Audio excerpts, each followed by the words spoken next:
the smell of napalm in the morning. Good morning, Vietnam! Boom, and just like that, we are live. Good morning, everybody. We are at home today. Ben is at the shop. He messaged me last night and said he had the day off, so thank you, Ben. Appreciate that. We're just chilling at home, waiting for some guests. Who knows if they'll show? Who knows what'll happen today? Got a couple of books to show off, nothing major. Was on a cool sale with Houdat last night, although I didn't sell anything, so that sort of sucked, but I enjoyed the experience. It was pretty cool. See who's hanging out in the chat. We got K-Pop. How you doing, babe? Very nice to see you. Hope you are doing well. I know you've had some shit go down this week, so hopefully that gets rectified soon. We miss you hanging out, man.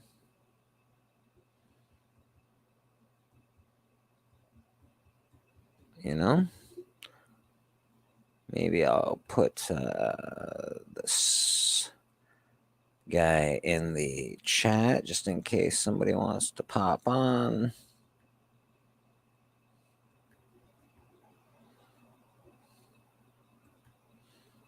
We're looking slow today. Spine Ticks was on last night. I don't know if Phil's on today. I'm not sure if he's got his... I can't remember if he was on last week or he's on today. I think it might be today. So keep an eye out for Phil. Fish Cat Collectibles. How you doing, man? Just chilling at home today. Doing service from the house. Talking about my IG sale last night. I don't know.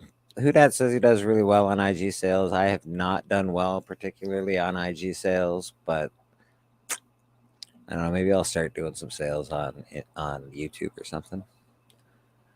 Who knows what's going to happen there? I do need to start selling some books other than at the shop, so we'll figure that out eventually.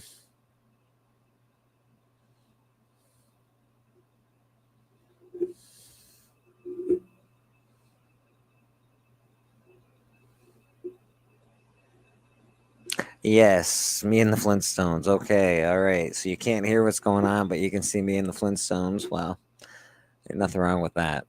Flintstones are awesome. All right, well, yeah, they still are awesome. I don't care what anyone says. Yeah.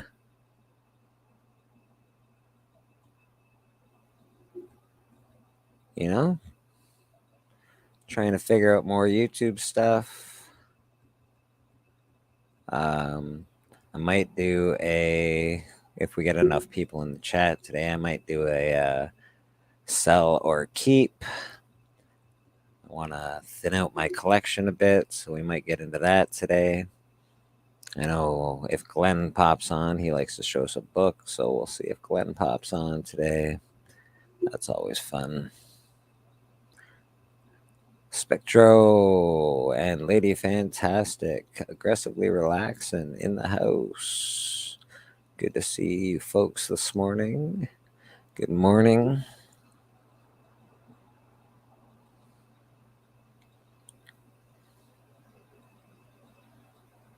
Yeah, the IG sales, I'm not so sure. Puff, how you doing, bro? What's going on, man?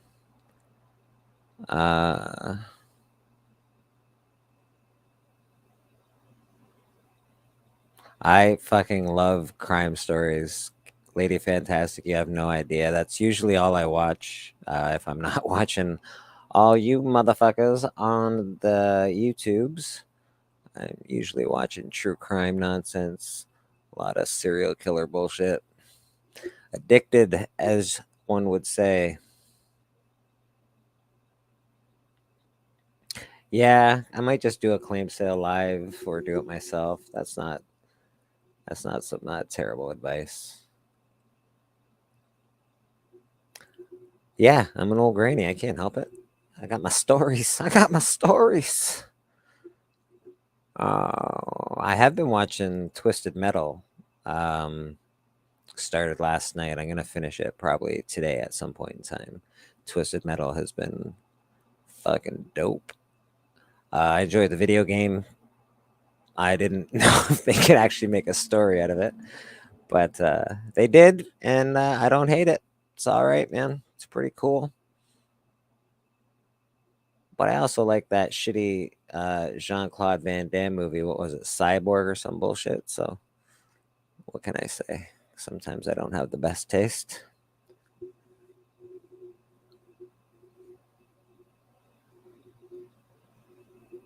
All right, aggressively. That's cool. Your creative energy is going into something extraordinarily stupid. What are you doing? Very interesting. I want to know what you're up to with your creative energy. Phil's Treehouse. Phil, are you on today? Are you doing the? I know it is fucking great crap. I love it, man. Phil, let the people know if you're doing Phil's Treehouse today. I'm not sure. I can't remember if it was last week. My weeks are running into each other this last couple of weeks, so let the folks know if you're having your awesome trivia session today.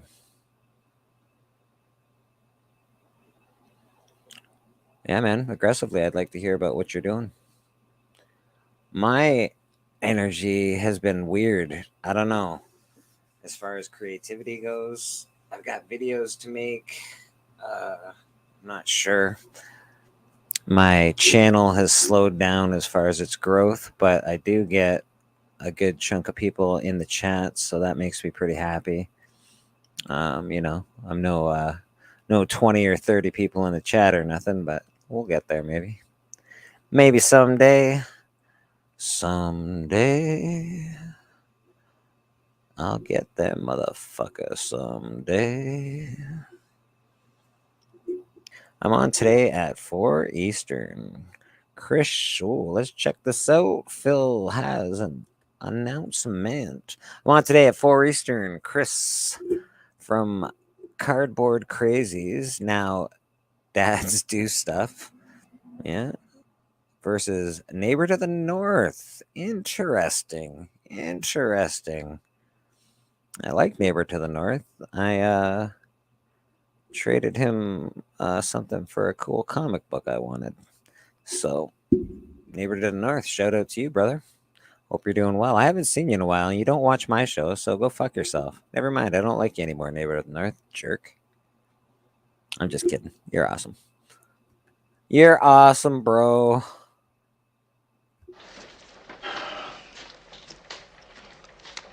Looks like I picked the wrong week to quit amphetamines. Yeah, always picking the wrong week to quit amphetamines, man. It's the worst. What do I got? All right. I'm going to play this from Louis because Louis, you're the man. He's got a lot of creativity. I don't know how that guy does it every week. Good for you. I hope you get huge. And Straight from Canada, bro. From uncharted regions of the YouTubeverse comes the legend. The legend of Bleeker, Reverend of the YouTube Church. A mighty member, subbed by good, feared by haters. As Bleeker's legend grew, peace settled across the YouTube stream. In Bleeker's Church, a YouTube alliance was formed. Together with the Hunt and Insomniacs, they maintained grails throughout the Collectorverse until a new, horrible collector threatened the community. Bleeker was needed once more. This is the shout out of the Freaky Force for the comic community. Specially written by Freaky Louie to shout out Bleeker, Reverend of the YouTube Church. Bleeker, Reverend of the YouTube Church. Yeah, man. Fucking right. Good morning, Beckerman. How you doing, my man?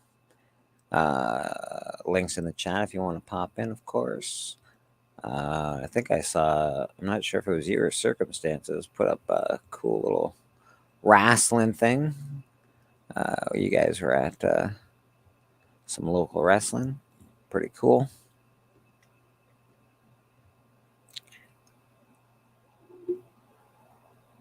Yeah, man. Louis really does. And I don't know. Again, it's really hard to have that kind of energy all the time for me. I'm pretty, I don't know. I like to make stuff, but to do it all the time is a little more difficult. That's all right, man. Nice, nice. Yeah, it looked pretty fun. I always enjoy seeing what people are up to besides comic books in the community. The hunt sort of popped off pretty heavy this week. I don't know if people were watching. It was interesting to say the least. If you haven't, if you have not watched the hunt, go watch that after this or sometime in your spare time, because that was a crazy show, man.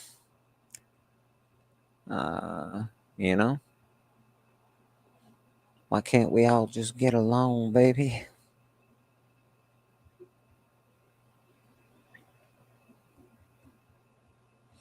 You know, I was reading some stuff today to I'm like, maybe I'll do like some news stuff on my channel, because you know, you never know if people are gonna pop on, you never know who's watching. And I looked at the news, it's probably old news, and I was like, nope, fucking not doing it. I am not doing it. I can't even remember what it read that made me not want to do this. Black Panther is a step in the right direction.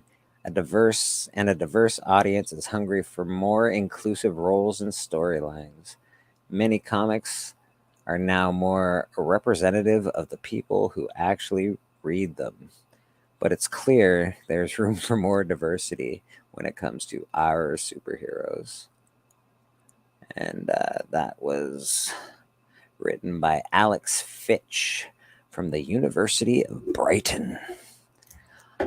Our fucking superheroes, eh, Alex? Fuck you. Anyway, I can't do news because it makes me mad. I read something like that and I get pissed off. Hey, I don't disagree that it needs to be more inclusive. I do not like the way they wrote that. I hated it. And I don't think that person reads comic books. I think they're writing what people want to hear, baby. Because it's the age we live in.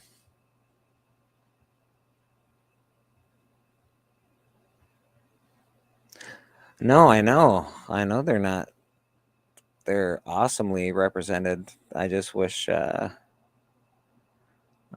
always say it. I'm native, so I wish they would make a native superhero that, you know, I don't know, doesn't have the power of a wolf or isn't a medicine man or something. Maybe, you know, has like laser eyes and can fly. That'd be cool. But I still need it to be a good story. Yeah, man. Jean Grey is awesome. Storm's fucking fantastic. X-Men. X-Men was always a good representation of people, though. That was the whole deal with X-Men. I don't think they realize that. Even now, they keep trying to change it. I'm like, that's the whole point of the X-Men. Revolution, 70s and 60s revolution. But hey, what do I know? What do I know, man? Yeah, more native heroes, but like not native heroes that just have native powers, you know? What do you if it's an Irish hero, what do they do? If it's an Italian hero, like I don't know, just makes no sense to me. Oh, I did. Speaking of rooms, I got this awesome cover today. I was pretty excited to get it. I like Red Room quite a bit. So this is the 1 in 25. Make more murder. Ed Pisker, Red Room.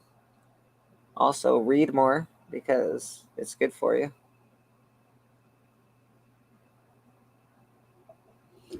That's one of my new favorite covers in my collection. You know, I'm a weird collector. I like collecting old comics and new comics, but not all new comics, obviously. Boston Chris. Yeah, I watch it once in a while. I don't know. I just like his art.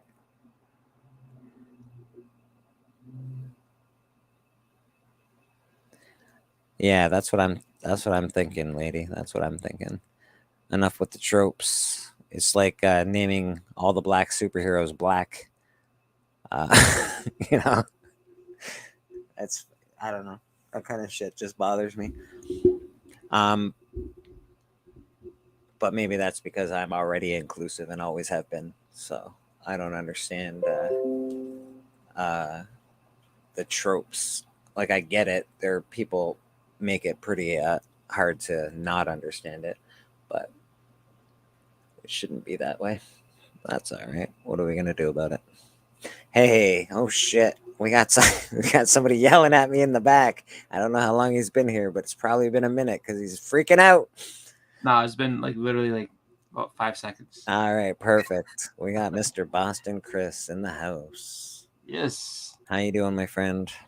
Not bad at all. I just, was playing some video games and then I noticed that you put the link. I was like, oh, let me go on my computer. So here I am.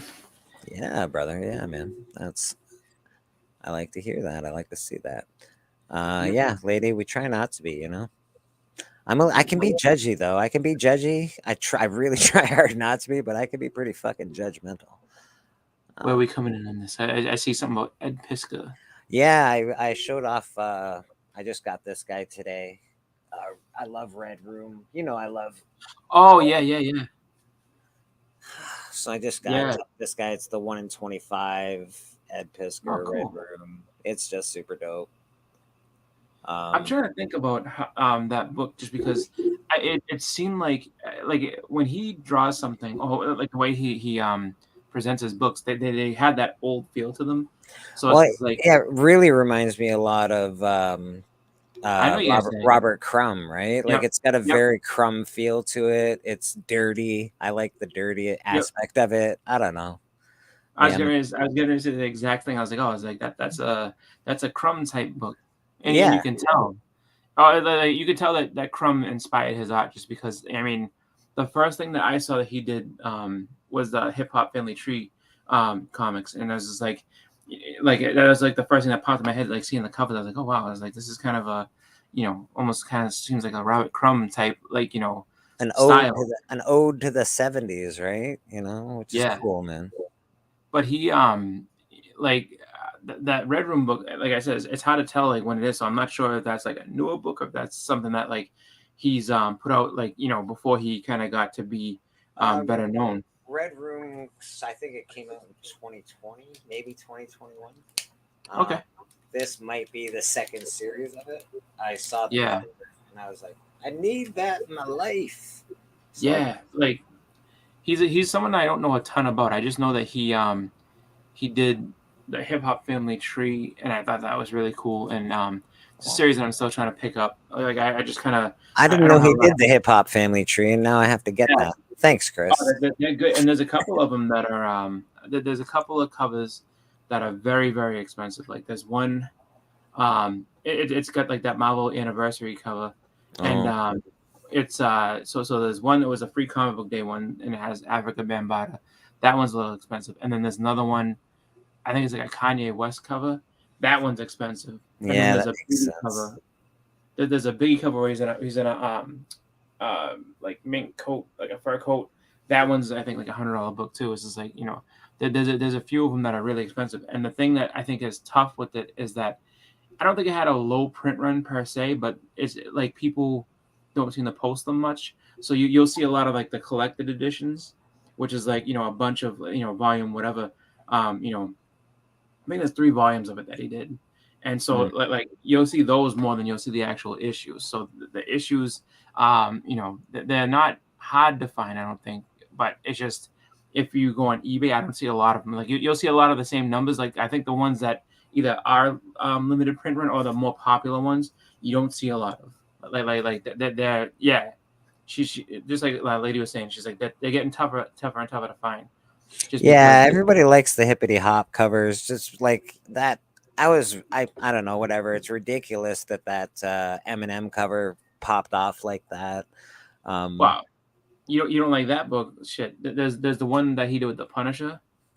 There was a insert in I think it was an XXL magazine or something like that. That thing is expensive, but it's just like you remember how like Wizards used to give you kind of like sometimes they give you that like little free comic inside. Yeah, It was yeah. the same exact thing.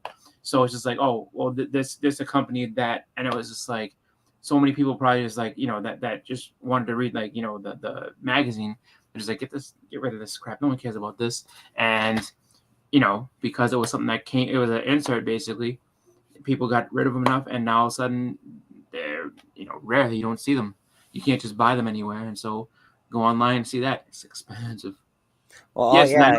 I have a couple of those. Even all the I hip have, hop covers are really expensive. yeah, All the hip hop Marvel covers are really expensive. It's pretty yeah. crazy. Well, it's funny because it's like We got it's something that we got a new not a new member, but a family member for church, Mr. Biggie Yo, Shack himself. How you doing, what's Biggie? up? Good morning, my Pretty friend. good. yeah Not like too like bad.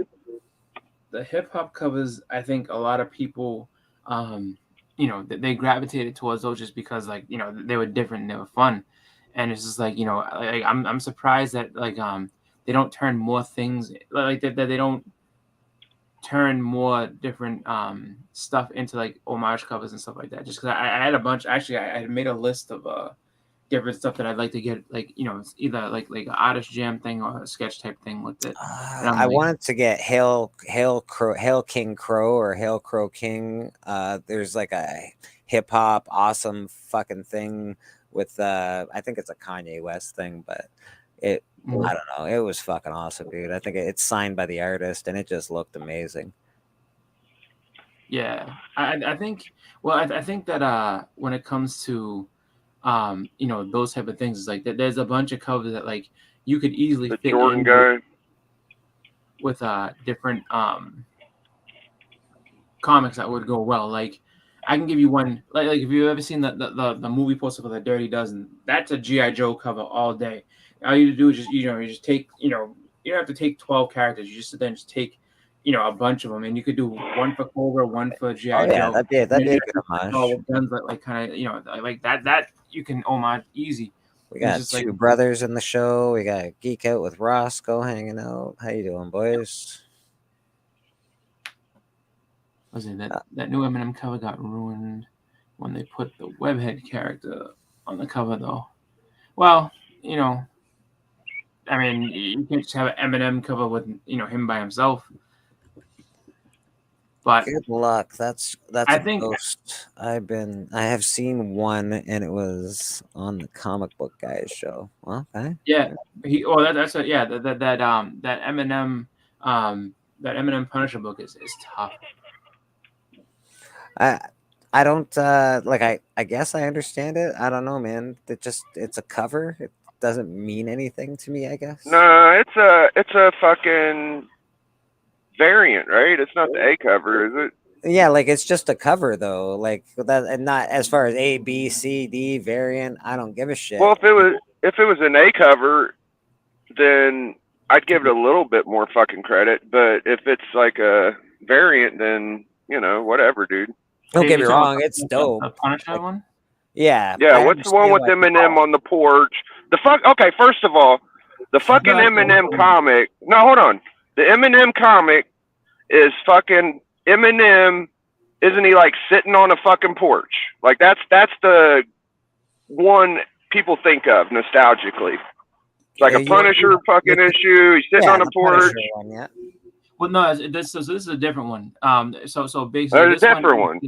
Yeah, no, this one is so Punisher's standing in front of him. He got two guns, and then Eminem's wearing like a red hoodie and a red hat. Oh, like, I have seen that. Yeah, I've seen that. Like that book is like. I've never seen the book live, but I've seen it. I know what you're. I don't know. I've seen it. I've only seen a couple. I don't know.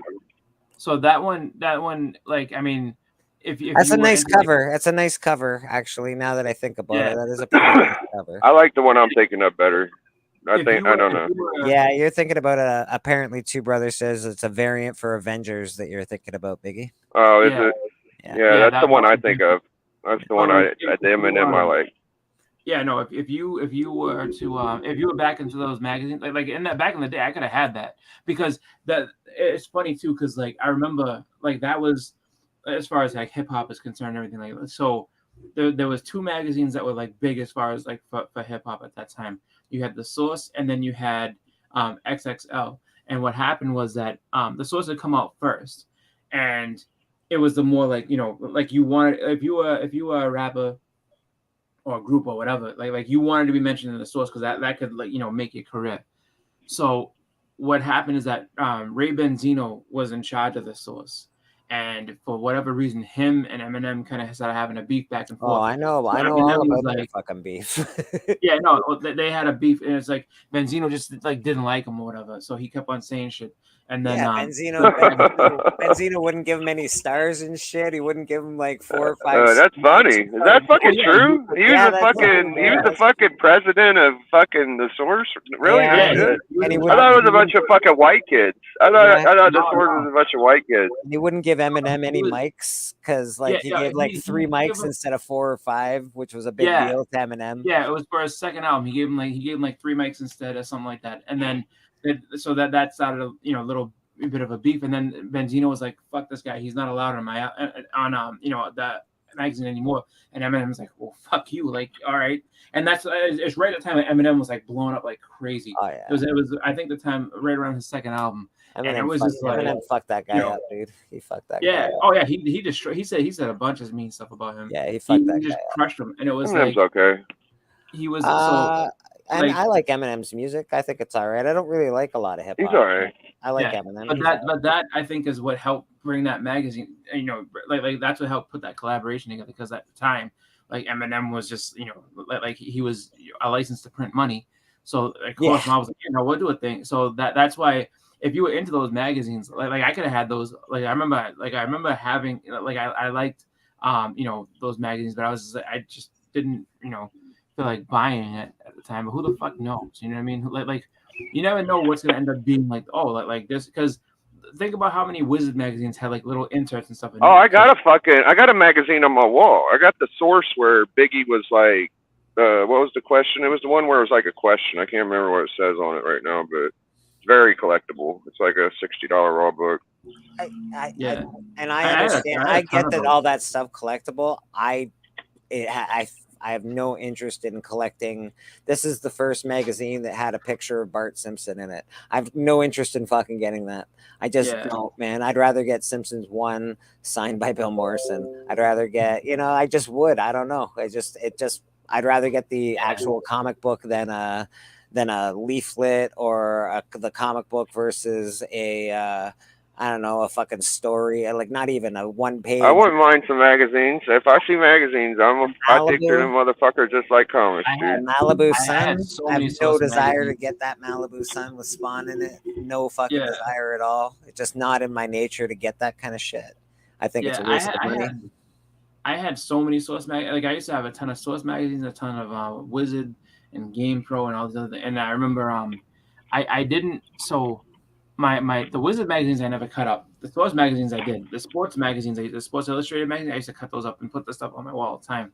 So I think the only Source magazine I have that is still within like a poly bag that I never opened, and it wasn't because it was anything special. I just was lazy and never got around to opening it. Was the one where Old Dirty Bastard died. So like I have that. I've And got then like I've got a Lemieux magazine because he's on the cover of a sports magazine from like '92, I think, when they That's won fucking cool. when they won the Yeah. when they won the I I cup. need more I had Shaq those. magazines. I really don't have it. I used to have I a got like ton a of that. couple. I used to have a ton of that stuff like back in the Magic, day. Magic Johnson littered my fucking walls when I was a little kid, man. I was like a Yeah. I fucking bought more. huge I Magic bought more Johnson Beckett's fan. back then. I bought Beckett's instead of Yeah. Wizards because I collected basketball cards. I And have fucking some baseball. Beckett's. I actually have some Beckett's here, bro. I do. I have some more Yeah, Beckett's. I've had my share of Beckett's before. Didn't I they start used to pricing love it. comics in Beckett's at one point? Yeah, I think Am I crazy? No, they started No, doing that was was it like the cards? It was all thing of like the cards. wizard. But like this, they just Wizard. basically use Yeah. they basically use like the same type of style with it. That's why people used to buy the Wizard man. Like people didn't give a shit about the new. Oh, this thing's coming out and we're making this. They were just like, no, how much my book's worth? Like that's all anybody Yeah. really cared about. Well, that was And what was cool about basketball cards is you could look it up. You're like, yo, I got a $20 card. Nobody's gonna fucking buy it. I remember telling my mom's fucking friends, showing them cards. They were like, ooh, like nobody's gonna fucking buy that Well, shit, there's man. some fucked Except up for me. There's a whole Like I'm a run sucker. of basketball cards that's in. I can't remember what it's in. Sports Illustrated magazine. That like if you get that page, it's worth a fucking fortune, man. Like it's worth a good Yeah. chunk. And it's like a weird fucking Sports Illustrated magazine that just has an uncut thing of basketball cards. It's Yeah. pretty neat. But yeah, Yeah, my castle, my shop actually did have cool comic, or I did have cool cards in the '90s. Like there was some comics, but there was a lot more card shops, dude. Yes, we used it to was. have. I remember actually like so. This is a long time ago when I was little. So I remember the macaroni and cheese box used to have pictures of baseball players. They'd be like these little bitty cards. And you used to have to cut them off the box and stuff like that. And that would be, like it used to be. I mean, they used to put cards in everything. They used to put cards in cereal box. I remember there was Dude, I collected there was some- wrestling Yeah, dude. wrestling stickers at a Hostess potato fucking chips. Yeah. I was reading an Alpha Flight last night, and they had a mail-in rebate for you could get ASM, Hulk, and a couple other issues for free. And the fucking ASM was $252. I wonder how many people sent in the fucking free rebate and got that bitch, dude. That'd be dope. No, aggressively relaxing. I got a few Star Trek fan magazines too, and some Star Wars ones. I think I only kept one because it's in a poly bag. It's a weird magazine that has something to do with a video game, and I just don't see the need to keep that. I'm already having a hard enough time just with my comic books. I can't start collecting magazines and all the other fucking shit that goes along with it. I actually have to wonder, like, because I know my after my grandmother died, I know that my aunt I think tossed out, but she had National Geographic magazines for like just she had stacks of them though, and they were all in this like this bookcase thing. And she had tons and tons and tons of them. I used to try and find all the naked fucking bush people in there, man, when I was a little kid. Like, woo, titties, woo, titties. Look at that shit. Well, that was the thing. I think she like might have read it like once. She would like read it once and then put it to the side. And I'm just curious how many issues that people like, this was a good issue of this and that. So it's just like those all got tossed. It's like so if you're a National Geographic collector, it's just like, oh my god, like they all get tossed. Everything else, you know what else gets tossed? Encyclopedias. Fuck's sake. You know what I mean? Encyclopedia. I used to work at Value Village. Yeah, I mean, fucking encyclopedias go to Value Village and just go right in the fucking trash. Nobody wants it, man. We all have computers. You don't need we all have anymore. Computers.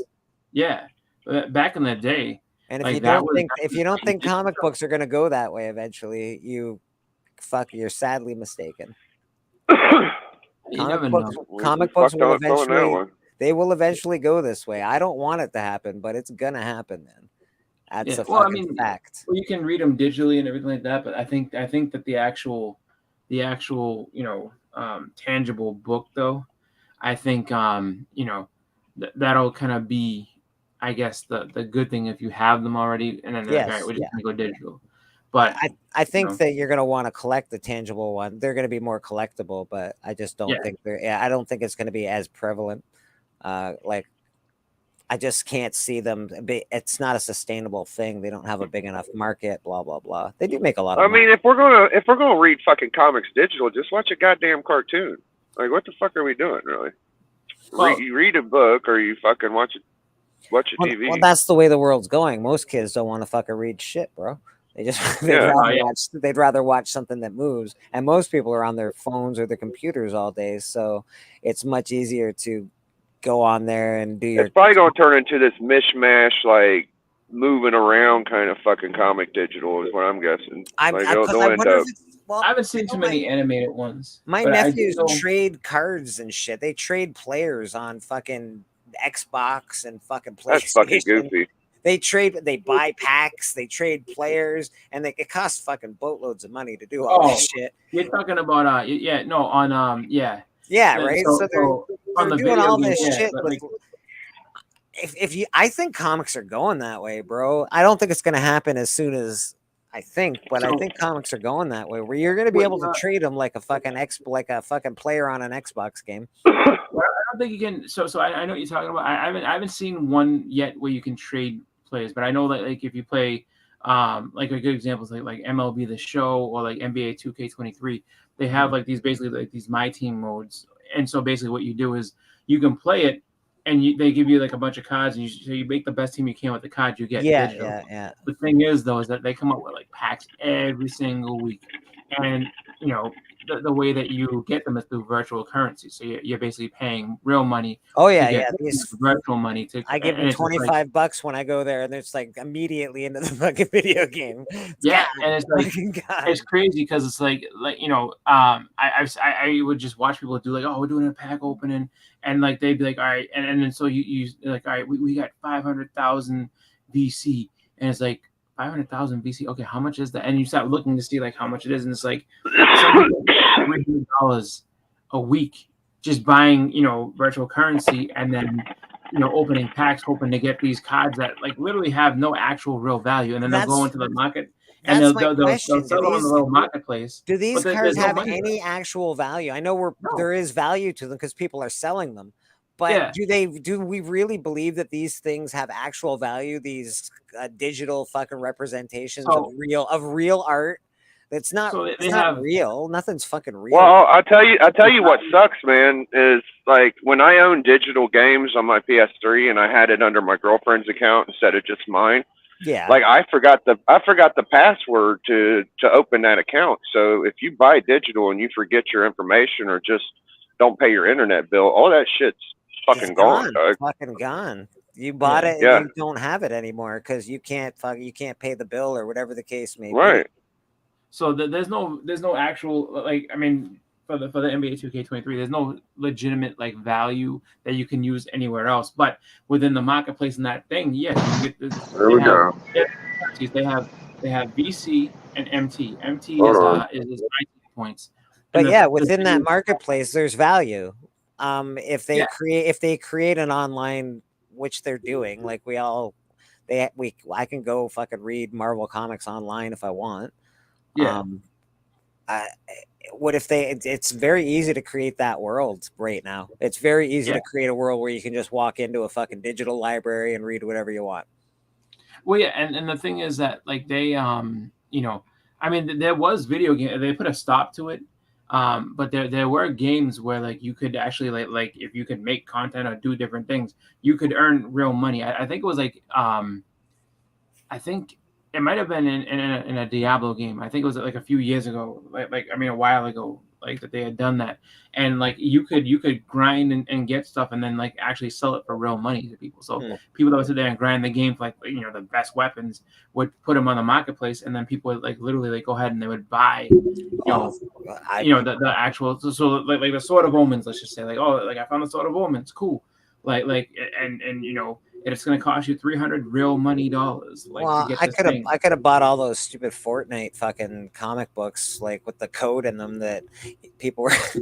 Look at this shitty comic book that has no value except for this fucking Fortnite code that people really, really, really want. Like, I don't know. There's a lot of gimmicks, right? It's just like the '90s. There was a lot of gimmicks in the '90s. I can't see trees and like with the artist strike, with the writer's strike, AI is coming, man. AI is coming. Oh yeah, they've already said that. I mean, all these you know companies already had, and they started buying up different things to help them. just in Mhm. case, like that. So it's like Disney's investing in AI, Netflix is, Sony is, just because they're just looking at it where it's just like we can find a way to like if the writers want to go on strike, we can just go ahead and we can have somebody go ahead and monitor this thing and just feed in the information we want and buy the most advanced thing we can to have them put out a script, and we'll double check it and proofread it, we'll edit it, and then just say okay, like I need a fight scene between Spider-Man and Venom. Okay, have it take place in this place, and then so then write up the whole fight scene, It's and very like plausible, especially if you got to pay for what. Like if you're paying for that, like if you use the free one, it's not quite so good. But if you're paying for the AI, like if you're actually paying, it can be a lot better. It really can be. Like I've done some art on AI, just plopped in some characters that I write about. It looks pretty fucking good to me, man. yeah, I but wouldn't yeah, sell it because I don't like that kind of art. I prefer real art. You yeah. get something to do with an artist. It's much better. If you ever go to Chat GPT and Yeah. they have a free version of it, or they did for a while, and you can go in there. And, I mean, you can make it do anything you want. Like you sit there and say, write me a program for write me a program to you know calculate the value of comics or whatever like that, and it'll do it. It'll sit there and be okay, this is based on, and it'll sit there and just be like, boop, boop, boop, and then you have all this code, and then other people use it to do like fun things. So like my friend Steve came out of nowhere. He's like, write me a rap in the style of like the Sugar Hill Gang about a fart, and the thing sat there and it just literally wrote a whole rap about a fart. And he just sit there just laughing his ass off. And he's like, now write me one about a burp, and like and the thing is sit there and just write out all about a burp, and then Aggressively relaxing. I bought the second season of Venture Brothers, the TMNT and X-Men arcade side-scrolling beat 'em up from Xbox, and now they are just gone. yeah, it's kind of weird, some of that stuff NFTs, does leave. NFTs, they can be fucking just gone. What he's talking about like when you're on there and everything, it's just like usually, all right, so you're buying a digital game, but then like it's just, depending on what happens, you can end up just those things can end up like just oh yeah no, like when they're not supported anymore, so it's over. And it's like, well, I spent $12 on this. It's like, yeah, no, it's gone. Yeah, you're not wrong, Michael It's so Baker. weird. You're not wrong, Michael Baker. That is a fact, and that's something we're all very afraid of, I think. And if you're not afraid of that, then you're living in a fucking dream world. Well, yeah, the way I see it is that um, where everything's so card driven now, it's like you can check your bank statement and it basically tells you what it is, but like you don't actually, like if you just live in just only use your card for anything, you don't know. I mean, like you just look using a calculator. So every time I pull this out, you subtract money out of it, and then my what's it called, job will go ahead and direct deposit it in, so then it goes up again. And it's just like, but you're not actually seeing the money. It's not like you're sitting there taking your paycheck, Well, depositing it. most money isn't actually real. Like most money is digital currency. Most money we are dealing with, like most American bills, are not real, man. Like you've got a certain amount that is real, and then the rest is all, I don't know, digital somehow. They just fucking make it out of thin air. Yeah, I and heard, that's the thing. It's like it is kind of strange with that, and it's just like it's one of those things. I think it's funny that younger generations are just comfortable with it. But I feel like a lot of older people struggled with that because it's like I don't want this to be like this. Like if I don't actually have the money in my pocket, like I don't want to do well, I that's don't want because to old people know, man. They had to live off of fucking nothing. They had to burn signs in the fucking depression. They lived through wars. They know that things can get really bad and the governments can be real fucked up to their people. It's just a fact. I think I think Just want to say something to the crowd. I appreciate everybody being here. Crazy, huh? I want to see you. You want to see me. Anyway, what matters is we're here. I don't know what that's from. That's funny. That's from Preacher, actually.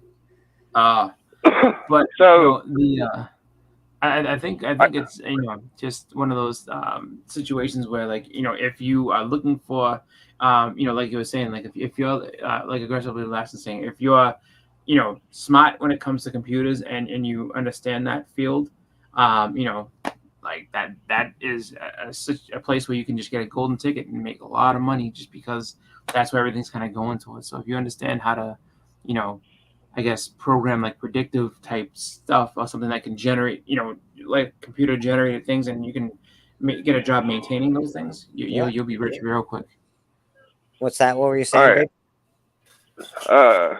So I think that it's trendy to think that people know what the next big book is, right? Or the next good creator. Sure. And ultimately, like I just read Venom and I thought it was sick as fuck. Like, I like ASM.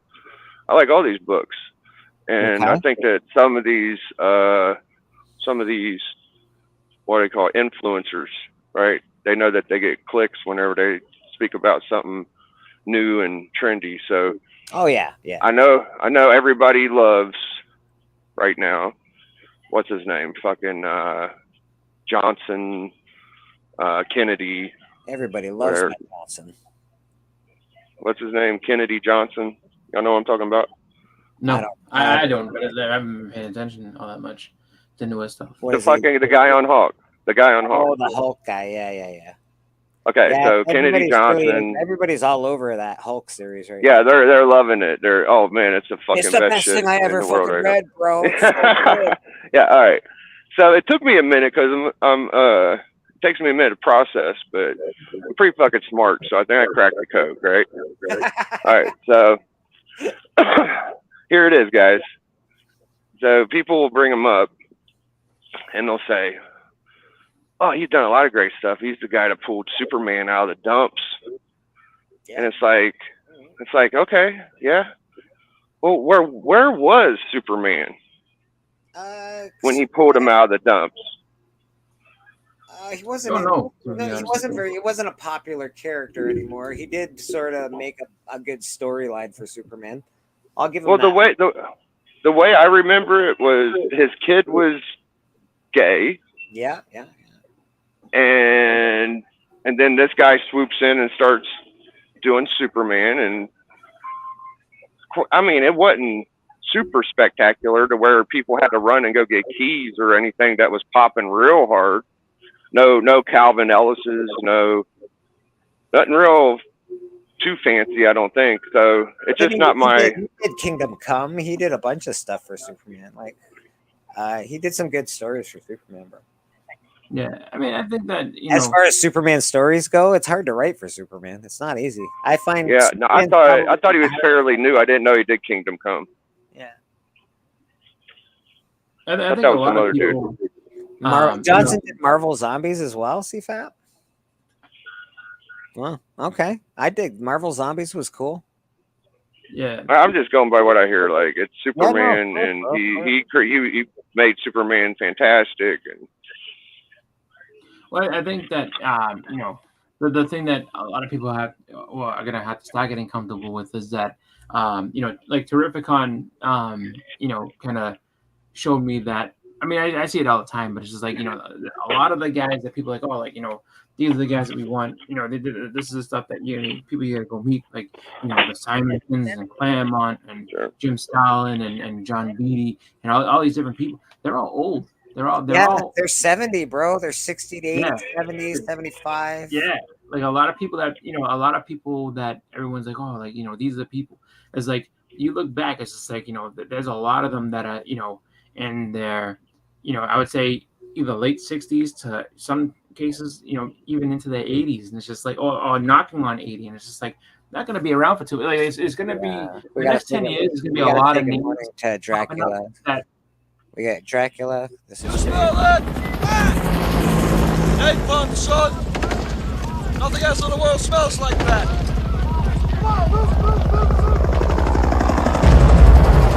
I love the smell of napalm in the morning. Good morning, Vietnam! That's for you, Drac. Yeah. But, the next, I would say, over the next decade, and it's kind of a sad thought to think about, but there's going to be a lot of people that pick, that you hear about a lot of people that you can't meet anymore. I fucking love Frank. I love Frank Miller. He's God damn not, it. you know, that guy's he's living on a prayer. That guy, Yeah. like, you know. So I mean, you know, and a lot of the newer names and things I'm like that. actually Like, worried that I'm not going to be able to meet Frank Miller before he goes. That's actually a worry I have right now. I'd love to get him to sign a book. I love Frank Miller, you know. well, then you I need to love go to Neil New York Comic Gaiman. Con. Then he's gonna be there. I know. I know. Fuck. He was at Boston a couple of times. I got a couple chances to meet him. They keep trying to But he was cancel very him. expensive. And I Oh, get it. motherfucker. They keep trying to cancel him, but whatever. Fuck. He's still awesome. He still did wicked work. And I think that, you know, it's one of those things where it's like, you know, everybody kind of, you know, just has to kind of start looking at the newer people here and there, and there's gonna be new names that emerge, and people are gonna be, oh yeah, no, this is you know, so it's just like, you know, there's always gonna be new people that come up and they're like, oh, these are the faces, these are the, you know, current Mount Rushmore of comics, and then, you know, they always get replaced Yeah. and added up. So it's just like, you know, I mean, there's a lot of people that's like, yeah, I never heard of this guy before, and then, like, you know, give it 10, 15 years, you'll hear him again. And they'll be like one of the top people, and people, oh wow, I remember when I first heard about this guy, you know, like Adam, like Yeah, I thought that Kennedy Johnson guy only did like 3 or 4 stories. I thought he was fairly new. I didn't know he did fucking Kingdom Come and Marvel Zombies. Like, yeah, really? he's been working his way up, bro. He's been working his Well, way up. if you look at it, it's actually funny. Like a lot of people that you know, you now will hear their names that they're like, you know, staples of the industry. It's like, you know, like Ken Lashley, you know, J. Scott Campbell. You go back, it's like, you know, like you get books from when they very first started. Like their signatures is even different. Like they would have been doing that stuff since like I remember Ken Lashley worked on Ken Lashley's he's a big motherfucker, man. That guy, I don't know how long he has to last either. He's fucking huge, bro. Like he is, I talk to him every time. He's like Bobby Lashley big. He's a big dude, man. He's a big fucking man. And I was like, holy fuck, bro. That guy, one of his hands could like fucking just squeeze my head shut. He's a fucking big dude, bro. But he started out doing stuff in the Age of Apocalypse run. I think it was like Factor X or something like that. Like you know, and his thing used to be KWL was his signature. And I remember bringing a book to him. I was like, oh, you worked on this? He's like, yeah. He's like, I haven't seen people bring no one brings me this. I was just like, I didn't even know that this was you. I bet creators love that when you bring like some of the work that no one ever brings them. I think creators probably love that. They're like, holy fuck, man. They're definitely like, oh wow, like I can show you. I can show you something that everybody can. Well, Jim Stalin really was like taken back when I brought this up to him. I was just like, so I was like, oh, it's like, you know, you're gonna show me something. Well, no, I'm just saying, like I mean, I've you know, I've had this for a little bit, but Oh my God, what are you doing? Is this even ethical? James and the Giant Peach. Did you just gulp? No. Hey, you got here fast. I got a surprise for you. Why are you looking at me? Are you mad? Why would I look at you? How will a fine boy like me be tossing you for a year and 6 months and you keep on telling me no? Why would I look at you? See, let me warn you. In this compound there, I will beat you if you don't say yes. I will beat you. I am a star. I'm a star, I'm a star, I'm a star. I am a big, bright, shining star.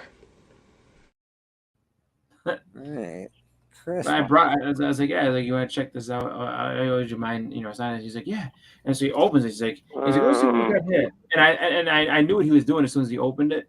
So I was like, and he's like, oh, I was like, this is a first print. He's like, oh wow, it's in really good shape. He's like, and so like he started like getting all excited that I had one of the. I was like, a friend of mine had a hardcover version of it, and then I had been trying to find a you know, first edition for a while, like a first print of it. And so I did, and you know, I you know, just sat down. I was like, yeah, I was like, you know, like it was a great story. I mean, it is an amazing story. It's really well done. And I was just like, you know, it's one of those things that people, I guess, might overlook or don't quite know. But you know, it like those Marvel graphic novels, you know, there are some really big stories in them, and some of them are in first print that hard to get.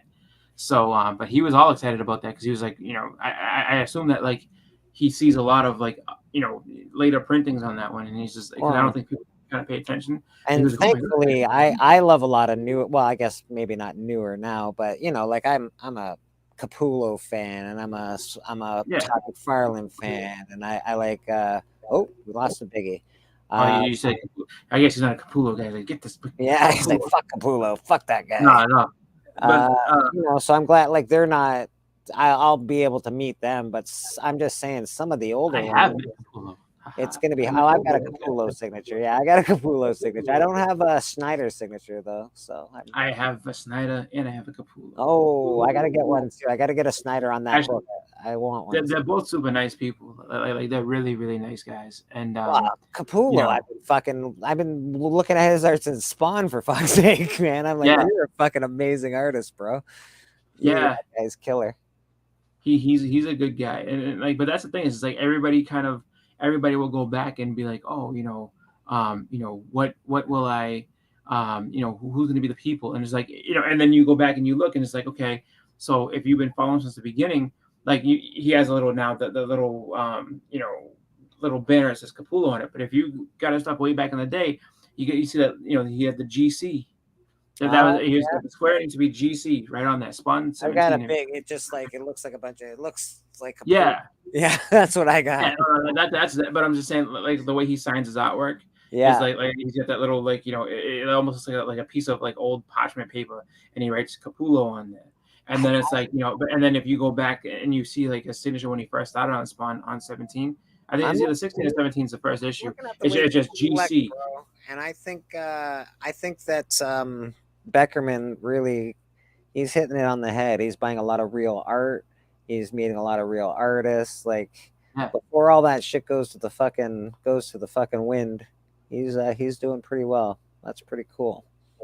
Yeah, well, the thing is that you have like you always have new people that are gonna take over, and there's always gonna be new people that are gonna be like that standard bearer. Just because, I mean, it's just as people get older, it's like, oh, like who's this new hot artist, and that's actually one of the things that was awesome about they would tell you about the new people. It's like, all right, so they still have those books. I still get those comic books where it's like the new artist, up and coming artists. They still have them, man. I got one last year. Fucking great. It's pretty cool because it's like, oh, I never heard of this guy, and this and it's like, oh yeah, no, he worked on all these different things, and this is what he's doing now. I see a lot of Asian names were in the last one that I got. Actually, there's a lot of Asian up and coming Asian artists, which is cool. Yeah, I mean, well, that's the thing. Is it's like there's so many different people that just kind of show up, and you be like, oh wow, like I never knew, like, because I can think back to the old the Wizards and stuff like that, and you were hearing about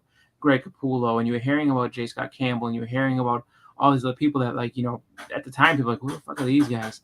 And then it's like, no, these are going to be the guys that are going to be a big deal. And like J. Scott Campbell now, holy shit, man. I heard somebody saying that he's fucking overrated. I just wanted to fucking smack that person in the mouth. Like, have you ever looked at his goddamn art? It's amazing, bro. Yeah. Well, they're like, oh, he draws the same face for people, but it's just like, it doesn't matter. Not really. I have a few of his. He's got a similar art, I guess, but no. Yeah, I think that a lot of people just kind of look at it where it's like, oh, well, like he's just like a lot of things do look similar. I'll give you that, but it's just if you're gonna look at it and say it that way, it's just like why everything looks similar now, because nobody does a cover where there's any action on the cover. It's all just silhouette of the character, like character. No background. It's all like action pose and its face and upper chest. You don't really get a lot of Journey into Mystery 83 comes to mind because it's one of my favorite covers with a lot of action. You can see the hammer moving. There's a fucking fight. You know what's happening. You don't get a lot of that anymore. So yes, every cover looks the same, not just his. All of the covers. Well, I think that, I just say like the same thing. Like, if you look at Adam Hughes stuff, like a lot of his stuff. Yeah. Like I said, the women's faces look a lot of the same. All of the covers look the same. You can put all the artists in the same fucking thing and be like, they all look the same. They're different. Well, no, I mean specifically of like how he draws women's faces for a lot of times. It's like but like there's a lot of like the same type of thing. You'd be like, oh well, this is But I think when it comes to looking at just different people and what they can do. It's just like it's just what are they doing? They're told they're told to make a cover and do something that gets that gets attention, and that's what they do. Like they do what they know. Like it's like, all right, just to say like, oh, J. Scott Campbell's overrated. Well, it's just like, okay, and he only draws the same type of thing over and over again. Yes, that's what got him to the point where he's at. So why would he stop? Do you think artists get told what to draw, or do they just? Do you think they're allowed not to just... not guys like him? They're like, we just need this, and they're like, okay, I mean, and it's just like what was it Adam Hughes? I was talking with him about a book because he was like he was just talking about different covers and this and that, and so I brought him up this book. I don't know if I have it right here or not, but it's homage to like Lone Wolf and Cub. And it's a Catwoman book, and he's kind of I have a bunch of Lone Wolf and Cub books because Frank Miller, baby. Hold the phone. I'll see if I can find it because it's like right around here somewhere. But I'm just starting to think that Chris likes this video. Oh my God, what are you doing? Is this even ethical? James and the Giant Peach. Did you just gulp? No. Hey, you got here fast. I got a surprise for you. Why are you looking at me? Are you mad? Why would I look at you? How will a fine boy like me be tossing you for a year and 6 months and you keep on telling me no? Why would I look at you? See, let me warn you. In this compound there, I will beat you if you don't say yes. I will beat you. I am a star. I'm a star, I'm a star, I'm a star. I am a big, bright, shining star. So this is what I was talking about. So this here, if you know Lone Wolf and Cub, this is like, this is that is an absolute homage to Lone Wolf and Cub. And so he was just like, I guess he was like, just did it kind of as a joke, and he's like, yeah, this is what you don't do. He's like, this is what happens when you just decided you're gonna make a joke. He's like, and then the guy, your editor or whatever was like, I love it. Make this. I was like, because I was asking, I was like, were you a big like Lone Wolf and Cub guy? Because I know, like, I kind of stumbled onto that through like music, and then also, Shogun Assassin. He's like, oh yeah, he's like, and so I figured he's gonna be, yeah, no, I was a huge Shogun Assassin fan, growing up and everything. He's like, no, he's like, I knew the movie. He's like, I thought it was kind of cool, just as like a kind of a joke, so it's like, all right, I need 5 different cover designs, like give me one.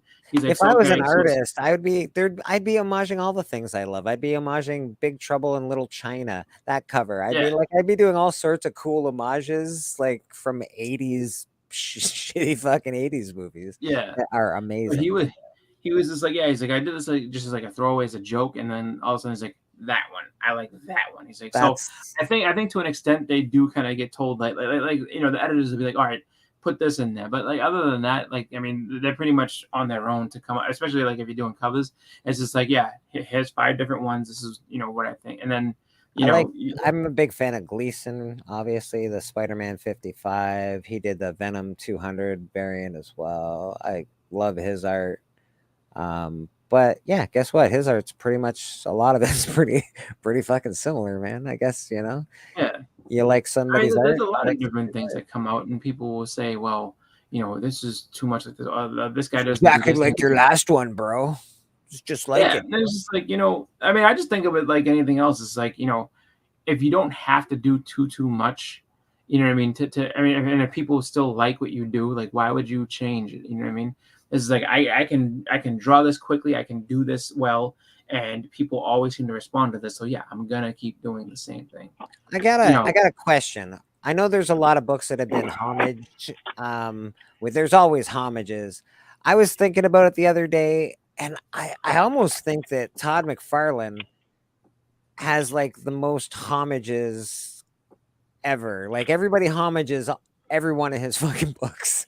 They homage all his popular books. It's really weird. Batman 420. So Mark Waid didn't write Kingdom Come? No.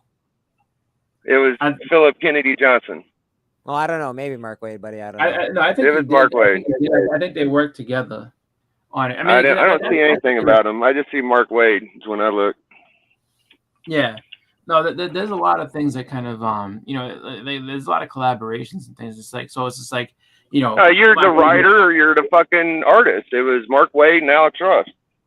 Well, no, when it comes to comics, like there's a lot of stuff where it's just like a lot of times you'll end up finding out that like, all right, someone finished some of these drawings for somebody, so it's like, and they're not credited full out in the book, but like they are actually like yeah, it's like I actually worked on this, like I like these 5 pages here, I finished all the art on these just because they needed to get it done. And Yeah, this guy no, had I a didn't. I project. just misspoke about Kingdom Come. I can't remember the name of the series that he worked on that I liked so much, but yeah, it was a. Yeah, he just did a little bit of Superman, as far as I know. Like he did some Superman. He did a couple like indie joints, and now he's doing Hulk. He's relatively new. But didn't he work on the Superman Dark Side story where Superman went to the Dark Side world and all that shit? I think that was Kingdom Come, wasn't it? Not the one that just happened recently. It would have had to happen in like the last year, I think. Last couple of years, yeah. So Couple years. Federici. I don't even know who Riccardo Federici is, but I'm gonna go ahead and look up something now because he's saying the dude's an absolute monster. Yeah, I agree. But is it one artist? Like I'm thinking one artist that has the most homaged covers. I wonder if it's Todd McFarlane. It's hard to say just because there's a lot. I mean, people. Well, my opinion on that is,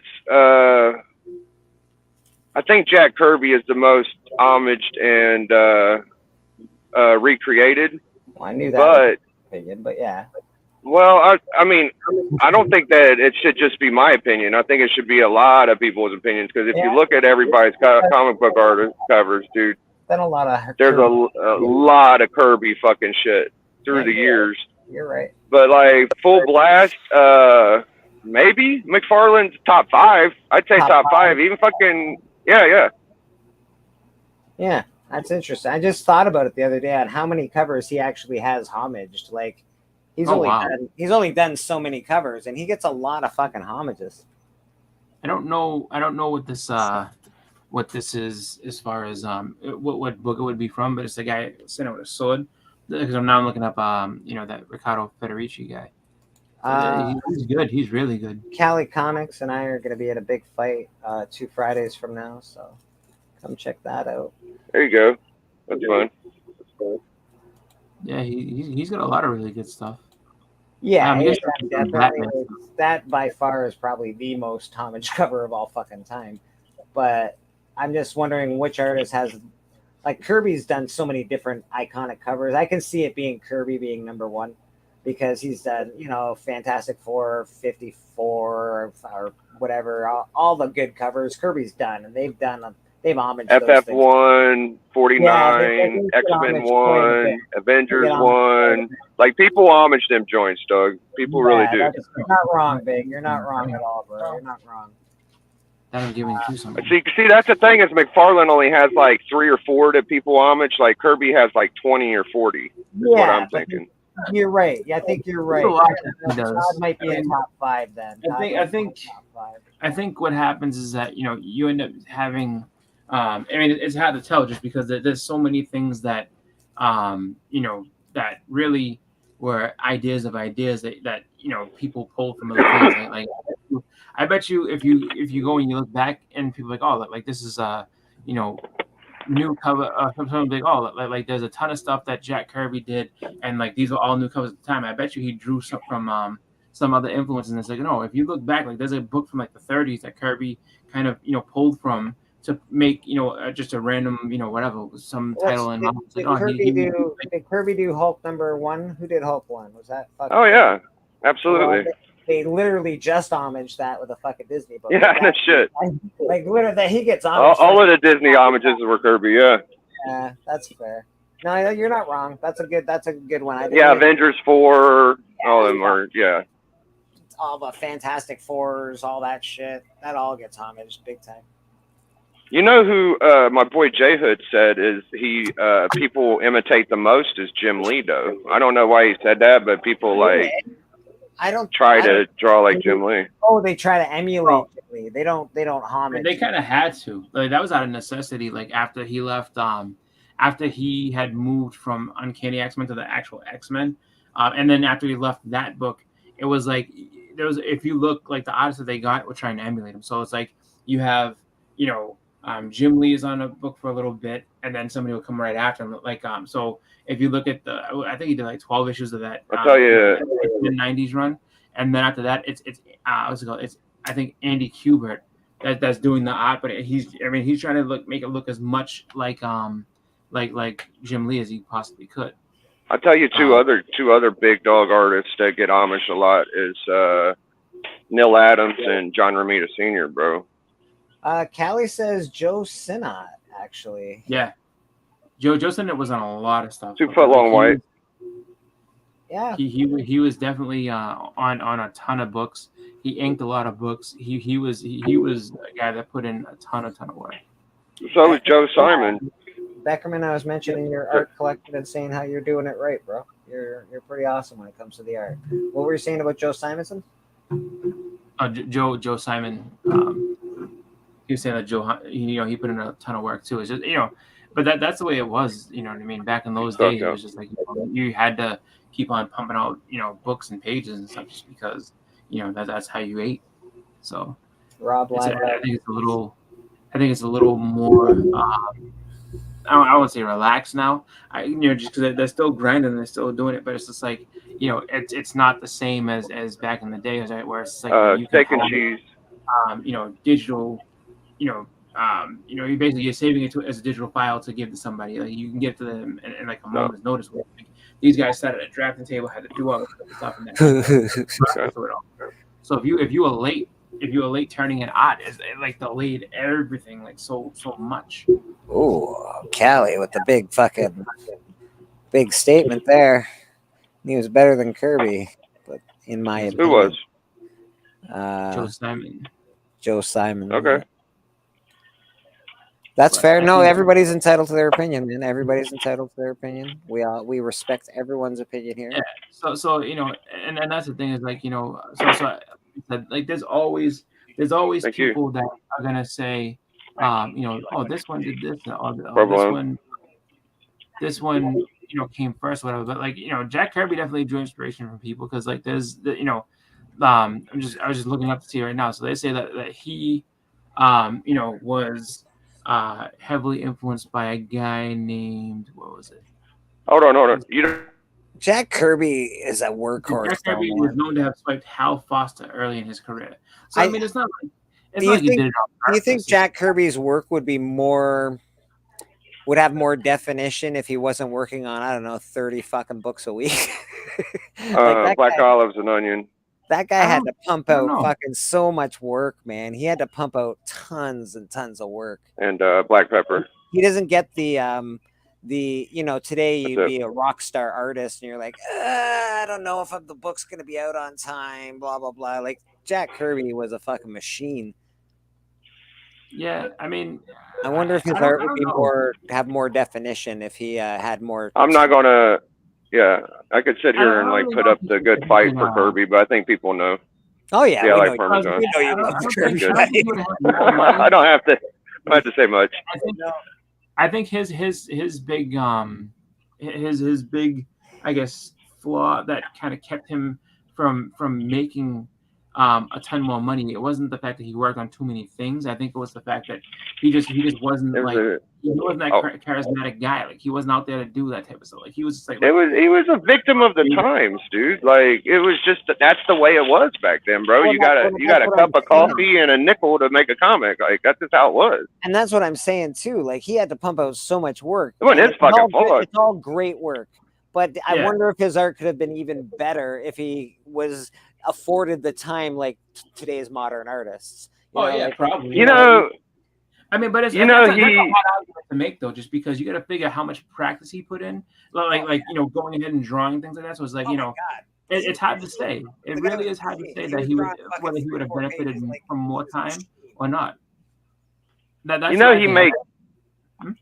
made Cap 1 without fucking Stan Lee. Like Stan Lee didn't jump on Cap until Captain America 3, and back then. When Kirby first started, Joe Simon was kind of his boss. Well, didn't Simon? That's why they were always paired together, because Simon was really smart and shit. Like Kirby do it? Wasn't Captain America a prototype?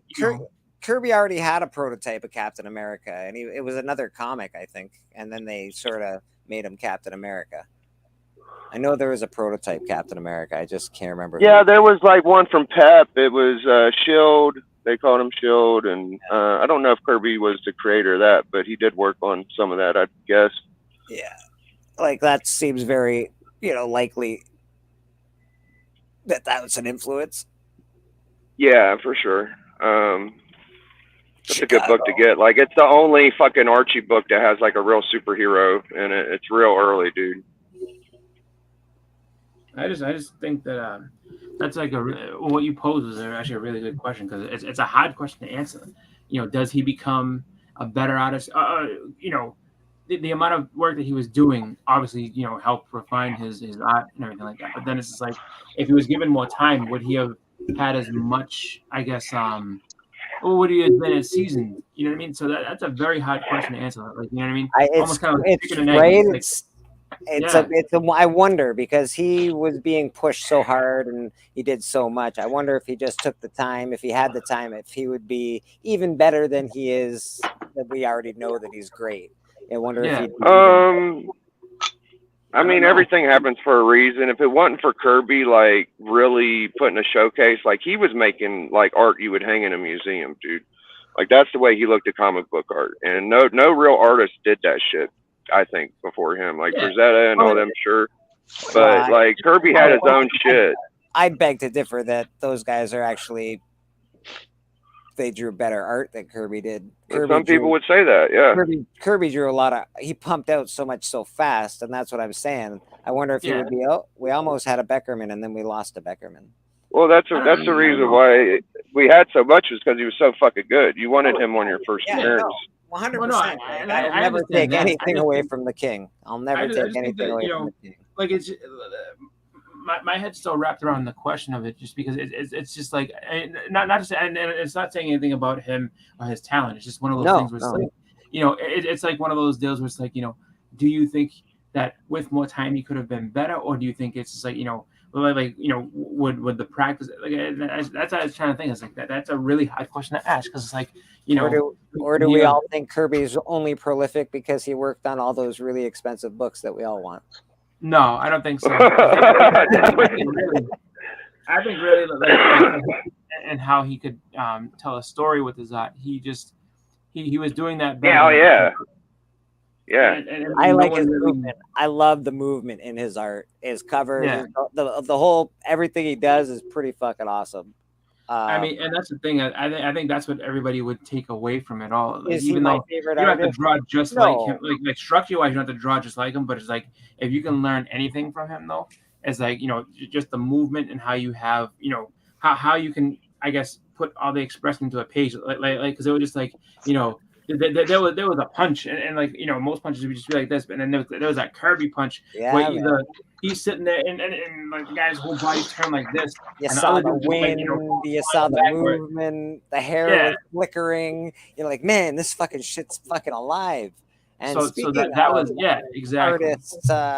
Artists, we got Mr. Art Lover himself, Beckerman, in the house. So I don't have long, but I have to. I'm just going to give my Mount Rushmore. Sure, I love it. And the number 4 spot changes all the time, but my solid 3 are Kirby, because get out of town if you're gonna do this without him. Yeah.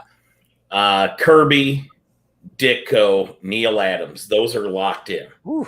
Those are That's those are. about like this mine. is mine. I'm not saying this is definitive. No, I like this it. Is for me. I want to know your answer to that question, because I know you probably have the same. And then my number 4 spot, and you'll see I'm very heavy Marvel. First. I'm very heavy Marvel on this, because visually I think Marvel was the stunner throughout the Silver and Bronze Age, which is where I think the best art happened. So my number 4 spot, depending on the day you ask me, is going to be John Byrne or John Buscema. Oh, okay. Good, all good picks. All good picks. John Byrne's 2 years with Claremont on X-Men, to me, are like industry defining. That opening page of the Savage Land after that Magneto battle when they blast out of the volcano, That's great. I mean, that's one of the most visually stunning things I've ever seen in a comic book. And to me, I'm always chasing that. Like I'm always that's what I compare anything else to. I mean, the Savage Land had been in tons of comic books up to that point, but it never looked as cool as Byrne made it look. Yeah. Byrne's special. I Man. want to He ask you really the is same question that Bleeker asked earlier. So because he was like, do you think that if afforded more time to work on things, would Jack Kirby have been better? Or do you think that his, the amount of practice that he got? We're not saying Jack Kirby was bad at all. We're saying would he have been? You're saying if he had longer deadlines? Yeah, because he didn't Jack need Kirby it. was pushing out $30 a fucking week. Like that was his natural style. I don't think Kirby ever fucking rushed anything. First of all, I think he just did what he did because that's what he was good at, dog. Yeah, I don't think anything is rushed. That's fair. What about you? I just wondered the whole practice aspect of it, because I mean he's improving, doing all that different work.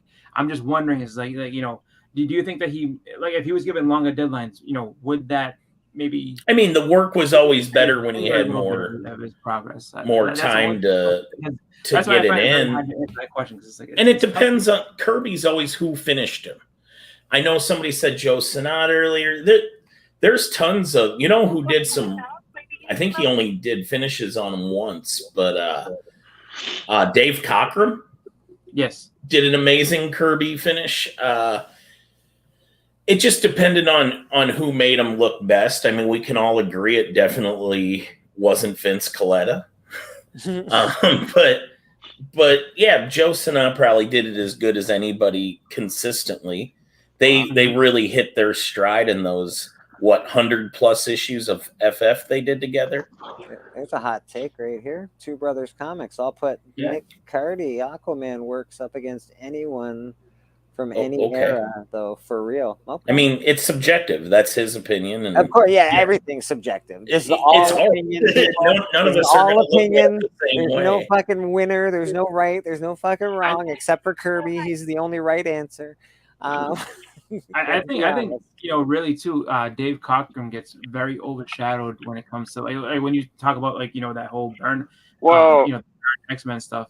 Just because I mean nobody doing the covers before that is I think that him and John Byrne worked very well together. I think they emulated each other very well, and I think that Cockrum should have more respect, I guess, thrown his way, just because I mean he did a lot of good stuff with the X-Men too.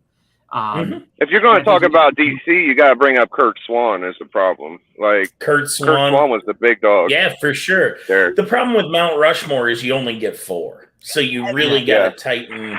For me, it's who changed art. Nobody's bringing up any Golden Age artists. Nobody's bringing up any Golden Age stuff that they should, but I mean, Kirby was a Golden Age artist. Kirby did Golden Age. Yeah, that's true. Oh, no, there's definitely Golden Age. Romita did Golden Age, and I like Romita. He's my number 2. Him and Neil Adams switch off 2 and 3, and then my 4 and 5's like maybe Gene Colan, Kurt Swan, and Joe Kubert. Like my top 6. That's you got like 10 in there, Biggie. You got to narrow it down to 4. So for me, like Biggie, to give you an idea, when I tackle the Mount Rushmore question, and you got 4 spots to give to an artist, that's hard, man. For comic books, it's not just are they good, because there's tons of great artists out there. Yeah. What did they do to change the media? Like, how did they impact comic books? Jack Kirby, I mean, that's easy. That he super easily is in there because he defined an entire, occupation. He is comic book art. Like, see, I have a hard time. Absolutely. I have a hard time not putting Frank Miller in there for me. And I know that's legit. You can put Frank Miller in there. I have a hard time not putting him in there. But then when I put Frank Miller in, I'm like, I have a hard time taking people out. Like Adams. Like it's the 4th spot that always jumps around, and I've had Frank Miller in my 4 spot before. Yeah. To me, Neil Adams gets it because he defined so much of how he established that photorealistic style. Yeah. He made people look like people. Oh, bro, he is an amazing art. And then when you see him on any title he's done, he fucking knocks. Look at him on Conan. Look at him in X-Men. Look at him on Avengers. He kills it. He is I like his art because it's a little darker, right? And I like darker stuff. And he was always he's awesome, man. I have one. He's a little over dramatic. A little over dramatic. Get into it. I like put the a countdown on there. I like the ghost on and like the back of that Batman type. Barry cover. Windsor That's Smith, beautiful. amazing. Buscema was a workhorse. You know, you got to get those guys in there, bro. I bring Gene Colan up high and Ramita up high for me. Those two are dogs. I don't know why Dracula is counting, but what's happening here? I thought it was backstage. Look at the bottom of my screen. Is he backstage Oh, or no? okay, yeah, he must be backstage. There he is. I was about to say. Bang! There he is. He's got a countdown. Yeah, I've been just hanging back here for I don't know a while. I'm sorry, Drac. I love you, It's man. all I right. apologize. VIP treatment for Drac. VIP. All right, Drac, who's your Rushmore? Because we know you got an opinion on this one. You got to do it.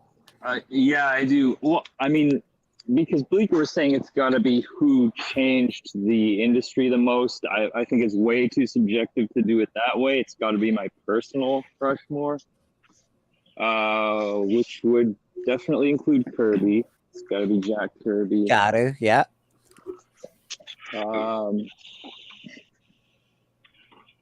I gotta say, Todd McFarlane. Oh, I like it. I like. Wow, it's the first one to put him in the top 5. God damn. 100% I would. I mean, you get two more. I could put Jim Lee. Or 1-2-pack blueberry Swisher, please. Yeah, you get 2 more, Drac. Keep on going, bro. Keep going. I'm not going to put them both, but for me they're interchangeable. Jim Lee and Todd McFarlane, and then Bernie Wrightson. Oh, yes. All right. You got to put Bernie in there. Wrightson. I was just saying that. Yeah, he's amazing. Mobius. Oh, fuck. Damn. Interesting. No Mobius. Fuck. Golly. Drac, you got great taste, Drac. You and my taste very, very similar. Isn't it funny when you hear somebody's Mount Rushmore, you can almost then like know what they're in, like that you know the kind of comics they appreciate. 100%, man. Yeah. You can almost And tell in their art, their style. It's cool. Yeah, my honorable mention would maybe be Barry Windsor Smith or Neil Adams. Either of those.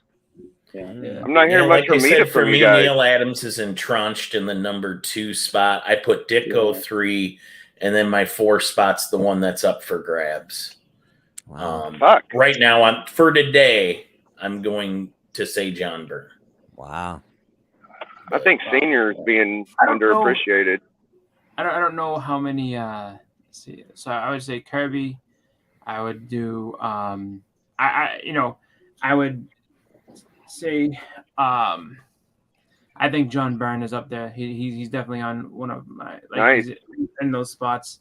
And then I would say, as much as people may or may not, really think that he belongs, I do. I think Mike Zeck is definitely one of the top guys, and so I think Mike Zeck belongs in there. Just the way he can illustrate, characters, the way he can illustrate fights and things like that. He was really, really good. And like you won't find a better gun cover or someone drawing something with a gun than Mike Zeck. Like, Mike Zeck that's knows true. how to, pull out, Nobody's mentioned Steranko either.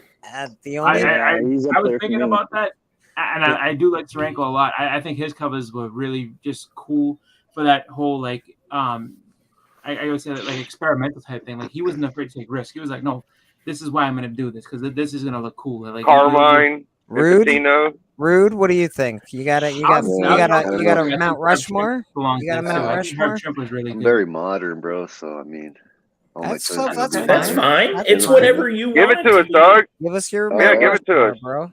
I'd have to say like Mark Silvestri, Jorge Jimenez, definitely what's this fool? Ryan Stegman. Yeah, nice. And that's I dope. don't know, anything between McFarlane and like Capullo. Yeah, Nice. Yeah, man, I those dig are that. all great, like current picks Beckerman of does artists not like working your. today. Beckerman doesn't like any of your decisions. I so wanted yeah. to throw Herb Trimp in mine just because I didn't. I didn't Oh, want to, I know. It's subjective, Bleeker. Don't do that to me. If Zach had not said Bernie Wrightson, you took Bernie Wrightson from me. I would definitely put Bernie Wrightson in. The only two. I think Herb Trimp is another guy that like really. The only two different that I'm going to honored. throw on the mountain that people haven't mentioned, I will always put Robert Crumb on that mountain for me. His art changed everything. And I will put Frank Miller on there. I don't think anyone mentioned Frank Miller for their own personal one, but I would put Frank Miller on mine. No one has mentioned George Perez either. Wow! Oh my God! What about Frazetta? Yeah, nobody bring it up Frazetta. Frazzetta's pretty dope too. I love Frazetta. George is my favorite person I've ever met. When it comes to comics, like I was lucky enough to meet him twice, and he's just like the nicest guy in the world. Beckerman dropping the fucking hammer with just like that. Ain't nobody's mentioned Perez. Like I love George. George was awesome, and it's funny too because it's like I say that, and it's really one of those weird things where it's like he's just George to me. Like I know people go, oh, George Perez. Like I'm just like just because like the interaction I had with him, he was such a nice guy that I feel like he was cool with me calling him George with no problem. I think he definitely was a guy that was just so prolific in what he did and how he could illustrate covers. I was just looking at his covers recently, bro. I was looking at some of the Teen Titans covers. I was like, man, these are fucking good. Like there is a reason. There's a reason that you look at some of them and you're like, yeah, he's a standout. He's a standout fucking artist by far. Sorry. He had a cover. He had it was like a drawing, and it was, I think it was like just a bunch of people. It was like I want to say like a get together of heroes, but like he could do those big splashes with a lot of people on them, really good. Yeah, I have a bunch. They're great. Yeah, well, like the fight where he was like he had, it was like the JLA and the Avengers, and they're like, all right, who would you do? And like he's got just this big splash page of like the League guys and the Avengers guys, and they're all just kind of like mixing it up. Like that I think was one of his biggest strengths, was like those just big Couchin and Slouchin says as well. Good afternoon, Comic Journey. Nice to see you. Couchin and Slouchin. No love for Will's. I'll say this much: Will's Pistachio is a great artist. He's a guy who, he had a lot of things happen family-wise that he had to kind of step back. So like we missed out on a lot of good stuff that he could have been able to provide for us just because he was doing a lot of family stuff. Ooh, that's nice. I don't think anyone said Alex Ross, but not here, not on this panel. I've seen it in the chat, but not on the panel. I like Alex Ross. I think Alex is, he definitely changed. He changed the whole, like, he's a fucking real artist, man. That guy's Alex is more like Alex more or less is making the Mona Lisa every single time he like puts it's hard to get it down to 4 though. You gotta skip over stuff. Oh yeah.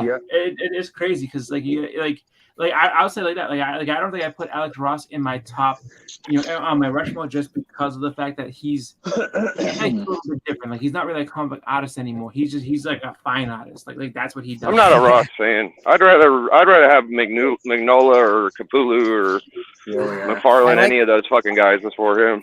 I like the way Ross draws Superman. I like that old style Superman that he draws. I don't know why it just sort of. I like any cover that he does, any character that he does. Whereas like when he had those covers that came in, and it was like you had all these different like all the different characters. It was fun seeing.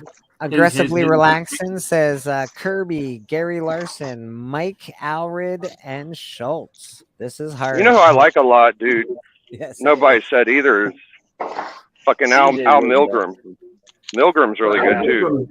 Well, Al Milgrom did a lot of inking and stuff, but like he was one of those guys that helped tighten things up. So it's just like he did a lot of first appearance covers too, man. He did first Quasar. We got the fucking.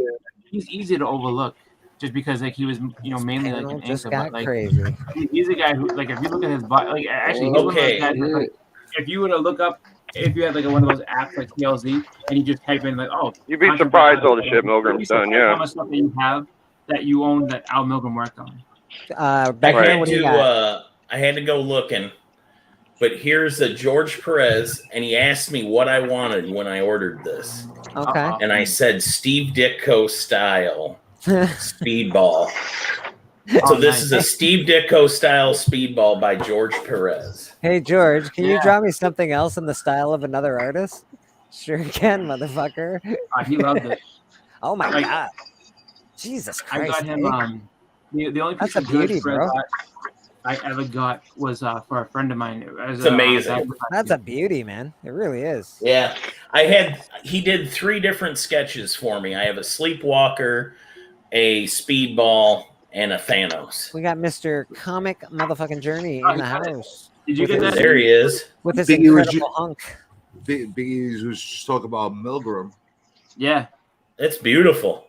This That's guy nice. is. I just got this done yesterday for me for about. Yep. I was gonna say I know where you got that. That's really cool, man. That's pretty cool. How was Terrificon Journey? It wasn't terrific. I had a good time. Where do you rank it with Heroes? Seemed pretty terrific. I thought Heroes was better. Okay. Do you think Heroes is better because all the people that were there, or do you think Heroes was better just because Heroes was better? No, I'll tell you why here. But no, listen, I had a lot of fun. I was hanging out with a bunch of guys over there. We had a good time. I was with Kamikaze, the Pressable Defects, Swaggle House, those guys. I had a lot of fun with those guys. Chris was there. Ask me how I could pick you out. Like he didn't even say a word. Like he literally was just walking in the hallway, and I think he leaned in. Wait, was he wearing his red and white? No, he was wearing a shirt that said "Look at me." It was a black shirt. Look at me shirt. And I saw him. I was like, "It's a Journey," and like it was kind of weird because it's like the mirror opposite of how we went out. He was like, "Hey, Chris," I'm like, "Oh, okay." I was like, "Yeah, Journey, okay." And then so I said, "Hey, Journey," and then like he's just like, yeah, he's like, "Look at the line. This line's crazy." There you go. Nice. Little X-Men action. Yeah, I was not waiting on that fucking line. My homie works Well, for the waste management place. Why are there so nice bags so weird? Well, he works for the waste management, so he found this in the trash, bro. So Yeah, watch the tape, bro. Watch the tape. So I'm just. So while Beckerman's here, did William Kennedy work on the Philip Kennedy Johnson work on Kingdom Come? Hey, I knew there was something different about it. No, I didn't think so. Okay. I'm going to show you guys something that's going to blow your mind since you're on the art stuff. Oh, we're blowing. That's people's Mark minds. Wade, by the way, Biggie. Yeah, that's why I went and looked up. Okay. I was told different. Oh wow, look at that. Who did that for you? Rubenstein.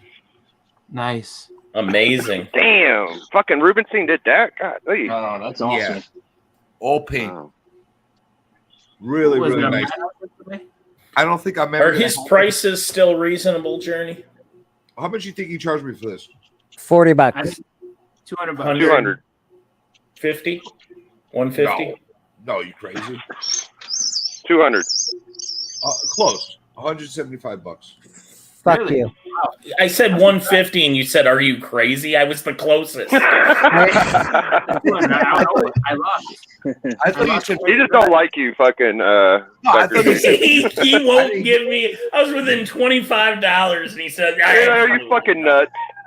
Fuck you, Becker. I thought he said 50.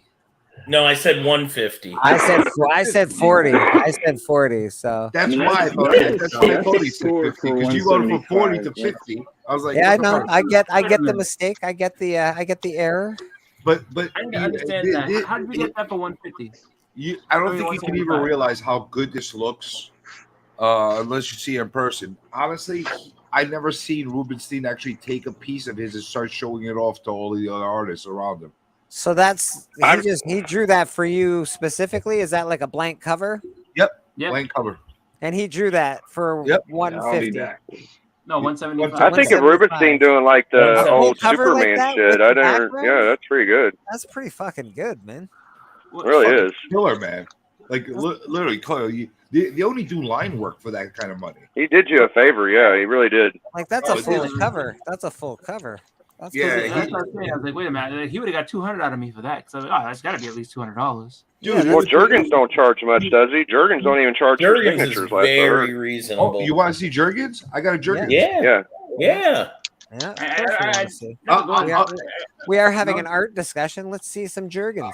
I'll show you what You gotta see Jurgens with Rubenstein, don't you? what you get for your money from the two of them. Journey, you got a nice little box there. I always got a nice. He's an little- artist. He thinks he's a fucking artist, guy. Go fuck yourself. Nice. So That's your artist, fucking guy. A nice Superman. Beautiful. Okay.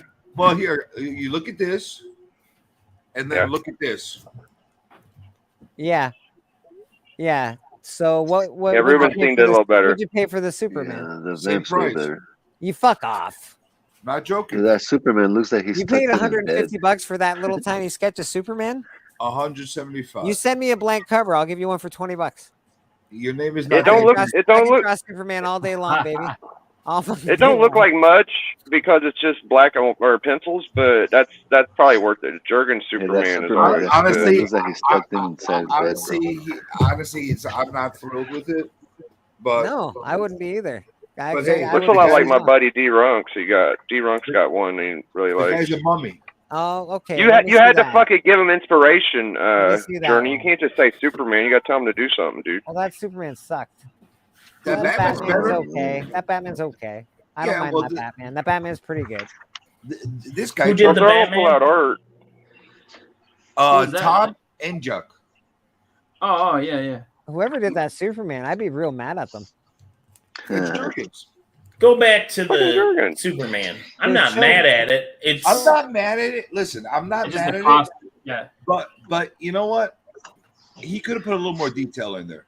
It seems like a little less effort than For usual. 150 I agree. bucks, it looks hey, like he's Bleak, wearing, make me big. He I gave up went his and phone. grabbed my jerk. he looks like he's wearing a chest plate. He doesn't even look like he has a He real looks like face. he's He in doesn't even bed, look like bro. it's a real body. Like, come on, I can draw a fucking human body better than that.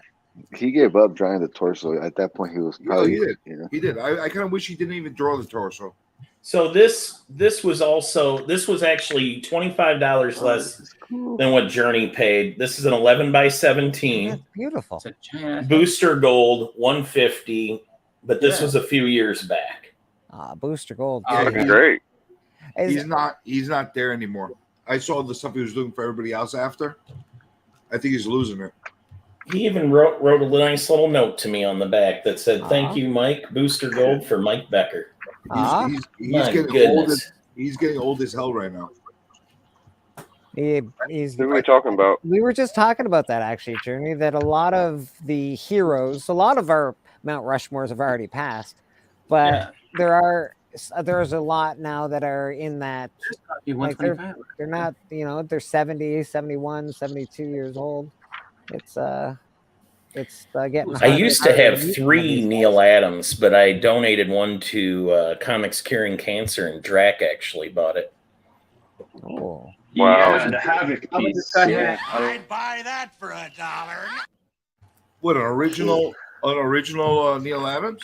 Very nice. Yeah, Yeah, let me see if I can find it. I'll also show you. yeah. much- I'll grab my other 2 Neils. But Yeah, honestly, please do. How much was that Scott Hanna had?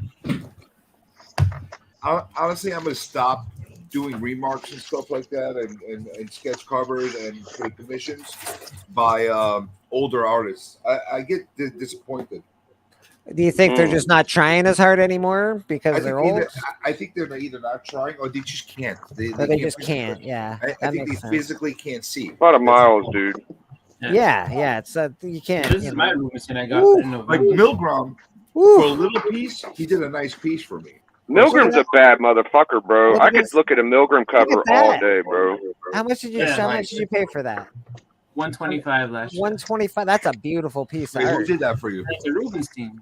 Rubenstein. I was like, okay. Rubenstein's a bad motherfucker, bro. That is badass, bro. Yeah. Yeah, I'll that put is that- super. All fun. right, I'm back with my Neils. All right. All right. All right. We'll get some Neils in I don't there. have anything cool like that. I got a Scioli Maybe the original. bats That's and it. everything. Oh, you got a Which real one? Neil Adams. Fuck. Look at that, eh? That's You look awesome. like I love I the like- style, bro. The style's great. I like the fact that he doesn't make a big nose.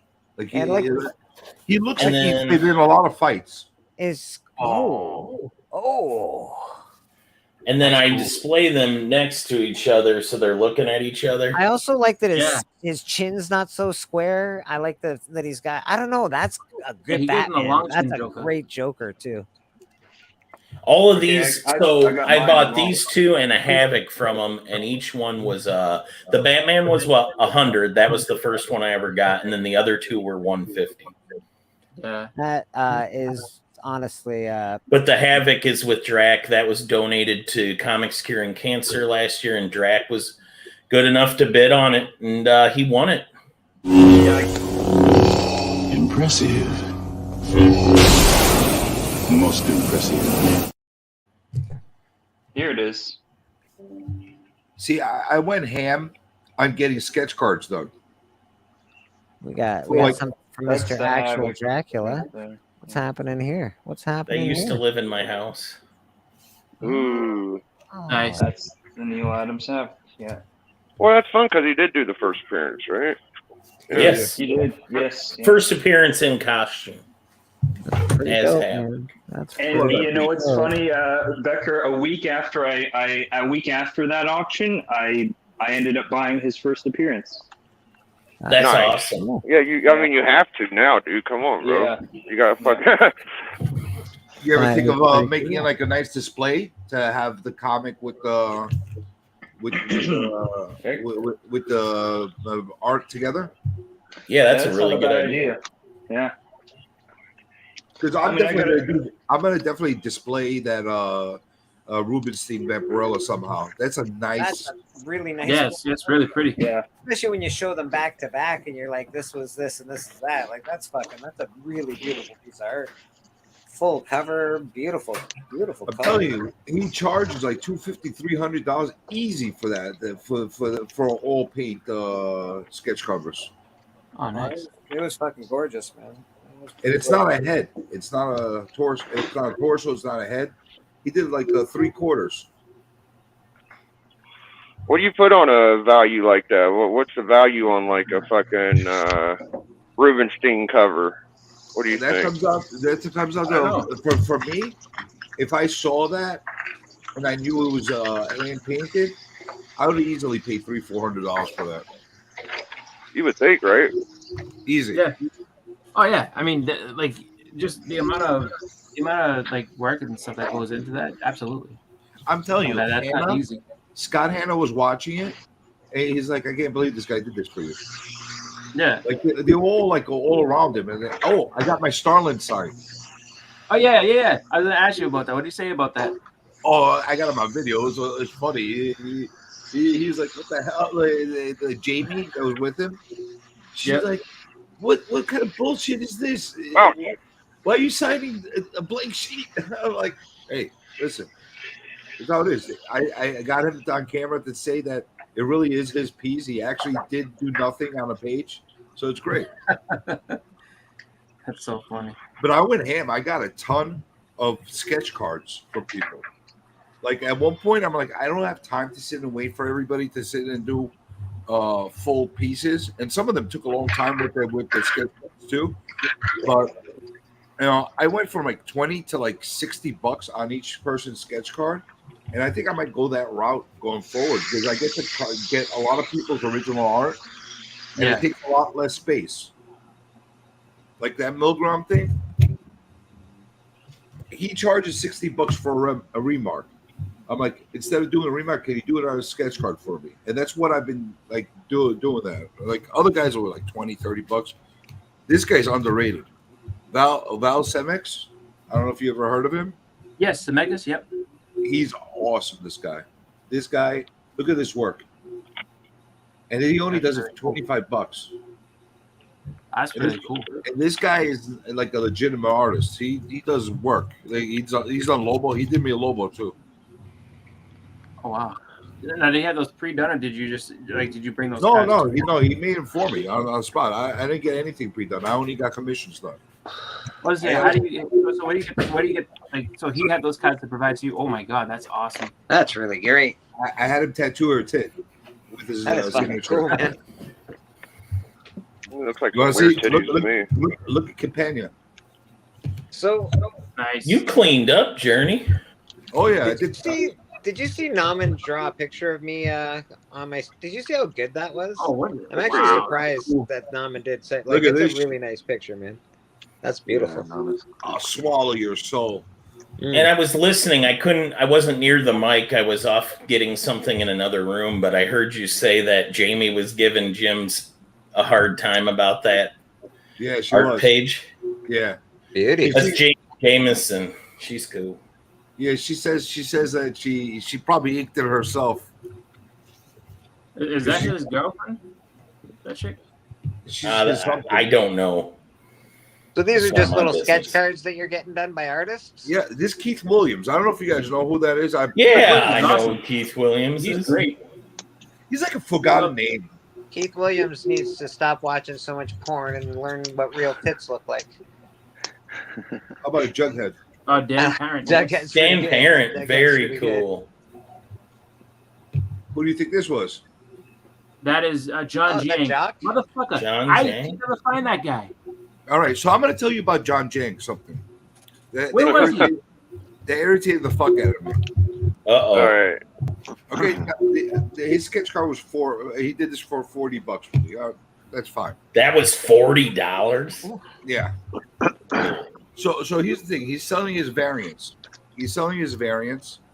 And they're like $50, $60, $80, $100, whatever. So I'm like, all right, you know what? I'll support you. You're gonna do a sketch card for me, and I'm gonna buy a variant for you. So I get ready to buy it, and I'm like, all right, sign it. He's like, oh, that's another $15. I'm like, what are you kidding me? I'm buying the fucking thing from you, and you're gonna have me pay you for your own variant that I'm overpaying to start with. You're charging me $80 for the fucking variant. I'm buying a sketch card for you for $40, which is not very impressive, but yeah, that's what he does. He did the same thing to Rob. Even So if you I'm get a commission, you got to pay for the. so I'm like, fuck you. I'm not paying you. That's not fucking wrong though. Well, you you just know turned into a good at memory sour because you're a dickhead. No, I mean, well, I'm a dickhead or he's a dickhead. Timestamp 153. Most artists, if you go up to them and you buy something from their booth, you know what I mean? They normally would kick in the signature for free. Be a smart businessman and charge it all together, and don't tell me you're going to charge extra for the fucking signature. Oh, I'm sure you would have loved that. I'm sure you would have loved that. Dude, I was That's a good point. CJ. I was willing to pay him. I was willing to pay him $80 for a Who's your stupid fucking favorite exclusive. artist? Bleeker. Oh God, not that fucking guy. Yeah, no, because that looks like you're pulling a dick move. All he had to do Well, was this build looks that like price Bleeker. into the commission price Looks like you, bro. instead of making it separate. Nice. The crony in Exactly. there. I could do that. I could do that look. That's dope, bro. Ash What, can. I've never seen that. Where was he? Where was he in the convention? Was he at the Clay McDonald place? Not Claire McDonald.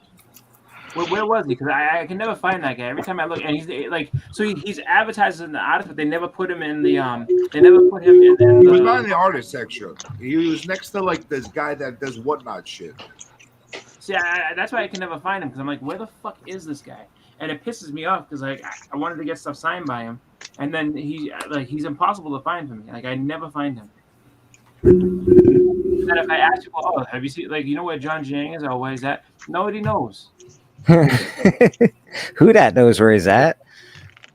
Yeah. Mr. Who dat in the stream. How you doing, Who dat, sir? All right, this is what Scott Hanna did for me for $40.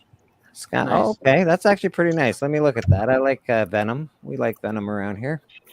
Okay, $40. Yeah. $40. No. $40. Yeah, Yeah. I like Canis better, but it's all 25. subjective. For $40, you got what John 25 Jang does. maybe. $40. $40. Yeah. And both of them, by the way, I didn't tell them what to do. I just said use your imaginations. To both of them. Go to Phil Ortiz for $40. You get like a whole fucking. I said I want you to do something really cool. Use your imagination. This is what they both did. They did the same thing except different. Oh, he didn't the imagine. same thing, but one is I don't know. This guy did the same thing too. Yeah. Look at this. Yeah. I like that though. I like that a lot. I better love than- this. I love yeah, I this. like that better than the others. I told him just do something fucking evil. And look yeah, at, that's look at pretty him. awesome, dude. Yeah. I actually like that quite a bit. Yeah, this guy's cool as shit, and he actually has his Sorry, own. Journey. Sorry about that. You dropped a lot of money, Journey. Oh my goodness. Is that He the must be- Frankenstein's wife? That's cool. Bride of Frankenstein, and this guy has his own sketch cards. Yeah, it's Judge Deep. I knew that as soon as I saw it. That's very cool. Yeah, very very cool. Like Dragon Ball or something.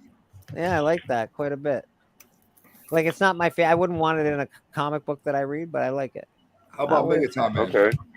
I can't. That's a little blurry. Oh, yeah, Okay. I can't I tell. like that. Okay, cool. Balchinian. There we go. There we go. What was that guy's name? I forget. Don Simpson, very cool. Don Simpson. I'm actually gonna have him.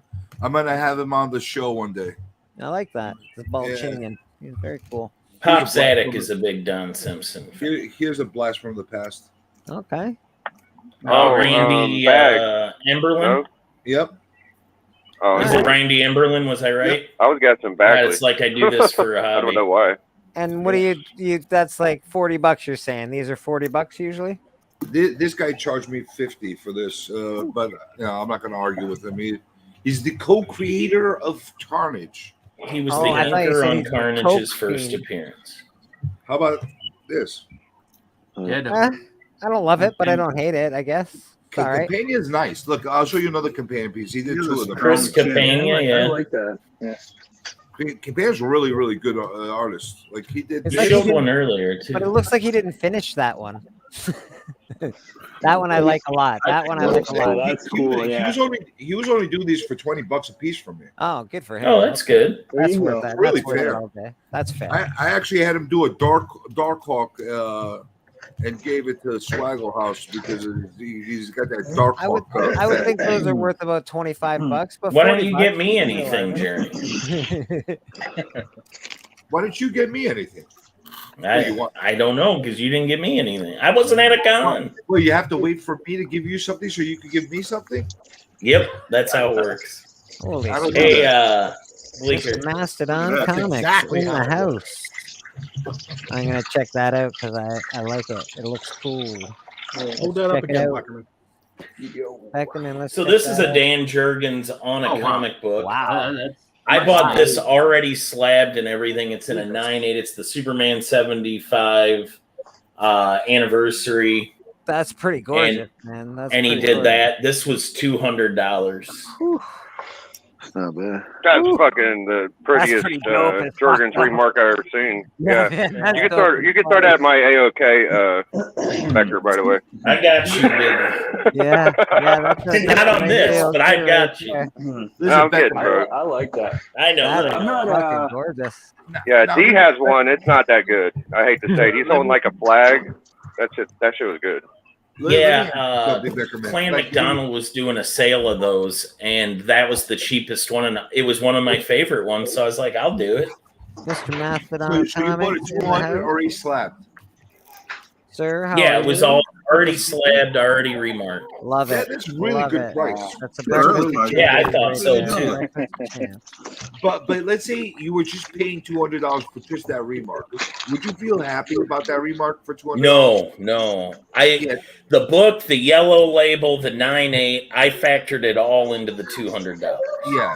What you got there is beautiful, Beckerman. Well, that's Yeah, a really I really beautiful like it. piece. That's from buying a lot of art, though. Like you can run across those after you buy so much fucking art. I bet. Like I was really get some tempted to buy the shoppers. gold copy of that 75th anniversary Superman thing. I was really tempted to buy it. I bought two, and I gave one to my buddy Alan for an AOK, and then the other one I hooked my buddy up who missed it out on it. You know I'm your buddy, right? We're buddies. Well, I don't have one. I don't have any left because it was fine. Those 9.8 CGC, they were fine and everything, but I didn't really care about it. I don't care like about it, this but I really better. wanted it. I don't know. I love the look of it. It I looked guess. good. I'll say this: it looked good. It was pure. It was cover, in my man. It house was for pure about cover. all of 20 days. Yeah, it's total pure cover. I didn't really need it, but I was like, oh, that's I just hope they reprint it enough to where you can get a copy for cover. Would be nice. The Just only keep reason reprinting why the I fucking bought thing. two, and I liked that they were numbered from CGC too.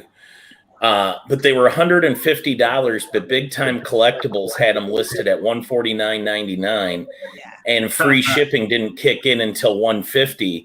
So I was going to have to pay $25 for shipping. I was like, not today, suckers, and I bought 2. I will spend extra money to save shipping. Hey man, I like it. I fucking like it. I'm You don't didn't bump it up at all. Hey, Beckerman, you do the art thing all the time. Do you Yes, see a sir. lot of people? Do you see a lot of people do these sketch cover things, sketch card things? Oh yeah. I know guys that do only sketch cards. Because I'm kind of getting into like this kick. I'm like, it's taking. It's a very economical way to do it. And I've got a buddy that you know how you were showing the one artist that had custom cards. I got a buddy that makes his own sketch cards with his and then on the back it links to his CAF. I don't know if you know what CAF is yet, Journey, but it's comic art fans, and you can scan your stuff online. There's 2 options. There's a free option and there's a paid option, but it allows you to display your art collection. And he has personal, it has his logo on the back. It's got a QR code that links you to his CAF. And they're really, he's had all sorts of artists do sketches on there. It's like collectors putting their stuff on there, or is it? Yeah, it's all collectors, and then you can buy stuff too. Hoarders hide shops on there. Do those cards fit in like a card sleeve? Yes. I bought the That's top perfect. loaders. I bought sleeves. I put them in sleeves, and then I put them in the top loaders while I was there at the con. A sleeve, a top loader, a binder, bam. The only one that I got to get a special case for right now is Milgram's, because I only could fit it in a plastic sleeve. Because I gave him illustration board to do it on. What is happening instead of Bristol board? Are you And illustration board is a little heavier, like a little thicker, if you can tell.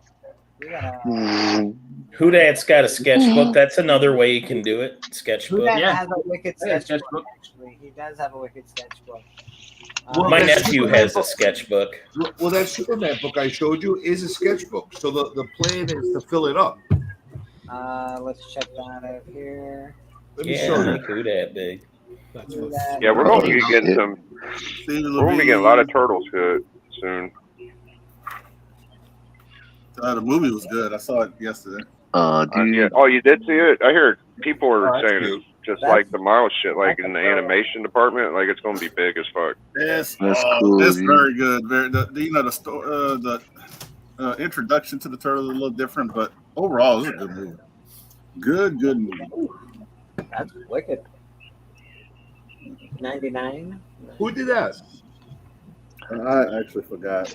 I got this in 19. I think the guy who did it is the co-creator of the Red Hood.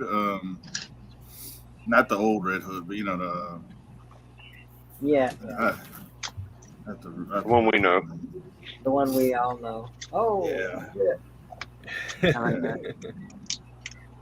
It's Gidry. He lives in Louisiana. Who did that one? Gidry. His last name's Gidry. He does a lot of turtles and other stuff, but I wanted him to do Super Saiyan. I wanted to do Vegeta because I saw he did some Dragon Ball Z stuff. I would have got a Gohan. He's always my favorite character. I would have got a fat Majin Buu. Right there, man. You can just rip that out of your book. Rip that out of your book and send it right on over, bro. No problem. Let's send me that. Who did that? Canadian. That's The co-creator of what's his name, Rick and Morty. He was at the fucking con. This cool. was 2019. I need all of that in my life. Co-creator of the comic book or the comic actual? comic. I have Rick and Morty #1, but man, I need that in my life. He didn't know what Mardi Gras was. I was like, What? can you put Mardi Gras beads on him? He was like, what's that? I said, oh god. wow. Oh, nice. Oh, that's a cool group. I like that. No man. Group with Group Black Panther. I like it, man. That's cool. So that was pretty cool.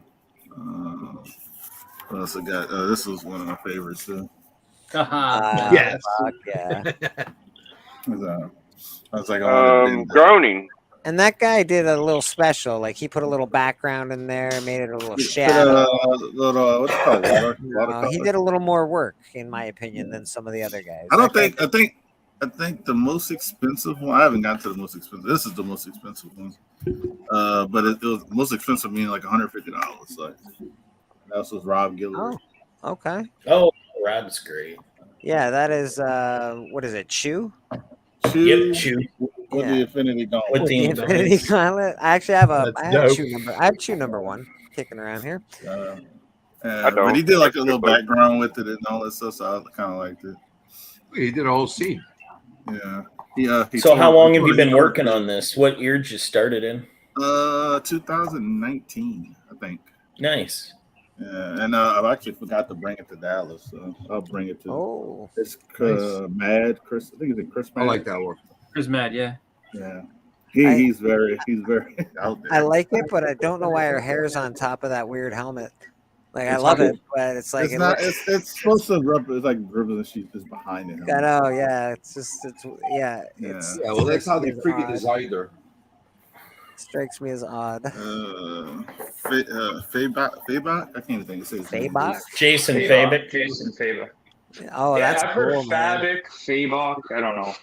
That's cool. Yeah. That's cool. I like the both of those. That's my little card. My little card. So I didn't have a card. Miles. So put it in a card. Little noir. I like that, man. That's cool. Yeah, what else I got? Oh, this is one. I haven't get to that one yet. I dig the sketchbook idea, but you don't want to lose your sketchbook. Some of those guys will fucking take off, not do it. I'll give it to you like on a Friday, and I'm checking on it every couple hours. Tim Lottie. Yeah, nobody gets to leave with it. Yeah, I don't blame him. I've heard some horror stories, man. I've heard horror stories. I like it. I like it because they flip through it and they try to do a little bit better than the person before. That's very valid. That's very valid. Artists are probably prone to that. That's why I started my nephew's book off with. Ooh, a nice color. Oh, that was skill, Chris. I got nervous with Guy. He actually took it to the hotel, but he brought it back the next day. Ooh. I like that. Well, you got to have Scrooge in the money pit, right? That's the deal there. Only reason because he colored it and all that stuff. This is what's his name? Nice. That's fucking cool. Dexter Daria. No, dude, I can't even think his fucking name right now. I don't know, but that's that's he no does, name I've ever seen. A lot of stuff, a lot of remarks and shit. Yeah, that's why you need a. I like the imagery on that one, but like everything, the anatomy doesn't make sense. Just a tip for people that want to start one of these: leave the first page blank, then you can pay a letterer to come in, very cheap too. It's very reasonable. Have a pro letterer do your table of contents, and then you can remember everybody you've put in it. Yeah, I heard Justin Birch will work for a sandwich, actually. Wow. Yeah, there you go. Have Justin Birch do your letters. But if you leave that first page blank, you can do a table of contents. This guy is like a lot. He does a lot of stuff on community, whatnot, all kind of stuff. I can't think of his fucking name. Sears? Nuh-uh. It'll come to me later. I like the Illis Illuminati. I like all the work he did in Javon Jordan. Javon Jordan. Yeah, it's very detailed, in my opinion. I I like the work he did. I just think the hand is a little too far away, and the claws are. He added the hand. I don't know what I paid for was the head, and it's good. It's really cool though. Yeah. He added the hand and the blood because like he forgot about it, and I walked back towards the end of the day. He said, "Oh, I'll be finished before the end of the day." I walked back like a couple hours up before the show ended. He said, "Oh man, I totally forgot." Blah blah blah blah. And he's like, and that's why he added that part. Should have told him to add a shoulder and an arm. I think my favorite cover of his is the Shredder one he did, where he's holding all the. Very cool. Nice book. The Turtles mask. More done. That's actually what I'm doing with this the Superman book. This whole thing is book. It's blank because it's a blank. Oh, that's just a blank book, eh? So that's why I started off with Jurgens on the cover, and I'm gonna have like lesser artists do interior pages. inside of it, and then I'll find somebody to do the back cover with blank as well. Chris, you got something you got up there? You know who you should get on the back? Jerry Ordway. I thought about it, but he had a line like through the door. Sketchup, but having a I hard gave time it to Adriana seeing it. Mello, and she actually left the first. So I don't know if she's like, under that same thing, but she like left the first page blank for me. So like, oh, cool. Yeah, most artists will leave that first page blank if they've done a lot of them. Oh, hello. Yeah, I'm across from her. And Hello, then, Dolly. So this dude here, he did a snake eyes for me. Snake eyes. Nice. Yeah. Well, you know, That's the only Fortnite. You remember those special comics with the Fortnite codes? It's the only one I bought was Snake Eyes versus Batman. Because like Snake Eyes and Batman, bro, I gotta buy that. Fuck. And I like what you got there, Chris. But I would say if you're gonna do these styles, get the style that Houdat has, because look at he can detach his stuff pretty easy. Yeah, frame it. If he ever wants to get one of them framed or you need money real quick. Yeah. Whatever. All right, guys, I'm going to hop off. I'm going to go check out this Chip Zdarsky interview. I love trolling that guy whenever possible. Yeah, I got to go too. I've got a honeydew list a mile long. Cool. Very cool. Peace, Hey, guys. boys. Have a great rest of your day. Thanks for popping in. We appreciate you. You guys got anything going on this week? Are you plugging anything, Drac? Oh, I think. Yeah, I'm doing like a channel update video because I haven't done much in a while. So I think I'm gonna do that tomorrow or Monday, and I'll also do my CBC nominations because I haven't done those yet. I'll do those live. Nice. Yeah. All right, bro. Thanks for popping on, man. We appreciate you. Thank you. Oh, just spoiler alert! I'm nominating myself for every category. You fucking should. Attaboy. You're the best. All We right. got Norenrad in the Yeah. chat. Chicago, Schultze, Glenn. All right, I'll how see you you guys doing, later. bro? See you, Very Drac. nice to Later, see you, bro. Drac. Glenn, TM Nerdy. Nice. Everybody. So I hanging had another community guy play me in Tekken, dude. That was fun. Oh, that's cool. That's cool. Yeah, fucking Green Hawkster. I know that Katie and all those people are in like a community sort of, I don't know, Super Mario Kart thing, which is cool. So what are you doing? Terrorizing the fucking community, going beat the shit out of them in Tekken? That's Is what that he the does. next thing now? Yeah, PSN Green Hawkster hit me up. He said he has Tekken. I was like, cool. And he even messaged me. He was like, I'm pretty sure you're gonna beat my ass, but let's just try it out. And I played him 15 times, and he got like 4 rounds or something. So that's your thing. You just go, hey, I'm gonna kick your I ass. haven't lost yet. I'm waiting for someone to whip my ass. Geeks and Get on Drinks the wants to fucking bite me next. PlayStation. I'm gonna kick your ass. Yeah, if I had one, Biggie, I'd beat the crap out of you. That sounds good. Hey, if I had one, he'd probably beat the shit out of me. Yeah, there's no doubt. He's suck what at is he? Tekken. He's ranked and all sorts of shit. I suck at Tekken. He's a Street Tekken- Fighter, I'll kick your ass. I'm a Street Fighter Maybe. 2. Street Fighter 2. I might have a good chance. That's at my game, man. I'll Yeah. fucking Blanca your Come on, ass kiddo. all over the place. I might have a good chance at that one. I got Marvel Capcom 2 on the PS3, so if you got that downloaded on your 4 or 5, we can play that. I don't have a 4 or 5. I'm not I got that a fancy. 4. I got a PS4. I'm gonna have to figure something out. I don't have That's nice. I don't go online though. I don't like to pay for it. It's so expensive. Yeah, you gotta get the PSN card, man. It's like $60 a month is the best Yeah, way. it's really expensive. It's not cheap. It is fucking dumb, bro, but Like I like games, but I don't know if I like games enough to pay $60 a month after I've already bought the system, which is $900. After I've already bought the game, which is fucking $70. I mean, Xbox has been like that too, so. Yeah, no, I know. Just the way it is. It's the same thing. I don't know if I'm willing to pay that kind of money to play video games. I fucking Wait, hate is it. it $60 a month? I thought it was cheaper than that. No, No, fuck a year. A year, bro. Oh, a year. Yeah, a year. Oh, you said a month. $60 a month. That's I'm cheap. sorry. Yeah, a year. It's not bad. 60 a year is not so bad. That's not so bad. Okay, I can live more with that. That's you can stomach that. Yeah, that's reasonable. That's actually I can live with that. Whew. Oh, maybe I still will say get it. fuck Maybe that after you spend a lot of money on the system. I have somewhere in my house. Chris, you had a good time? Oh yeah, I had a good time. I just Where'd you leave? I left around. I think I left the show around 6 o'clock because we were heading back home. Oh, you left the same day. Damn it. Yeah. I got you. Like I didn't get a chance to do all like 1 year I'm gonna be able to do all three. I just didn't have a chance to do this shit because to have 3 days of that show would be so much easier to deal with things than it was trying to get everything done in one and stuff. I left late last night. I was like, "Fuck this! I'm not gonna wait until." I had work to do in the morning. There was no way I was gonna fucking. Yeah. What was the crowd crazy yesterday? The what? Yeah, Was the the crowd crowd, sucked. Honestly, Saturdays are miserable. Saturday was miserable. Saturdays are always the busiest, most fucked No, up. but day it of was the it's absolutely miserable. Yeah. Oh, and just didn't like want to be that, there. Mr. Well, Glenn. yeah. is Because in that's the what I'm thinking. Is screen. that like the line's got to be stupid, and it's just What's like up, Glenn? you Hey, know, everyone. you're there, and you just like like I think if I did all 3 days, I would go in on Saturday, and I would just probably just like just kind of just walk around it a little bit, and I'd probably leave a little early. Hey, shout out I don't to want the home team. Obi-Wan wants to say hello. Hello there.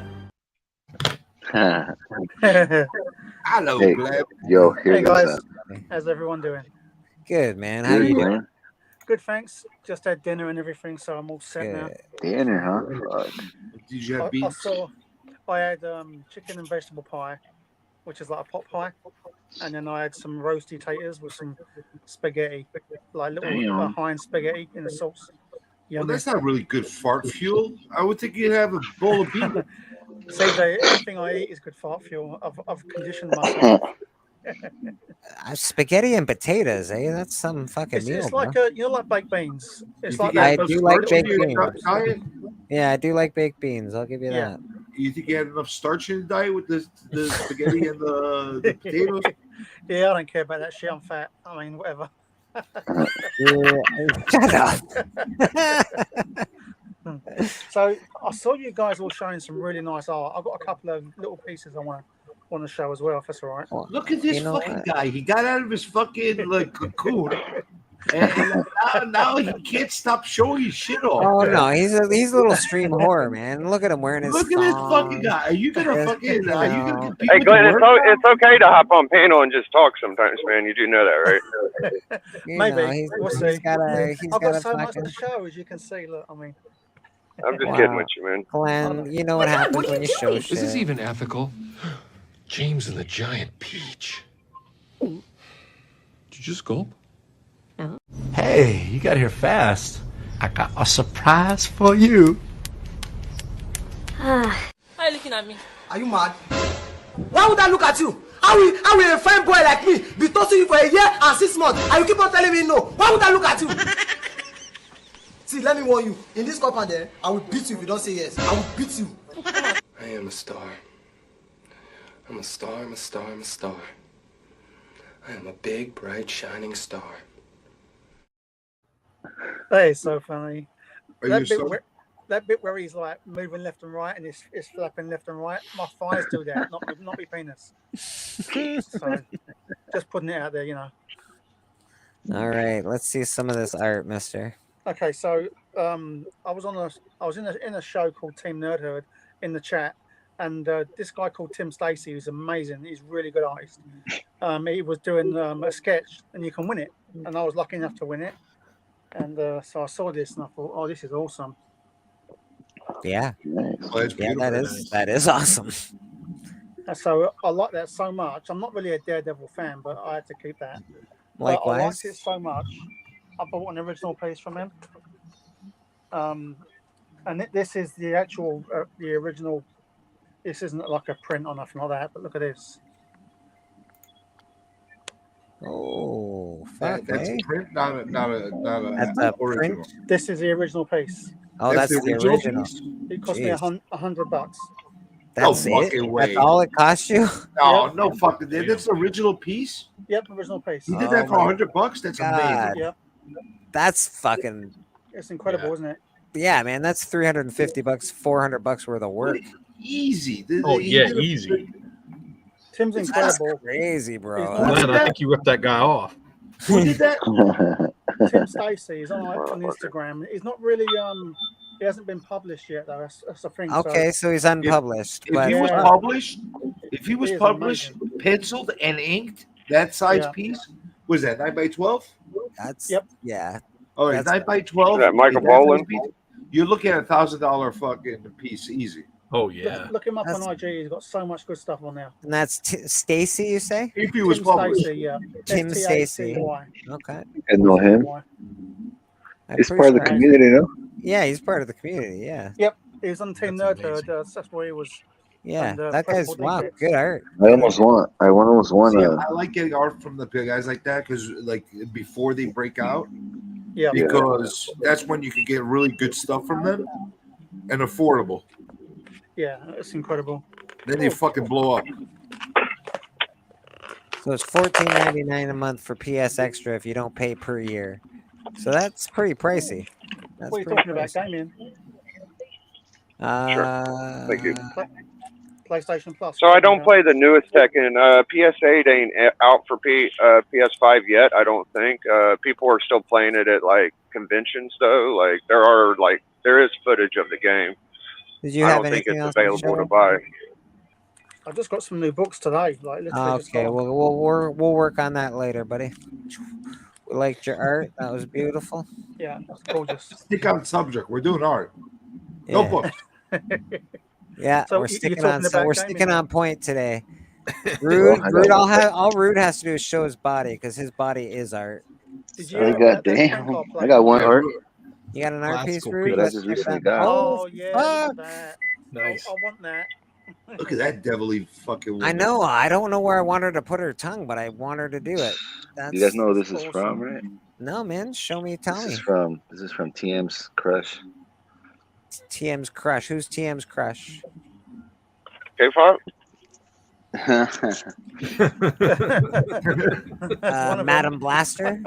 No, that's that Is it girl, Japanese Alex. girl? Alex. Yeah, like he can't, but he has a Korean crush on girl. a lot of people. Something wrong? Something wrong. Yeah, but TM actually proclaimed his love for her on the Yeah, Black that's what I Comics mean. interviews. Oh, like, did he? damn, son. Who was I it? think Who was TM. it? I think Yeah, you know how Fucking they, idea. you know how Lady they ask you, Fantastic. Listen, hold how they on. ask you Hey, who- shout out to the home team for winning last night. Okay. And listen, they won against the Oklahoma City Dodgers. I'm I trying to don't know find who out who picked their TM team, but- loves. Rude. You Give know me a how- second here.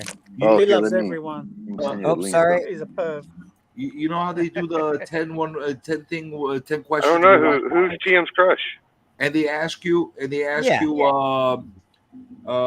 would you date in the comic community? Yeah. He said Alex. He said that woman. Alex. That's right. Yes. Who's Alex? It was an artist that was on Between the Lines. I don't like any of the. I can't think of one. I'd really want to. Is I Alex would- on? if they Does she ever do asked her me, own I'd show or say something? either- She's like a Korean girl, I think, or yeah, I think she's Korean. Okay. All right. Like she's an artist. She's talented. Nabin had her on too. Okay. That's where I went. That was on Crush on Nama's Alex. show, Good and for TM. they were giving away a book.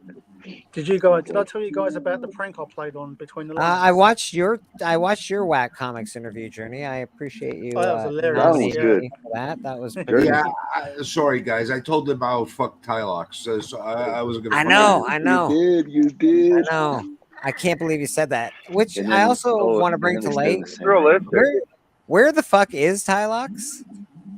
Yeah, he's Has probably anyone fucking seen- his girlfriend. He's man. enjoying Has life. anyone around. seen Tylox? It's been a long time. Tylox, get your ass back on fucking YouTube. He had jumped on my stream like last week. He's Okay. been busy, I man. wonder what else he jumped on.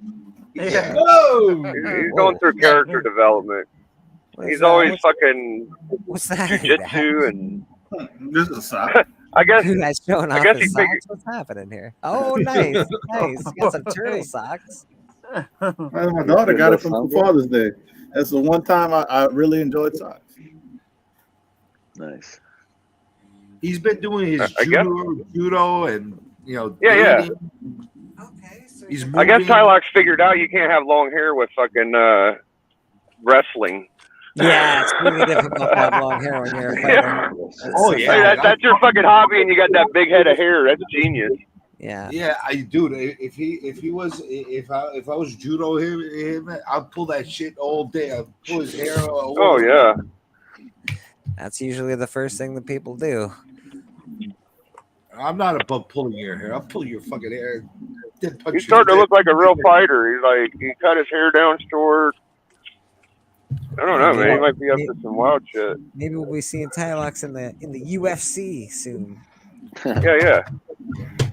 We'll He's vote having for fun with that, man. You know? vote for our boy Tylox in the UFC. Let's go Tylox, the Mighty. He's already got a name, Tylox the Mighty. It's a great fighter name. So sometimes you just gotta like take a quick pause from everything and just like just chill out and do your thing. So yeah, that's what he's doing. Well, yeah, Sometimes you got to like, reassess your community life. is like an overly happy community. Everyone's like, "Yeah, good job, you're awesome." So when you're having a shit time, you don't want to hear this shit. You're like, "Oh yeah, you're awesome," whatever. Like I turned off completely for like past 3-4 days. I ended up going to Terrificon last minute. I didn't have I had you know what? I'm just tuning out. I'm not doing anything. I'm not going on YouTube. I'm just gonna have fucking fun. And that's you need to do that sometimes. And then you get drunk and post the karaoke. I didn't get drunk.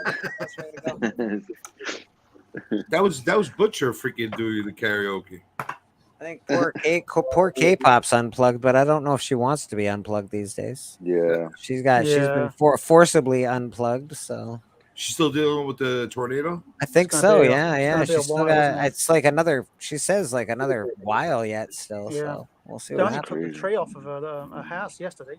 I said the whole a bunch of dangly wires everywhere. Like fuck, turn my Wi-Fi sounds off. dangerous. It sounds dangerous. You think? Yeah. What do we got there, Mr. Houdat? Oh, is that I saw some more. is that Elmo? Is that fucking Elmo? You got Cookie Monster, Kermit. La la la la la la la la. Who's saying that? And then when my daughter was born. Shit. Oh, nice. That's cool. That's lovely. That's a nice P. Who did that? Yeah. Actually, I got this as a giveaway on from Hood Rats. That's beautiful. Channel. But this was just extra. This was actually the giveaway. Yeah, that's a nice piece too. I like That's that. a really nice piece. I actually I like the headpiece better.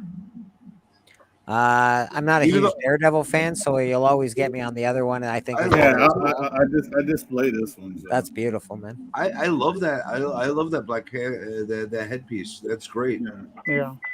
Even though the full piece looks amazing, it's beautiful. I just like the simple the simple detail. That's what I'll call it on the Black Panther. Yeah, very cool, man. Simple detail. CJ, you've been you haven't been really. Have you been drawing a lot lately, or what's going on with you? I have. Good. Glad to hear it. That'll just give me a great idea about the what do you call it? The index of the in the books, Yeah. Because I'm gonna be sending the book soon to NORAD. My bad, bro. I will be sending it, and then maybe I can have every single one of you guys write, on what page you guys are drawing at the. Because it's a black book, so the first page is all black. So it could be like in white or something. Okay. I see what you're up to. You're gonna be sending everybody to do some pictures. It'll probably take like 5 years for it all to be filled up. But. You gotta keep track who has it in whose hands, at what time. Because did any of y'all read the new Venom? No. Ah man, I've been wanting. I've been hearing Black Widow's gonna be Venom now. So has Dr. Doom ever been Venom yet, or Symbiote Doom? Yeah. Oh, okay. Well, that's what it looks like the next issue is going to be. I like the fucking team up with the red and the black Venom. I guess that's Flexo. I don't know exactly if that's him or not. Did they make Black Widow Venom yet? Because she's going to be the new Venom for 2024. Oh yeah, maybe. Story. I think issue 23 is when that starts. Is that I'm enjoying it though. The new cover's coming out of the new Venom. Well, that came out last. I'll look at it. Wednesday. The cover came out Wednesday. Who's the red one? Is that Flexo or is that Rip Rap? Who the fuck is that? Flexo sounds like a bodybuilder. Flexo's great. Flexo sounds like a ticket fighter. You don't know Flexo? Yeah, I was about to say. Yeah. I'm so far behind. Coming to I've this got to read the Kate's run onwards. I'm so far behind. Pop this bad boy open. Everybody likes Incredible Hulk. I'm still Venom and ASM. Biggie, what's your take on Immortal Hulk? Because the omnibus comes out in 2 weeks. I think that number 2 is my favorite nostalgic Alex Ross art. Like, I'm not a big Alex Ross fan, but I do think what he did on issue 2, Immortal Hulk cover A, was pretty fucking dynamic. Like, that shit was fire, dog. Yeah. Listen, I know that you're not a fan of Alex Ross, but you gotta admit the guy has fucking talent. I love his art. Like nobody else. His whole. I love that number 2. I wish he did all his shit like that. I don't know why he don't. He's shocker. His whole Immortal Hulk run was amazing art. Like amazing art. Every cover he touched, man, it was pretty. I liked his Black Panther run that I was buying. Black Panther just ended. Alex Ross did all them covers. They were pretty good. Listen, he did some great Iron Man covers too. Yeah, he did some great Iron Man covers. Listen, my favorite cover that Alex Ross did, nobody like really talks about this one, is when he did U.S. Uncle Sam. He did this two issue miniseries for DC a while back, and basically Uncle Sam like kicking people's ass. It was really great, like really great, and really affordable to get too. So. His JLA joining cover was pretty awesome as well. Yeah, he does great work on Superman. He does great work on a lot of covers. Oh, Kingdom Come, he knocked it out of the box. Oh, yes. Everybody talks about Marvels than what he did, which was amazing. But Kingdom Come, he really spectacular. So they're kind of fighting together. That's one of Mark Waid's best stories, I think. And I know that not everybody is a fan of the timeless variant covers, but there's one in particular that no one can say anything about. Surfer. I bet it's Surfer. Dude, okay, bro. That is the best cover that My he birthday did. soon, Blake. That is Thanks, so buddy. sick, bro, that he painted it and it looks so fucking shiny. Yeah, Man, I I'm ain't jealous, like, bro. I had to give that away. That was one of the first comics I ever came across. And I gave it away to my brother-in-law. Gave it away to your... His He's Captain collecting America's them all. really good. He's collecting them Spider-Man, all. And Spider-Girl. but that's the book I would get slabbed, honestly. Fuck, that shit. Can we see it again, bro? That's why I got it Let me see it slabbed. again, bro. Let's see it again. You know, I was hoping that you know, he was doing villains and he did Ultron. I was hoping that Ultron would be as good as that, but it's not. This was fucking amazing. I did get all the villain covers. I really like them. I love the covers he did for Planet of the Battle of the Planets too. I love Battle of the Planets, man. Battle of the Planets is really good. I haven't got those. I want to get them. His covers were great. Only timeless I got is Black Panther. That is so powerful. That's the only one you got, eh? I also got the Iron Man, which is really cool. The Iron Man. Yeah, I need to get that. So Biggie, you know don't like? I got a Rhino too. I got Rhino too. Rhino's pretty trash. The Venom one was You don't sick, like bro. that Silver Surfer cover that Bleak just showed? No, I didn't say I didn't like it. I'm trying to think of the one I like the most. I think the Surfer might be the best, but I have to think about I think it. that one's You know, the best. another good My one second was best is the Venom. fucking Sorry, Thing. Thing and I'm Hawk. just asking you That's because pretty you've good. been really critical of Ross. That's why I'm trying to figure out what it is you don't Oh, like. I hate the fucking timelesses. Like when it's just a bust. Like those are shit, bro. But when he like draws, like there's more action. It's okay, but it's just stagnant. Is why I don't like him. It's very still. It's like, can you please stand still so I could draw you? That's Alex Ross style. Yeah, but that has a place. That has a place in our world, you know. Looks good on the wall. Katie was in here. Hi, Katie. Hi, Katie. Bye, Katie. Okay, gotta go. She was in there and she was lurking. Is that what? Yes, I didn't even know she was. she was lurking. She was a lurking. She talks about the surges with the wires. Yeah, she's got nothing good going on by her house. Yeah, they mentioned electrical fires to her, and someone smelt that before the electricity went out. How about Yeah, that King Kong Godzilla Justice League coming up? I actually have the mural comic book, Nornrad. I have the 1 in 100 timeless variant with them all on the front and back cover. Oh, it's a pretty beautiful cover. I'm not gonna lie.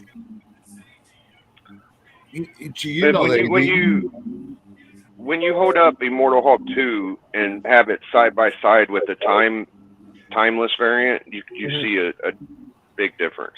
Yeah, because the timeless variants are one picture of one person. You hold up an Immortal Hulk 2, it's got a whole cover on there, man. It's awesome.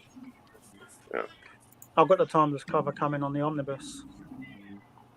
I wish I got the Venom one only because it's the stupid Spider-Man 26 that everybody's after, or whatever the fuck that stupid Spider-Punk or Wasn't that Spider-Man that was Dr. Octopus Spider as well, Idiot, wasn't it? whatever idiot that they're fucking trying to sell now. Yeah, ASM is really weird right now. So isn't fucking Peter like a Doc Ock clone that's supposed to be like fucking Spider? It's really fucking weird right now. It's like Superior Spider-Man, but it's an ASM. Spider-Man sucks right now. It don't suck, bro. The last issue was fire. That's my opinion. I know a lot of keys are coming out, so people are buying Spider-Man right now, but I don't think it's very good writing. But that's just me. Yeah, I can't disagree with that. I like new shit. I like stuff that I've never seen. I like the Miles stuff, dude. I like Spider-Man, but I prefer Miles. But I love Peter Parker. Don't get me wrong; he's gonna always be my Spider-Man. But fine. I like I've got the a radio still. I like the way they write Miles a little better now. They need to put Miles back in the Ultimate Universe. That's when he was at his best. Wasn't that destroyed though with Secret Wars? I never hopped on the Miles wagon yet. He's okay. I've got all the I don't know. That's fair. That's fair. I like this suit. I like this whole. I like the fact that he's a kid. I like that he's the friendly neighborhood Spider-Man basically again. I like that they brought it back down to that level. He's but he needs to be in his own. He can't be with other Spider-Mans running around. Yeah, universe. There's too much spider. There's too many spider people, man. There's spider. He's like fucking. He's like the new fucking clone, kind of, because he's got all this Spider-Verse shit going on. He does have a good power set though too. His power He's set. not. Yeah, he's got a different power set. He's not a clone. So. I mean, when the clone got introduced to ASM, though, we started figuring out all these Spider-Verse characters. Right? It was like, even in the cartoon, dude, they did it. Like, they did it in the comics and the cartoon. I don't know. I'm Spider people out. All the Spider people. I don't hate it. Too many. I don't hate it. Although I'll tell you what, I like Silk's concept. She's like a nymphomaniac. I love. She's the only one that never came out on this movie. All she does is want to fuck. She's awesome. Wait, really? Yeah. Have you ever read Silk? All she wants to do is fuck Spider-Man. That's her thing. Oh, all the time. Man, just anybody in general. Rally. I'm sure she's not that selective with other people. I'm sure she'll want to fuck them too. You know? Well, that's the thing with Spider-Gwen too, right? Her outfit is like the way they draw Spider-Gwen and the way her outfit is. That's hot, man. Like I don't care. Yeah, but she's not a nymphomaniac. Silk that's fair. Silk, it's written in her character that she's a freaking nymphomaniac. Oh, she's a fucking buddy for Spider-Man. I'll take I that like Spider-Gwen though. I'll take Spider-Gwen and What like does try people and think woo it her. is? I'll try and woo her. Does anyone like this? Clone Saga, get out of here. No, I don't like it. I've never read it yet, but I've got all the omnis apart from Looks one. like a scroll. I take Silk over Spider-Gwen. I like crazy chicks. Interesting. Do you have like a first Gwenpool appearance? more than all of Go them. get that. I like Gwenpool quite a bit. Spider-Gwen is really cool. I like her outfit. The pink, black, and white is pretty hot. The Ghost Spider omni is out tomorrow. Omni review, Glenn. Yeah, it was Glenn? weird when you said you were selling that snot girl. You said I think Chris said it was gross. Yeah. And I was like, I said, why? And y'all said it kind of like it was obvious, but when I read it, it just like it was a chick that was a YouTuber that may have died, and she ends up dating a girl. I like read them all, so I don't remember like gross shit in it. No, it's just the snot. That's all. It's nothing to be Just sneezed snot at. I don't even remember any weird covers. It was just like normal ass covers. And might have said snot girl. There was one where she had a booger. She had a booger one time. Was that the growth? Yeah, she's got boogers on the one that I was showing. Green boogers coming out of her nose. That sucks for not showing this. They had a whole haul for you. Oh, Glenn, I did get something recently. So Oh. did get that. Nice. Yes. Death metal. Oh, that is awesome. Little death metal action. I'm not sure if I got that one. Can you Nice. blow yourself up a little bit? Well, I gotta be better than you, Glenn. That's what it is. You You've show all always your been better than books, me. and then I'm like, fuck, I gotta get one more now because Glenn has all the ones I have. We I'm should not have sure if I have a that one. we I should couldn't have tell a you if I- Dark Knight's death metal death match, bro. See who's got the Oh, coolest death death metal No, death no, no, match. And I'll come. I'll join in You'll on kick this my one. ass. I'm gonna win. I'm gonna win. Yep. I can't compete with you. Got fucking. I've only death got 2 short metal boxes of it. nuts. It's not enough. I think I got like 2, I 3 think I got death metal books. 2 that you guys don't have. I'll be surprised. We if had you a don't do. fucking Iron Chef on the club last time. It was pretty sick, actually. It They used some of the fucking people on the panel, and I actually dug that. Alan actually won. Yeah. You know what? I think I might have that on my show, bro. Because I know Evil has some death metal shit too. Yeah, Mike's comics are somewhere else at the moment. He's got a few, but not all of them. He has everything. A but death there's metal lot of them. throwdown? Is that what we're doing? Death metal Yeah. throwdown? I can Yeah, fucking, yeah. I can throw It's down. definitely death metal. That'd probably be the only fight that I can have I'll here gladly show on the my books, YouTube. but I'm not. I could, in it I to could do win. some death metal throwdown with you guys. I'm down. Okay, I'll do it. I don't mind. Is that story really that good? Yes. Fired up. Let's Oh, go. it's amazing, amazing. TJ. Well, I haven't read it yet. I'm getting there. I'm almost there. the art too, man. The art is just. I would not be here if I would have never met you guys. If it I've wasn't never for read that it. show. I'm not saying even being for that show. sarcastic about it. Well, I was into Batman Who Laughs and the Jacques shit before Yes, death Cal, metal. yeah, Like man. death metal's Batman Who fine, Laughs but was that amazing. was the shit was definitely. fire. Yeah. Like the Batman fire Who was Laughs was the. awesome. So was death metal, bro. So was metal. I don't know. The whole thing was pretty fucking dope, to be honest. It was Yeah. okay. It was very shiny and chromy and pretty and shit, but like Yeah, but it was artistically, I like the Jacques shit more. Oh, It's very artistic. rocking. Well, Jacques was on death metal too, so don't get me wrong. Batman is written. Batman has always been drawn pretty awesome. I don't know. There's not Yep. usually a shitty artist on Batman. Well, Batman's a good character to draw. Like, Yeah. you could go like he's an interesting character to draw. He's not boring. See what He you can got do a lot there, of stuff. Glenn. What you got there? I'm just teasing Bleak. Oh, I see, Mr. Tron, Mr. Tron, eh? Yep. I'm gonna get that comic. Don't you worry. Don't you Bob's got worry. that, and I'll get Bud. this one. I still also want to get the. It was a movie when I was a kid. Fuck, the space one where the guy plays the video game and they come and get him off the planet. They leave a Last fucking. Starfighter. Yeah, the Last Starfighter. I Last still want to get a Starfighter. Last Starfighter. I've got number 1. I've got 2 and 3 coming, and I Yeah. saw 2 and 3 of Tron the other day as well. I might grab them. But that's like how I collect comics. I collect comics based on TV and things I loved when I was Oh, a kid. mate. That's, I've got something coming that's how I as do well. it. Or cool something factor. Death Yeah. metal is just all cool factor for me. I've That got. shit is I don't want to dope. spoil what I've got coming, but it's, I consider how cool a comic is by how many nymphomaniacs are in the cast. I can respect that, Journey. I can I've heard respect Batman and Robin in Nymphos. Chris, Mr. Boston Chris, back. Yep. How you doing, sir? I'm all right. Mastodon, you got a show coming up anytime soon, Mastodon, or is that over with until till like because you did what 10 episodes or 5, like I don't know, so many episodes, and then you're doing another season? Is that what's going on with that? Yeah. Okay. September we'll be back. All right. He Cool. gets all fancy with us. He does seasons. He's I not know like he us. does seasons. That's fucking fancy. Eh? Fucking, he's old Netflix. He does seasons on us. Yeah, like, but not like us. We go rampant, like with no organization or anything like that. This guy is organized. He knows his shit. Mr. Big B McFly. I don't know about that. All right, Glenn, you can show off some stuff because I'm gonna go smoke for a minute. Everyone Okay. else, you can tell Glenn that he's not allowed to show off stuff if you like.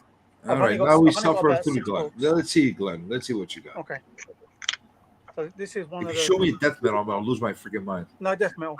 It's gonna be all Superman, bro. No, not Superman either. But I can grab some if you want me to. No, This Don't is touch a some Omni, death metal. dude. I saw it. the hell's that? Superman yesterday. That's death metal. Death metal. Oh my god, you got it in my mind now. Night Terrors, Teen Titans. What the hell is that? Who's that? That's Wonder Woman? Yep. She has a new what's costume? No, that's the No. other Wonder Woman. That There's is another Wonder Woman? That's the other one. Another Wonder Woman. How many fucking Wonder Woman do we have? I don't know. Another one. Another one. Wait, how many we fucking have of Wonder Woman? We got like 3, 4. Oh, I think fuck that's that. a real cool cover. Yeah, it looks like some That looks like fashion Super model CJ. shit. That looks like Super CJ, bro. Like, it looks Final like your Crisis. cartoon. It looks like the face of your cartoon. I like the cover of CoverGirl. I see what they're trying to do there. That's like an homage to the old school something. No, It's that only was $1 Final each. Crisis. Yeah. Just Dr. This Manhattan. is Oh, Revelations number 1. That's right there. Revelation. That's what I think they should do in the DCU. They should just do fucking Crisis, kill Flash, kill Supergirl. Kill Superman. Just keep killing people. Leave that part out. Everybody else dies. And leave Power Girl just running around with her boobs. Yeah. Yes. She's got her own series now. Dude, they can make so much bank if they kill Flash. Just kill him early too. So, this is Fucking Boris get rid of Knight Uncovered, and I looked at it yesterday, and it's all the covers of the current run and a little bit of story in there. It's pretty cool. And then I got the shiny of it, Damn, son. Ugh. which is the Titanic I'm a homage. sucker for I need shiny. to get a fucking foil I'll like that. never I let don't you have go. any new one. I'll never let you go. You freaking bitch. You did let me go. I just have like And then- 90s foils. I don't have no new I've ones. never got these, and I love Simon Bisley, but I've never had this before. Really? You never had Oh, that dude. one? Oh, No. that's classic cover, man. Nice, nice. I got the That's a thickest good Simon That's a Beasley good cover, superhero dog. right there. I met Bisley. Y'all are and gonna like this Ron, one. And If you like Beasley, you gotta have that cover. I met I have it. for the Batman Judge Dredd Judgment and Gotham sign-in. That's so cool. And then there's number 2.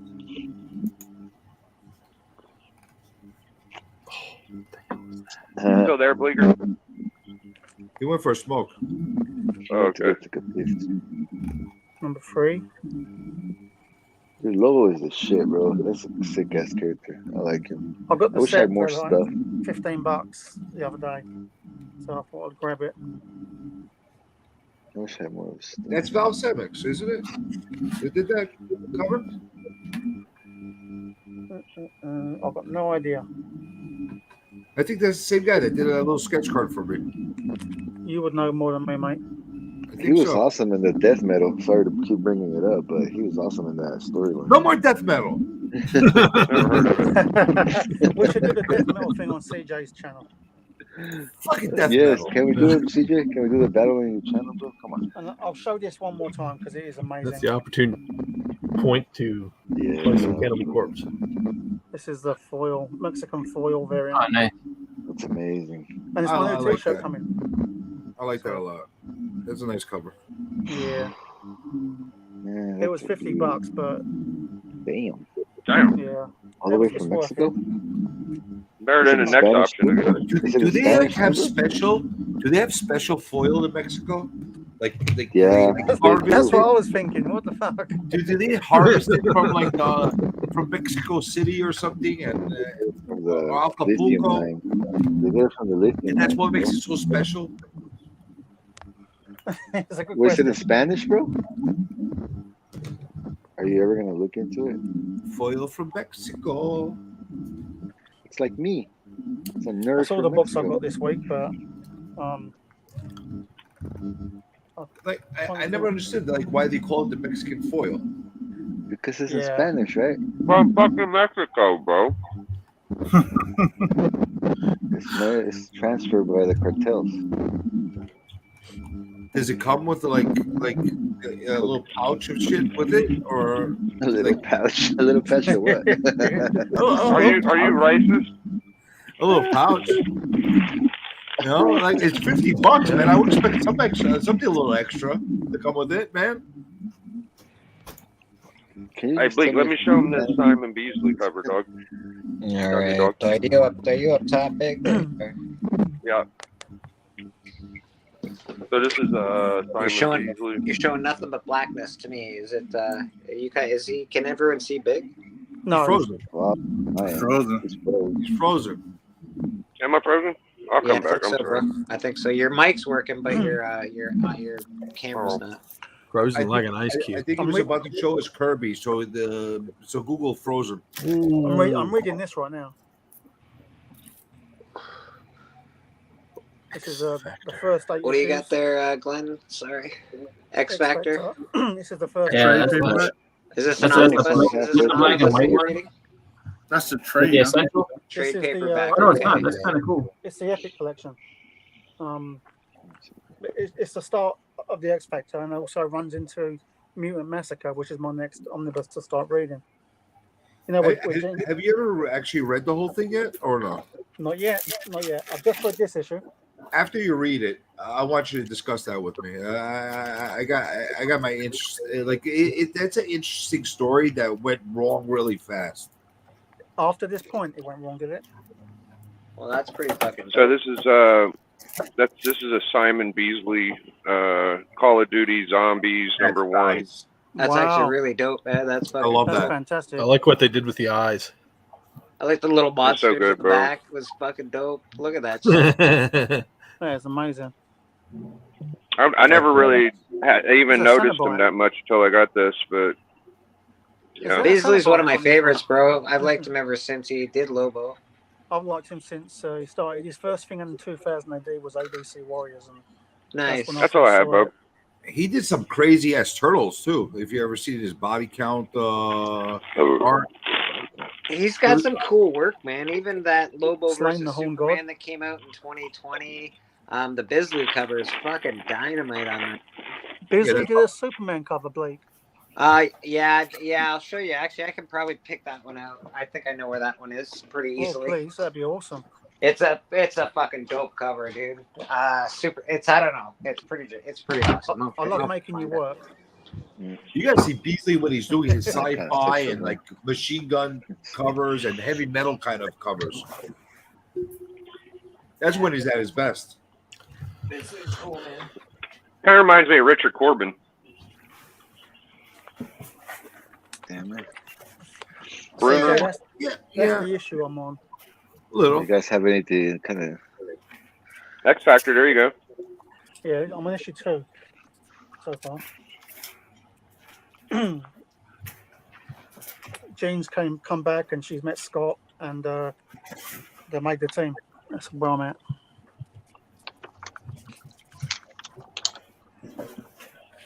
Bro, I have a feeling this is gonna be dope, man. I mean, I'm a sucker for like team ups like this. What is that you showing? What do you got up there, mister? That's that It new better not be book. death metal.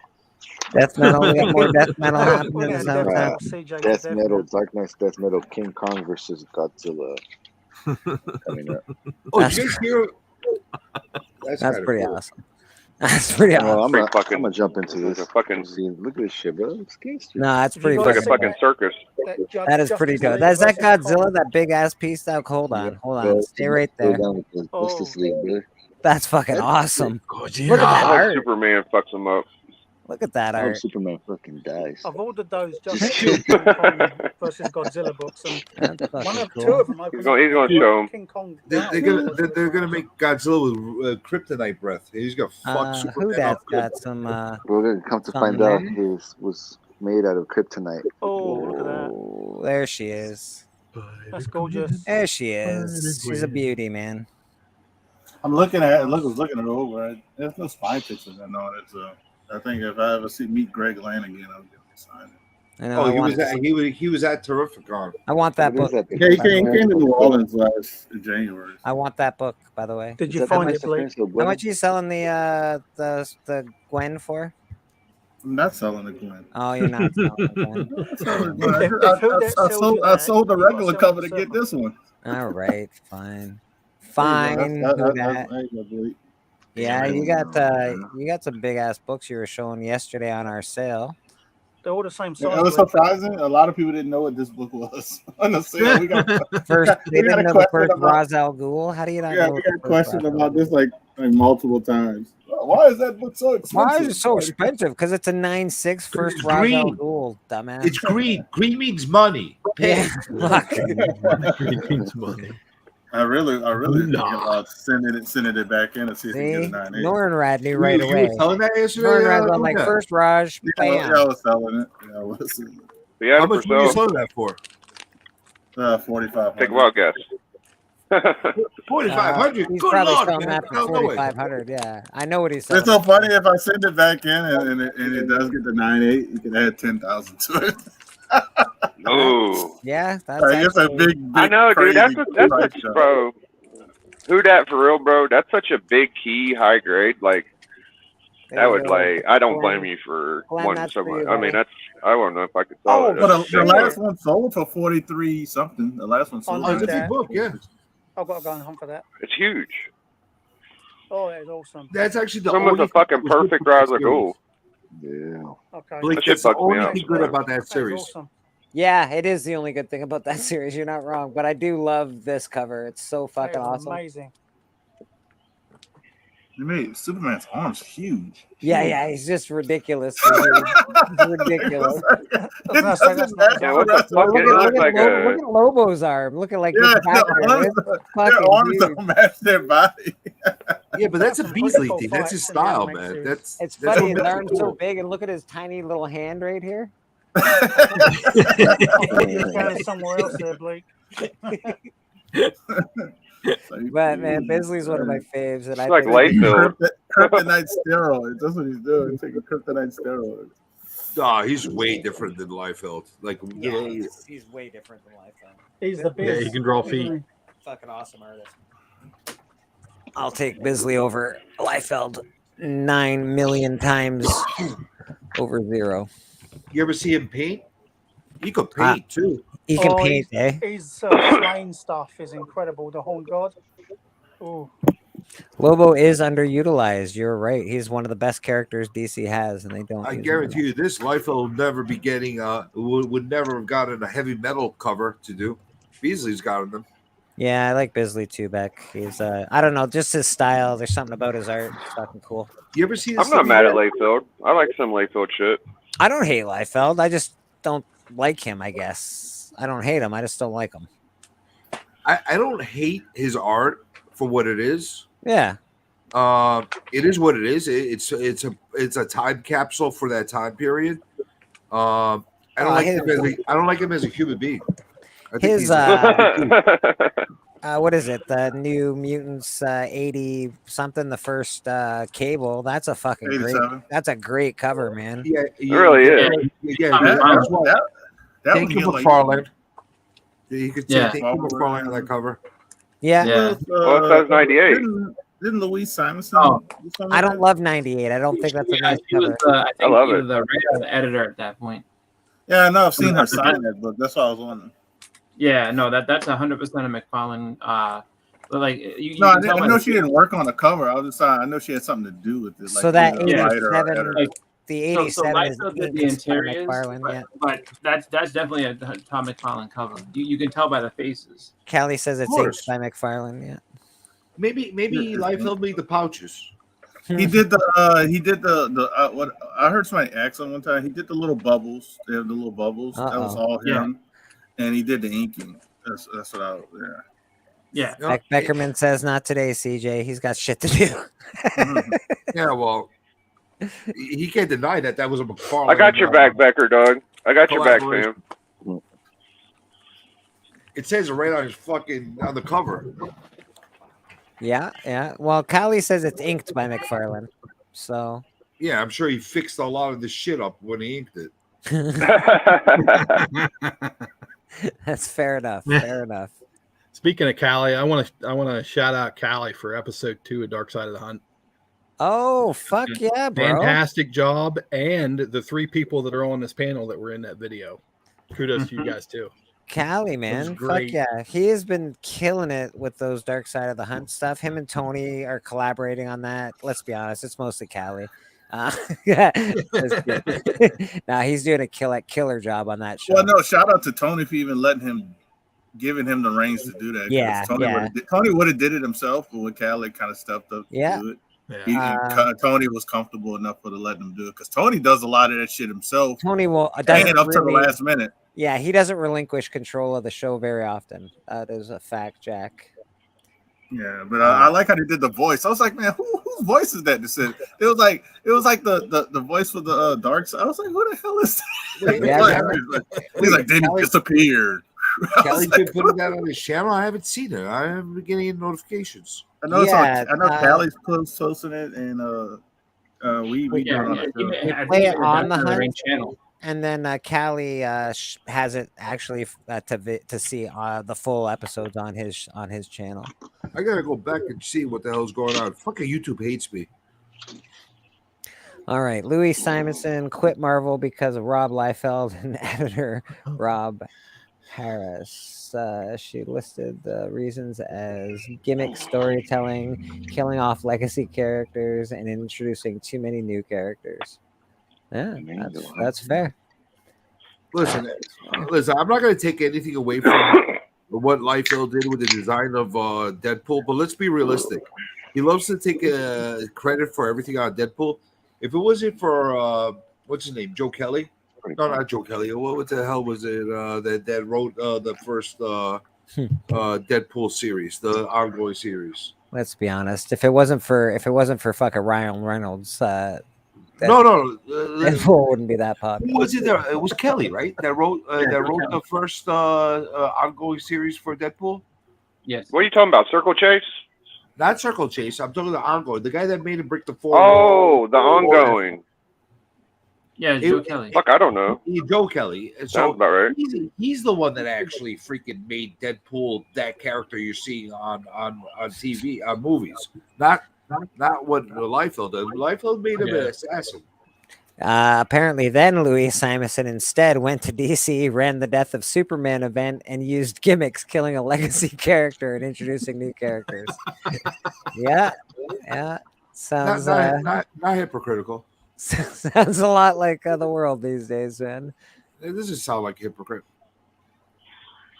If anybody wants is game to see that movie, but the Turtle movie actually is good. It's really good, really funny. I like it. Yep, I plan on going to see it.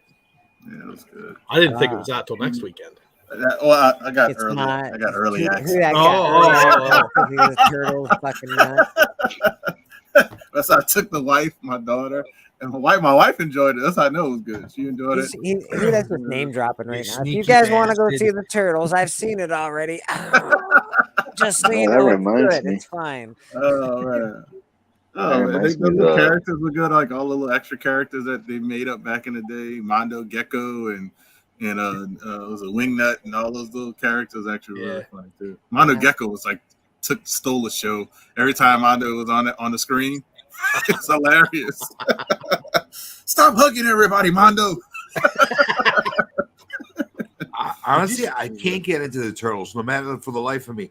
A little bit, I could get into the first run of Mirage, the way Eastman they were like more angry turtles. Like I like that, but I can't get into the fucking mainstream turtle thing. It just well, this one is basically like it's not even them as adults or older teenagers. This is basically them 15 years old. I guess they're really like in the heart of being a teenager. And well, I want to see them when they're 2 years old. This is bullshit. I want to see. They have that. They have them as 2 years. Ha ha ha. They have them. They have them, and it's pretty funny. Foiled again. It's pretty funny because like you're like, oh man, I don't want to have any kids if the kids are like that. It's funny you mentioned. It's funny you mentioned that. They have that. CJ Kelly wants to know if you like G.I. Joes. Nice, Glenn. I used to love G.I. Joe. Okay. Because that's you can't say anything bad about G.I. Joe when Boston's on the panel. To play with them? I used to love. No, nice. I like that. I'll take a Last Ronin sketch card. Thank you. Good or bad? Last Ronin sketch. That's actually really cool. That's very cool. But it's nothing that I don't think I could do myself. That you did that, you, man. I just did this on your fucking life.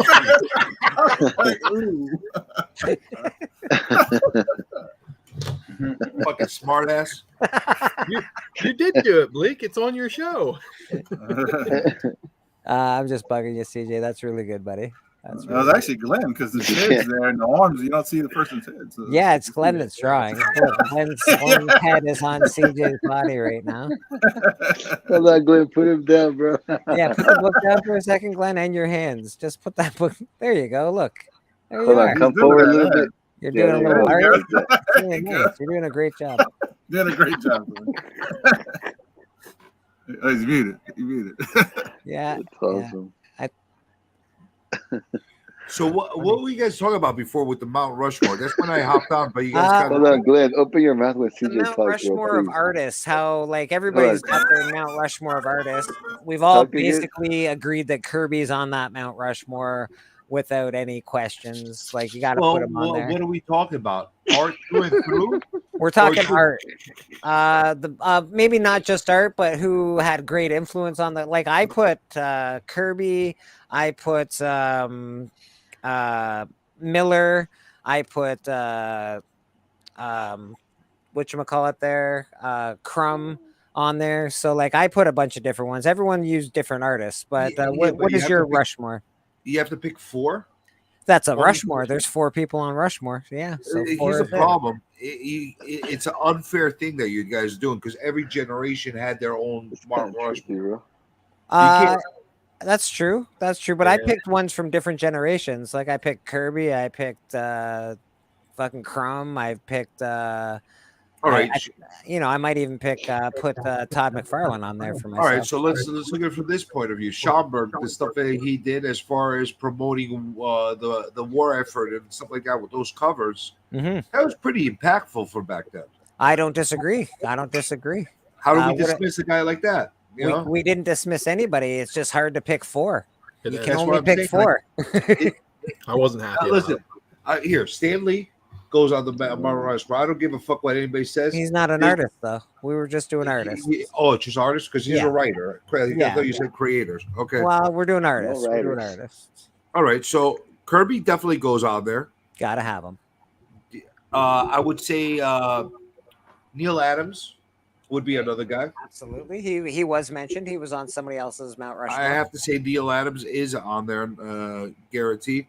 From the new generation, McFarlane, I'll put him because honestly, he had a fucking huge impact on everything 90s and over until today. Absolutely. And for the it's not easy. Who do I knock off? That's the problem. Like what did we mention when it happened that we didn't even talk about? George Perez. We didn't talk about George Perez. We didn't there's so many different George Perez was phenomenal. I wouldn't put him in the Mount Rushmore, but he was phenomenal. Yeah. I put him in the Sal Buscema, John Romita Sr. Category. That kind of what about somebody like Ditko is pretty fucking special? No, I wouldn't put Ditko as the Mount Rushmore. Ditko was innovative, but he was not a great artist. Frazetta might be in there. Frazetta was a beautiful artist, but is he a guy that impacted the comic book industry? No, and that's the thing. He didn't impact the industry as much as others, right? Frazetta transcended the comic book industry. Yeah, man, he was amazing. He really was amazing. So I would never put Ditko in that Mount Rushmore. I thought Ditko was what he was. He was good. However, he was not Kirby. He was not Adams. He was not McFarlane. He didn't do stuff for the industry the way. Would you put Eastman in there? Would Eastman be on your Mount Rushmore? See, Eastman did a lot for the. You're muted, buddy. You're muted. Matt Baker, Kirby, McFarlane, and Neil Adams. There you go. That's a good Rushmore. That's a nice Rushmore. And Matt Baker was very influential in Good Girl art. Like a lot of people who want to buy Good Girl Golden Age stuff, they want Matt Baker. It holds value. Dave Stevens, fuck, man. That guy can draw some fucking art. Wasn't Matt Baker like the first prominent black artist? Well, yeah. Well, first one they gave credit to. Yeah. Yeah. I was gonna say he was the first one to sign his name on the cover, wasn't he? Yeah. It's pretty damn significant. Yeah, so that's pretty that's why significant. that's why he's gonna be on there for me regardless. Yeah, I don't even have any of his stuff because it's kind of You know what the only problem is with Matt Baker? For me, he did a lot of covers. They got some stuff he did covers in interiors, but it's few and far between. And Beckerman says when that question, he's not wrong. It's the thing to remember is each person's Rushmore is unique to them. Yep. I like it because it helps me understand what you are into, and that's true. When somebody says they're Mount Rushmore of people, you can almost go, okay, I know what comic books you're into. Wait, hold on a second. You didn't ask me my Rushmore. No, I thought we're doing the Mount Rushmore for No, what you're Mount Rushmore. That's why I named the people. That's why I'm struggling. All right, you're never gonna get 100% Mount Rushmore. Everybody's got a different Rushmore. So if you want a Mount Rushmore as far as what impacted me as an artist, let's hear it. Clearly, McFarlane's one of them. Yeah, because I admire what he did on a business level, and I also admire what he did as far as that's concerned.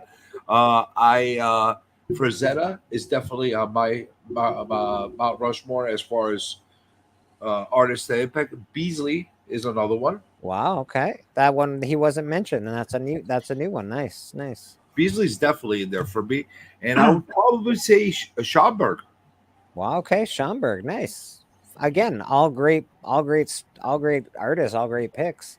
But I'm not. But I wouldn't argue that they were the guys that should be on the Mount Rushmore for, how they impacted the industry and stuff like that. We did all pick a Kirby. You didn't pick Kirby though in your Mount Rushmore. No, I don't. I appreciate Kirby for what he is, but he's not my favorite. Not even close to my favorite artist. Interesting. Because everybody on the panel picked Kirby, but CJ. Very interesting. Now, if you ask me creators that impacted the industry, yes, Kirby goes out there. Okay. As far as impact me as an artist and as a hobbyist and an enthusiast, no. I tell you, guy, okay. So McFarlane got brought up and Frank Miller got brought up, and they did a lot of help for the comic book industry. And I feel like there's one other guy that could get kind of in that category is Dave Sims. Okay. Dave Sims did a lot of stuff, and he broke a lot of rules and got a lot of shit passed. So he impacted the history, I think. You can say that about Mark Silvestri, because without Mark Silvestri, those guys wouldn't even got to do all that stuff together. Silvestri's freaking so underrated. Fucking underrated. He wrote the check, right, CJ, for them to even do all that to start the company, right? Not only that, he was the only guy that was putting anything of substance that first year in Image. I like Norrin Rad has a really good four. Joe Kubert, Todd Capullo, Michael Turner, and Jim Lee for a fifth. You're not allowed to have five. Joe Kubert actually would go on the Mount Rushmore as far as creators that impacted the industry as far as artists, because he created that school. His two sons are phenomenal artists. Like he did a lot of stuff. He's one of those guys that was literally everywhere that everybody forgets about. Glenn, what about you? You didn't get to answer the Mount Rushmore of comics. Mine would be a bit different, I think. Yeah, I'd like to hear it. For me, the number one would be Carlos Esquerra, that he created Judge Dredd with John Wagner. Texera? And He's a great Strontium Dog. Yeah, it was amazing. Two would be Bisley for his work on Slain and everything after that. Three would be, it's got to be Ditko for Spider-Man. Okay. And four would be McFarlane for Venom. All right. And then Dan Jurgens for Superman. All right, you got a fifth. The fourth spot that generally gets changed out every little bit, and so I get that. Yeah. That's interesting. And yeah, Callie, my four are mostly my childhood stuff, and then stuff I found when I was a teenager that I was like, "Fuck, I love that." So. Well, that's how I did my four too. Because after you cleared it up, like how you want me to answer, those are the four that impacted me the most when I was like starting to collect and everything like that. The real Mount Rushmore, like if we were to all put our collective heads together and come up with these are the four that should be on there, that's so hard. That's almost impossible. Not as hard as you think, though. Like, Well, you gotta put Kirby on there. You can only have four. You can only have four. Kirby's in there 100%. Yeah. Adams, I think there's no argument that he has to be in there. Neil Adams, yeah, you have to. I think you have to put him in there. As far as next gen, I think McFarlane has to be in there because look what he fucking did. No, I go top three, and for me, the most nostalgia is in the Silver Age. So the top three are fucking Kirby, Ramita, and Adams. Okay. Yeah, but Those that's your preference, not That's guys fair. affected. That's just what I'm saying.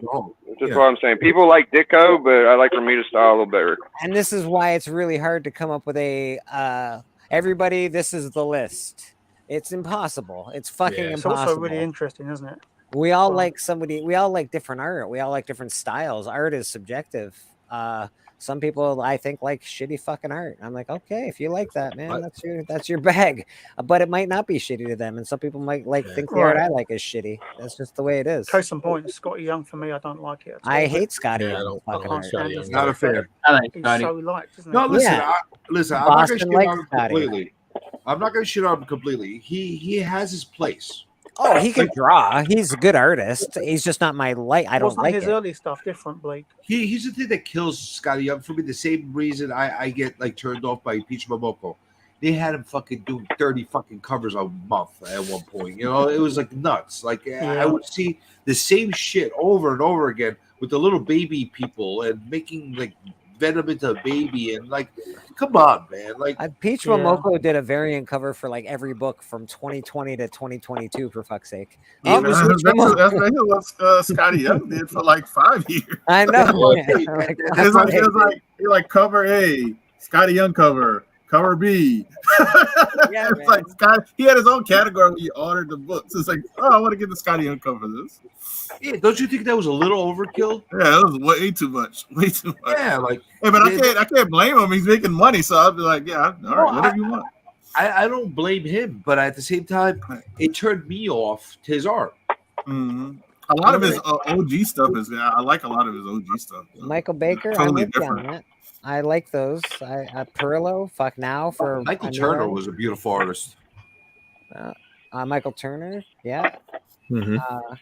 Well, then you've got, like I said, you got Dave Stevens, which is another beautiful artist. Did he do anything for changing the community? I don't know, but do I love his fucking art? Yeah, boy. Yeah, boy. Robert Crumb was a good choice as far as like He's guys on my that were impact because Yeah, a lot of people mimicked his style after that. He's on my Rushmore by far. He's one of the he's a different style of comic book. That's all. Like I most think people. Sorry, Big. I didn't mean to cut you off. I was just saying. I think the tough spot is 4. The fourth pick, because I have a problem with 4. Mine's like either Ditko or maybe Colin. I like Colin and Ditko. So See, I don't understand why everybody puts Ditko at such a high praise because he helped design Spider-Man. Is that ASM is very important. Yeah, ASM is huge, bro. It's the whole Marvel background. But that's one character. No, that was it, bro. That's the whole thing, dog. That's why we're all here, bro. So why don't we talk about Fingers and Bob Kane? I would have a hard time not putting John Byrne in as well. I do have a hard time not putting John Byrne in. Like that guy, John Byrne, honestly, was a lot more impactful than Ditko was. Way more impactful. No, I don't Carl think so. Barks. I mean, people like Byrne, but I don't. He's okay. Me, Whether you like it or not. Hey, Byrne is amazing. Contributed a lot of shit to the community, to the industry. Bermejo. Yeah, like his body of work is insane. Like he worked on pretty much every big character you could. Nobody said Jock, but Jock's covers sell like fucking hotcakes, boy. Let me tell you. Is he a guy that impacted the how you call it, industry? I don't think so. I don't know. I don't think so. What about Wrights and Windsor Smith? Yeah, exactly. Jim Steranko. I mean, Steranko. That's been mentioned once or twice. See, now. Steranko. the problem with Steranko is he did not do it for long, as much as other guys did it. He had a really great style to it. He's living off of like that portfolio stuff he did in the 70s, basically, Steranko. What do you think about that argument? Hmm? What do you think about Beckerman's statement there? Well, Frank Miller and was it Kirby kind of influenced them doing the TMNT. Mhm. So that's a I would say that's an argument, but it's not you're talking about alternate reality, so Okay. we All can't. right. I dig it. So it's like we don't know what without Frank Miller, would you have Klaus Janson getting as much work too? I don't know.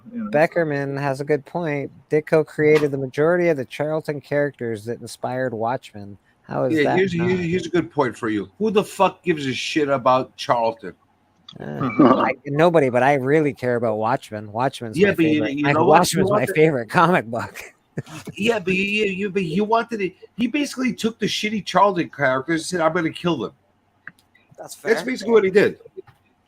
So he could have done that with other shitty characters too. That's fair. Bernie Wrightson. Yeah, we've mentioned Bernie Wrightson. He's definitely it's really hard to pick 4. It's very hard to pick a real. Everybody in the community is gonna agree with these 4 people. It's almost near damn impossible. The thing is, you got to get the community to agree on not to worry about agreeing because everybody has their own 4. Yeah, that's exactly the thing you have to agree right. on. Yeah, we could agree to disagree. A lot of people might have 1 or 2 that might be similar. Like you might have a high percentage of Kirby might be 90% on everybody's list, but that's about it. Like everybody has their own list. Everything impacted them differently. The two guys that I think that nobody could really dispute or argue with is Kirby and Neil Adams. I think those two had. It's not only about the art that they did; it was the influence that they had on guys in the future after them.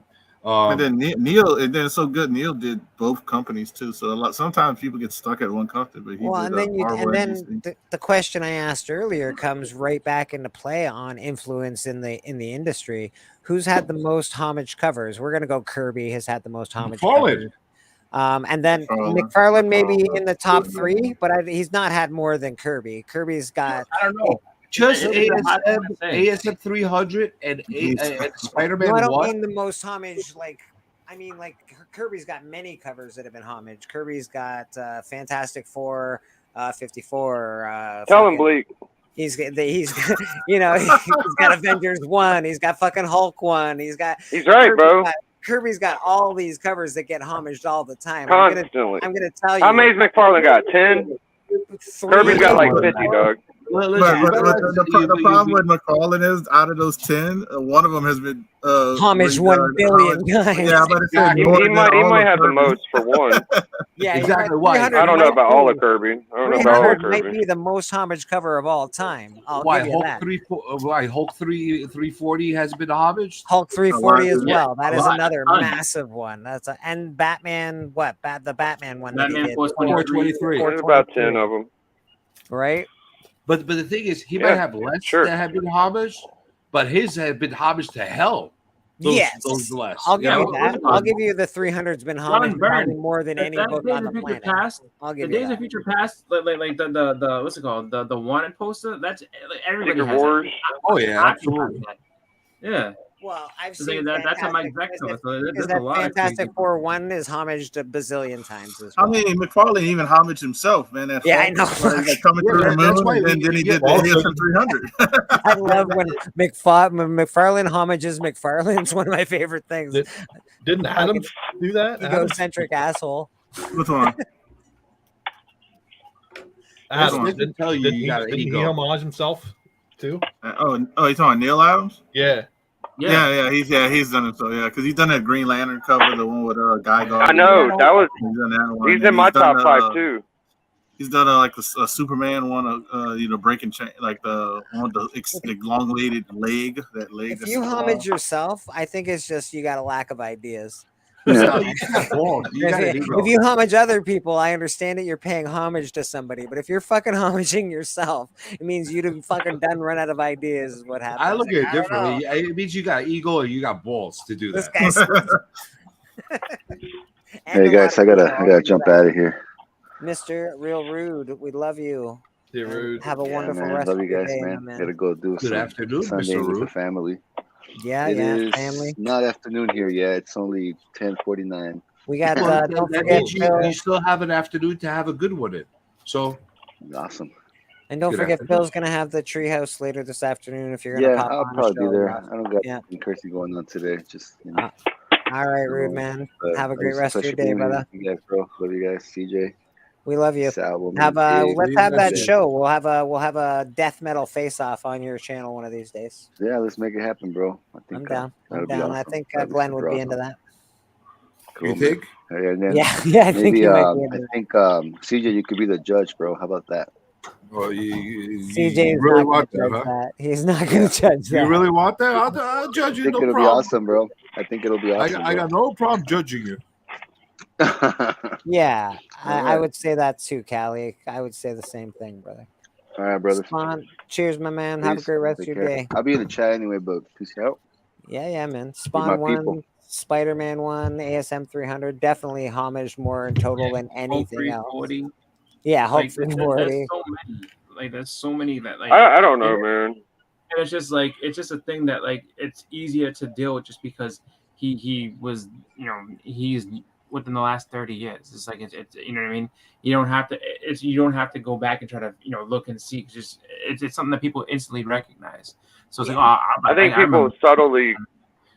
I mean, there's like subtle homages too. It don't have to be like a direct, but There are some part of the subtle cover ones, looks like an old cover.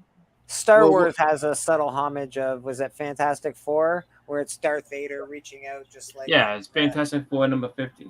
Yeah, so Star Wars has a pretty, it's a subtle homage. You can tell it's there. Yeah, that's not true because when I showed that trying to defend my cover title, people are like, wow, I don't know if that's not like, are you fucking blind? No, I said look yes, at it was. I'm a Star Wars guy. I know that book. Fucking, I'm like, oh, there it is. Homage. But there's a ton of those. There's a ton of them, and it's just like I mean, the funniest part in the world would be like end up finding out that like that even though you like Todd McFarlane was the person to do like this, and I was like no, it was this guy like way back whenever in 1931 did this cover with a guy crouching. So it's just like it's all crazy. It's all like how it's all just one of those deals where it's like depending on how far back you go. You can always find something that was like, oh no, this inspired this. And really, yeah, this one. I think we lost. Most of these covers, most of this art is like that historical shit. That one that has. Now that leads me into another question for Journey because he's big on he's big on AI art. Well, he doesn't like it, but. Everybody is homaging everything from the past. Like most artists get ideas from stuff that's happened in the past. I read a bunch of books. I become an artist. I'm like, that's what's influenced me. That's what helps me make my art. And AI does the same thing. It doesn't actually copy anything. It just sort of filters a bunch of pictures through it and then comes up with spits out a piece of art. Is it not the same thing as doing the same as a human being doing it? No. It's different. Is it? Yeah, because I mean, you're looking at something that can do it in a matter of a second versus somebody who has to actually put work in and try it. And then on top of that, it's like, it's always kind of it's always a little bit different than the actual creative process because they can just you could just put in Panda Bear, Spider-Man, and baseball bat, and you'll get something. You know what I mean? It's just it's a really, I think, weird process though. The amount of time to do it has nothing to do with whether it's cheating or infringing on people's art or something like that. That honestly has nothing to do with it. It takes bits and pieces though. That's what everybody like will say is that it's basically like the references that it's using. It's basically scouring a database of references to come up with all those things, and then generate something that's based off of that. So that's And like we do the same thing in our heads, so we do the exact same thing. Yeah, he's right Well, about you that. know, I'll tell you an interesting one. Okay, so everybody knows the Hulk Annual one is a Steranko, right? Except for his face. Okay, so You know that, I right? don't fucking know it. I don't know that much about it. The face on King Size Annual 1 is not Steranko's Okay. art. Okay, You who's know, is it? you know Severance? that they had somebody go over and put a new face on there? Who was it? Yeah, I've heard that. No. Who was it? I think it was Buscema. Okay. Well, my whole point is that okay, so everybody points to that as the homage. You'll see everybody say, "Oh, they're doing the homage of Hulk Annual 1." Well, that fucking pose is really like Atlas holding the world on his shoulder. That's like from fucking books years and years ago. Kirby did it in Tales of Suspense 39 or 41, Third Iron Man gold suit. So this is what I'm saying. You know, it's like stealing other Yeah, people's well work for then, years. if you go back to that Crisis on Infinite Earths cover, that was basically it was an X-Men cover before that where Jean Grey dies, and then it's like then you go in and you really look back, people are like no, that like it's some famous statue that was out in like Italy, like way Right, back in right. the BC. So it's like that's why I say like you know it's funny to think about how far those things go, just because it's like that Flash cover, the one where they're both running to try to save the person, right? That's not even the first time that cover was used. That's not even like there was a I think the first comic cover with it is some like old like war comic, and it's just like two guys running down with guns or something like that. It's just like so, and then if you look at that, that thing's almost like a million times, well, or swiped a million times, where it's just like, and I think that's the thing. I don't think that it's necessarily at the point where you would think about it is not really like a lot of that I would say is more of a swipe, because there's people that like will say, well, what other books is that on? Like it's this Flash book, and then like if you don't have two people like straight out running, then it's like okay, well, Daredevil. So the first appearance of Blackheart is the exact same thing. Like Blackheart's sitting there, he's got his hand up, and then you have Daredevil and somebody else on the cover. Like it's in that same line. The first appearance of Firelord, where he's standing there. So Firelord's just standing there, and then you have Thor and somebody else kind of like looking at back down at him. It's just like that covers everywhere, and it's in places where people don't even think about it. So it's like, oh, well, I have the first Firelord. Yeah, that's a throwback to that Flash cover, right? Which is a throwback to something even older. No, it's not. Yes, it is. Look at it. Look at it again. Like there's so many things like that. Just that perspective of you have just that one point perspective where it's coming back to just a thing, and then you have two people coming into it, and it's just like one of those things where everybody kind of like looks at it and people forget about it, because you wouldn't think about it like, oh, like this is it. Like I never thought this was that. It's like, yep, that's it. Like look it up. There's so many of them.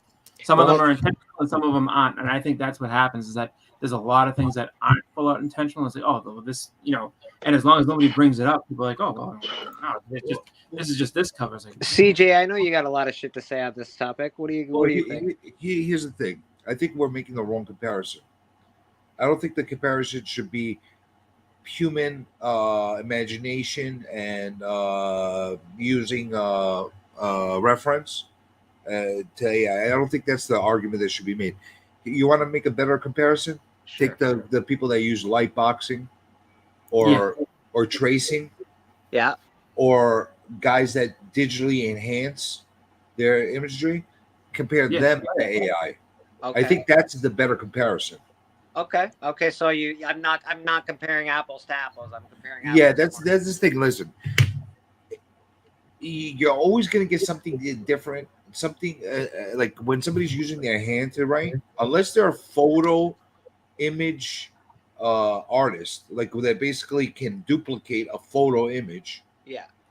You're always going to get something different that's coming out of that person's imagination and hand. Like somebody's hand, the way they're holding the pencil or they're holding the marker or the way the little weirdness of how they draw will always make that image look a little different. Yep. Yeah, it won't do that. They'll take those images, those little jittery images, the little quirky things that we as artists do, and enhance them.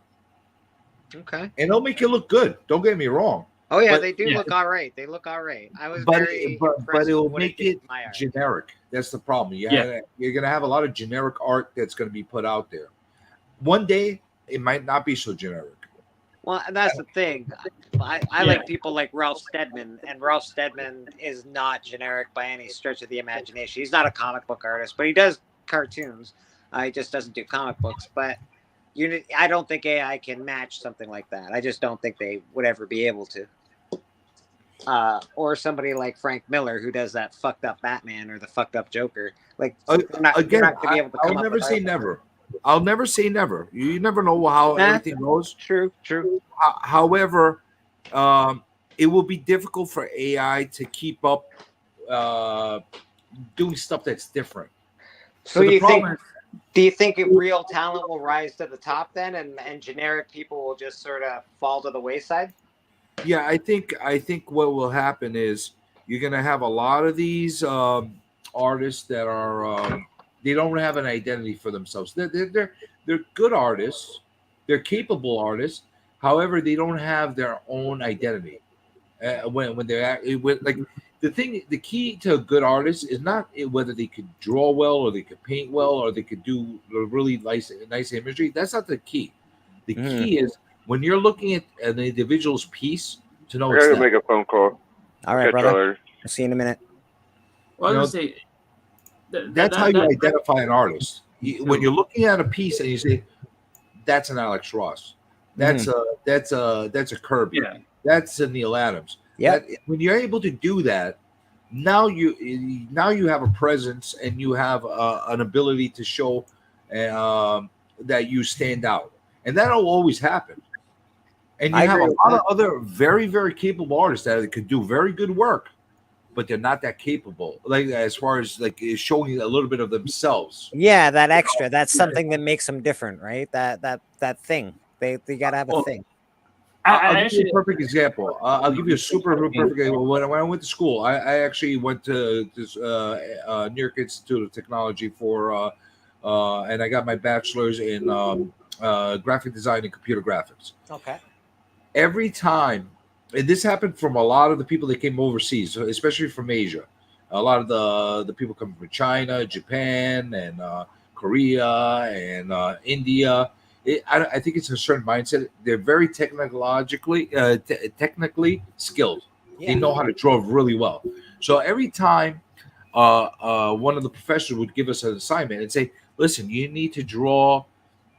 I don't know.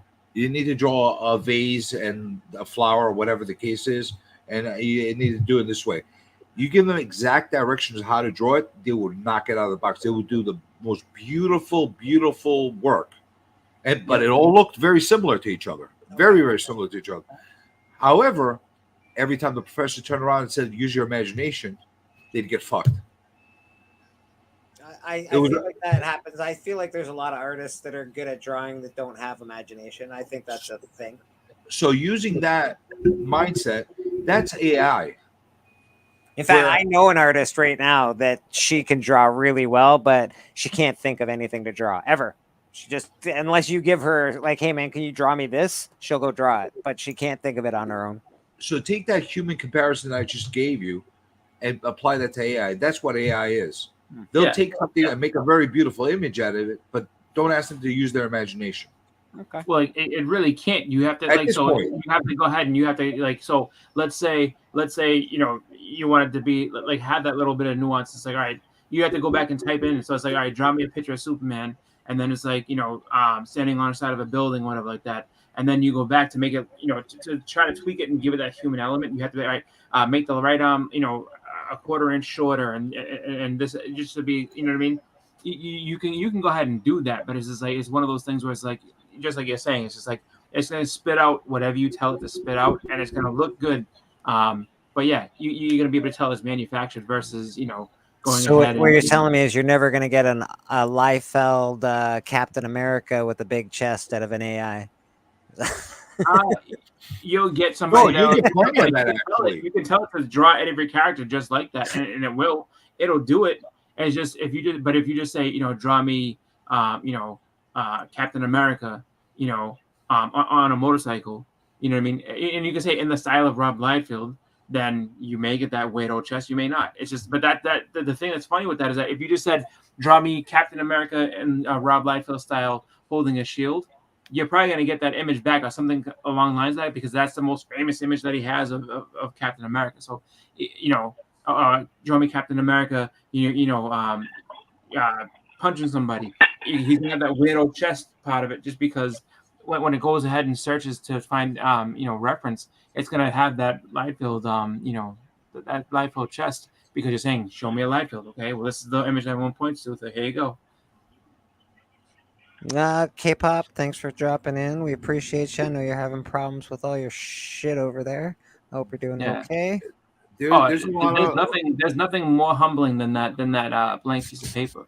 It's sometimes can be, for people that really enjoy it and have fun doing it. Like I say like this, for a little kid, the blank piece of paper is nothing.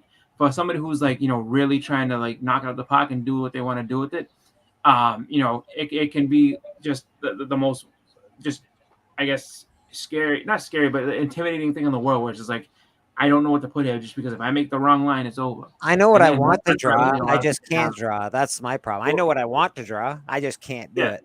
Well, here's the thing. You also take into consideration the medium as well. Are we looking at it only from a digital point of view, on a print point of view? Because here's the thing. When you have original art that's done, and it's done layered, or it's done by brush, or it's done with textures, there's a different element. When you're looking at it in person, there's all these little ripples, these little bumps, these little inconsistencies that make it actually so unique and individual that you can't get through the AI, because it's not done that way. Unless you have a robot sitting there with a pencil or a paintbrush, you're not going to get that. You're not going to get that done on canvas. So there's other little nuances that, if you look at it from the perspective of the art world, everything matters. As far as how it speaks to you. If it's done by oil painting, or if it's done by acrylic, or if it's done by inks or pencils, you get a different feeling when you're looking at it. Oh, yeah. I feel like what AI is gonna be good for somebody like me, maybe not for every, because I'm not the be all and end all of smarts or anything, but I do love to write, and I am writing stuff. If I was to make almost like a storyboard with AI and then give it to an artist and say, this is what I'm looking for, sort of, can you make it better? I don't know, because you can use it as a blueprint. You talk about the AI actually writing it for you? No. I write the stuff, drawing the pictures, because because you know that's a thing too. Yeah. AI Fuck, I forgot they can write now too. Shit. Oh yeah, no, they definitely can. But the thing, that actually Danny kind of hit on that was kind of interesting to think about too, is that when he's talking about so people that draw pretty much solely in Photoshop, so it's all right, let me get the body down here, and then I'm gonna just layer all this stuff. It's but drawing digitally is awesome, and it's a good thing. The thing is the one thing that it gives a lot of artists, and then that's when they struggle with pieces of paper, just because there used to be for game design, they would always give the people that want to be the artists actual paper, draw this for me, and they'd be all right, let me go in Photoshop. No, you have 15 minutes to draw this. Draw me what I'm asking for right now. And you'd see people's faces just drop, because they know I can't just erase and undo and erase. You know what I mean? It took that whole thing out of it. So that was why it was really tough for people to kind of get over that, because when I draw, I do it all in Photoshop. It's you can't quite do that. Thanks. You have to, and that's the one thing I will say, that you'll need actual artists around for specifically that task of, I want to get original art. I want to get. That's it, right? It's they're not going to give you an AI card. They're going to go ahead and be like, okay, you want a sketch card? Yeah, I can do that. So someone like me is still going to need a jobber, because I can't afford Simon Bisley on my fucking comic book, or I can't afford a fucking Kevin Eastman, or I can't afford whoever the fuck I like the best. So someone like jobber artists are still going to be needed, because I just don't think AI, it just doesn't cut it when it comes to imagination. It doesn't really cut it. You can't, or specifics either. Or specifics. Exactly. If you get if you say this is not dark enough, I'm not feeling it, and you explain that to the artist, they could get in tune with what you're thinking and actually kind of figure it out. Yeah, You know? yeah. AI can't do that. Yeah, No. that is that's a very good AI. If you say darken this a little bit, well, like it'll try. You know, darken this by 12%. Darken, you know what I mean? It's just like, well, maybe it's not because it would need an actual number value. Oh, Mhm. darken this by 12%. And it's like, Yeah, now but that's way that's not that's not the darker we're talking about, right? I want it to look more gothic, or I want it to look like a Yeah. darker image, not necessarily I want the light to be darker. Okay, so then you say all right, I want this to be more of a like make it more in a gothic style. Okay, fine. So it'll do it, and then if it's still not what you want, you kind of do have to give it like a number, like make this increase.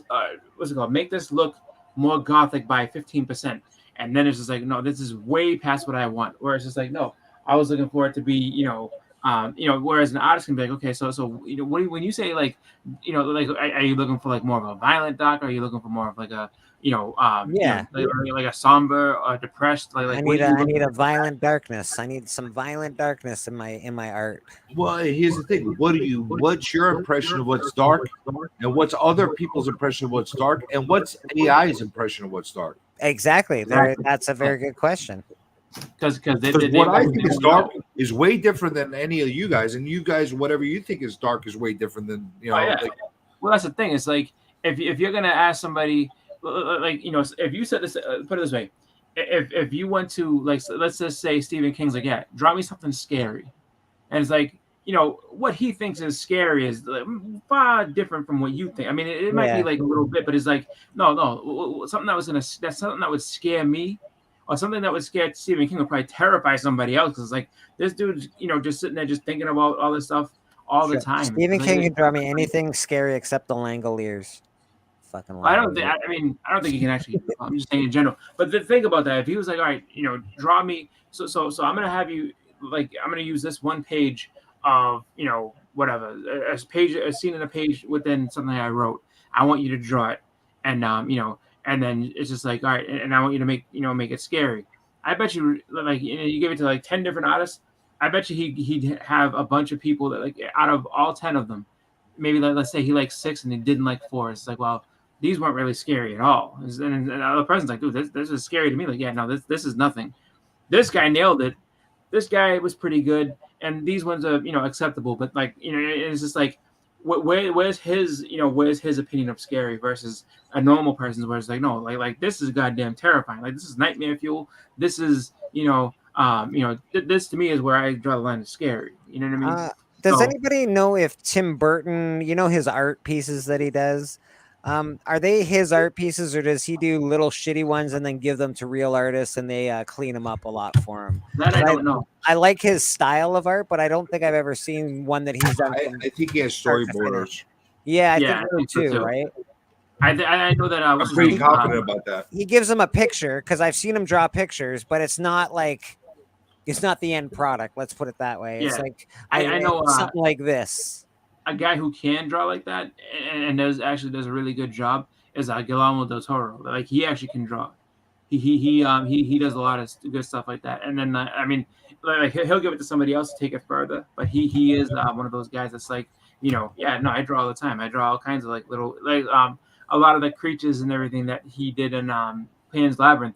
Well, all his own did. It was all stuff that he drew out and came in. So he did a good job. He's like, all right, now this is what I can do with it. Can you take this further? Mm-hmm. And so that's kind of what he does. That's what I feel like Tim Burton does. But I like his style of art, but I don't think he's an actual like an artist. I think he can just sort of put an idea on paper and then somebody else does all the finishing work for him. And Del Toro can actually do the finishing stuff himself. Like he's actually a really good artist too. And like I mentioned to you, the same way they could affect the art world, they could affect the writing world. Yeah, that's pretty scary, actually. I think I they already have. I do love to write. They already had a problem with kids in school. Like colleges and stuff are having like they have stuff that check for it now. It's just like okay, and they basically like for a while they were running things with ChatGPT to see how close the person's actual paper came to something that like, all right, write me a paper about this, and then they'll go back and look at the both and be like, all right, there's like this whole page is the exact same thing as this, and written word for it. So people are getting kicked out of school for that because of course you're gonna have people that's like, oh, I can just have this thing write it for me and nobody know. And yeah, no. Well, that's hard to prove because, like, what if a kid's like robotic and he just writes like a robot? Like, Yeah, I don't know. I don't know. Well, I mean, there's ways you can. I mean, there's different things you can do and everything like that. But I mean, I'm sure they have a process to kind of help, vet it and I actually have a eliminate it. thing with school now, though. Schools teach all the wrong stuff. You don't need. You have a calculator in your fucking pocket. You have a computer in your pocket all day long. You don't need to know a lot. You need to learn how to look stuff up is what you need to fucking do. You need to learn how to do math and deal with banks and deal with mortgages. You don't need the fucking people drilling shit in your head. And AI is going to change a lot of things in the future. I don't think you're going to need to write as much either. I really believe that. I believe it will change the future. And All right, so think of it like this: just like writing and just like art. Mm-hmm. It's all perspective and how you to go about it. Okay, anybody could draw a skull, right? Mm-hmm. Yeah. You could draw a skull that looks like just like a real human being skull, a one that looks wicked. You could do one that's cartoony. Sure. You could do it in any way. I drew my skull like this. I like your skull. It's a very Now, nice skull. is there going to be other people that are going to draw skulls like this? Maybe, Yeah, but it's always going to be a little different. Everybody's got to have their own style, to it. You know what I'm saying? You're not going to get that through the AI. You're going to get a more refined, polished piece, which is okay to have that. Can you program it to draw it dirty? Can you say, draw me a dirty looking skull? Like yeah, but what's AI's definition of dirty? Yeah, exactly. AI is going to change eventually. They're going to add more buttons like they do the iPhone every fucking 10 seconds. So that's the problem. Like there's all kinds of definitions of how they could impersonate it. But I think where AI is really gonna as a tool, as an artist, here's how I think I could possibly get an inspiration out of it. I'll look things up, and maybe I could do AI things if I want to. And I say, okay, draw me, I don't know, some fucking weird scenario, okay? And it'll draw that and maybe that will give me inspiration on how to put my piece together. Can everybody see what's on the screen right now? Yeah, so that's to go on with the Toro stuff. So that's Abe Sapien from what's it called, Hellboy. Okay. Like this is also that he actually draws, and this is like that's him with Frankenstein, but like. So he's a pretty competent artist. I wouldn't call him I don't know. He's very competent though. He's pretty competent. Yeah. So and that's what I say. Like he's really good in terms of being able to do that. And it's like, all right, then you take it to an actual movie or someone who's like paid to like make movie concepts and stuff like that. So you already have the concept done. It's like, here's the concept. Now can you take this further and make it like so that it really pops on screen. And it's just like so that part of things is really cool. I think him being able to be that good at it would really help the artist to be able to say, okay, like this is what you want. All I gotta do is just really make this thing just jump off the page a little bit. I can do that.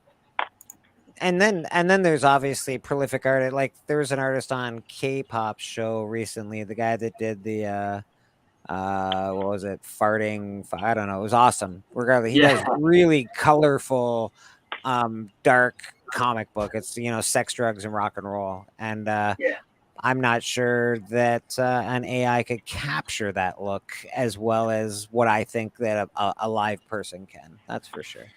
Listen, nothing. AI can't capture a drugged out guy drawing all kinds of crazy shit. Yeah, exactly. You know what I mean? Like they're just not going to capture that essence of a Robert Crumb or whoever that guy's name was that I asked Katie to buy me the comic book for. Like, buy me that book, because he wasn't. It was I don't know. It was something. He wasn't selling it to Canada yet. I'm like, get me that fucking book. Hold up. That's how much I liked it, because it was just neat, cool. It was unique. I enjoyed it. 60 pages or something. It was awesome. Oh, there we go. Joe, you are blessed, my friend. You are blessed. Let me see if I can bless you a little better. And the thing is the depth, like what kind of art are you trying to work on? This is Joe. Joe wants to be blessed.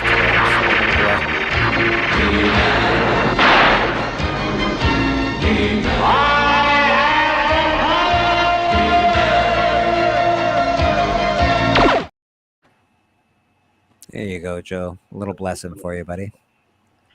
What was that, Boston Chris? Oh no, You were this is you were showing this is something something there. I painted in college. Oh, cool. You drew that? With, I painted it. Yeah, it's Antonio Margarito versus Manny Pacquiao. That's great painting. I think that's fantastic. And that was our assignment was to basically like use the 3 colors. So you had black, white, and a some sort of tone of green. Little So that, monochromatic color scheme, I think they might call that. yeah. And then Not that I know anything about art, but I do know a little bit about art. let's see, what is this? This stuff is like life drawing. So It's double the pages, actually. Oh, what was his name, K-pop? Because that book was so fucking cool. Kevin Strange, Tromo or Trauma. Nice. Oh, you're talking about the guy from Trauma or the Yeah, worms? Space Worms, man. Did you want one of those? I want one of those. Yeah, I want one of those, and I also want the one that he leaves in the bathroom too. The one that he showed on the stream. I was like, "Fuck, that looks so cool." You know what it reminded me of was Milk and Bread or whatever the fuck that old one was. Like milk and bread cheese? and yeah, milk and cheese. Kind of remind me of that kind of style. K-pop. No, it's a little more demented. He had like freaking worms getting fucked in that. Yeah, it's fucked up. I need that book in my life, bro. I need that book in my life. Yeah, so these are life drawing, and I need a copy of that in my hands so I have something to like give the nom and shit about every day. Oh, that's fair. Yeah, you definitely. I can see that. I can see that. I actually have to. I have to put a package some together titties? for Namen, and I'm no, a bit. it's a life drawing of a dude. Unfortunately, he wasn't the. I'm a bit at a next sort guy of. was- I gotta This put a next guy package was together very. for Like, Namen. he That's made nice. you uncomfortable on purpose because he would sit there and he would just like look at you. I'm like, dude, stop looking at me. You know, like, and then this was I forget this girl's name, but she was in that. And then Was like he like was he like my, rubbing his cock while he was looking at you? No, he was just out. I mean, dude was naked as a jaybird, and he just be like, look, you dead in the eye. I'm like, okay, thanks. Was and then he, I forget her name, but she was like, I remember my teacher was like, oh, like this Breathing girl, out of- you must really like her. I'm like, yeah, I guess. Was he so. breathing out of an air machine with nothing attached to it? Don't look at me. Look at me, mommy. Don't look at me. Oh no, Did his pee-pee make you look uncomfortable? I think that was his whole goal, was to sit there and just make everybody freak out, because he would just like he would sit there and he would sit there and look down, and I could tell like somebody else, you could tell somebody else is getting nervous, like, oh shit, and then you look back up at him, and he's just like, Papa Wheelie, you hated Nightmare Before Christmas? You're a fucking jerk. I understand the Chocolate Factory, though. I didn't like that one much either. Yeah. You know what? If you watch that and you like really focus on it, that's a fucked up movie, Chocolate Factory. The guy that made it did not like Gene Wilder. He hated Gene Wilder playing the guy. He actually liked Johnny Depp. But I'm saying there's a lot of dark shit that happened to that. Yes, Still like tons. So this is your real art then, Chris. Like you used to draw. These are homework assignments that I had to do. So this one is all weird with the lighting, just because I was in a room doing it, and then it was nice and sunny, and then it started getting cloudy, and then so I went crazy. It's like, All right, so actually, Bleak, if you're gonna be working with artists in the future, you need to start using different references. Real art could be different things. Yeah, I know. Fuck, Jesus. I'm just saying. I know. Real art could be different things, and you could get an artist to get really, really pissy with you. I know, they get bent out of shape. Fucking artists. Yep.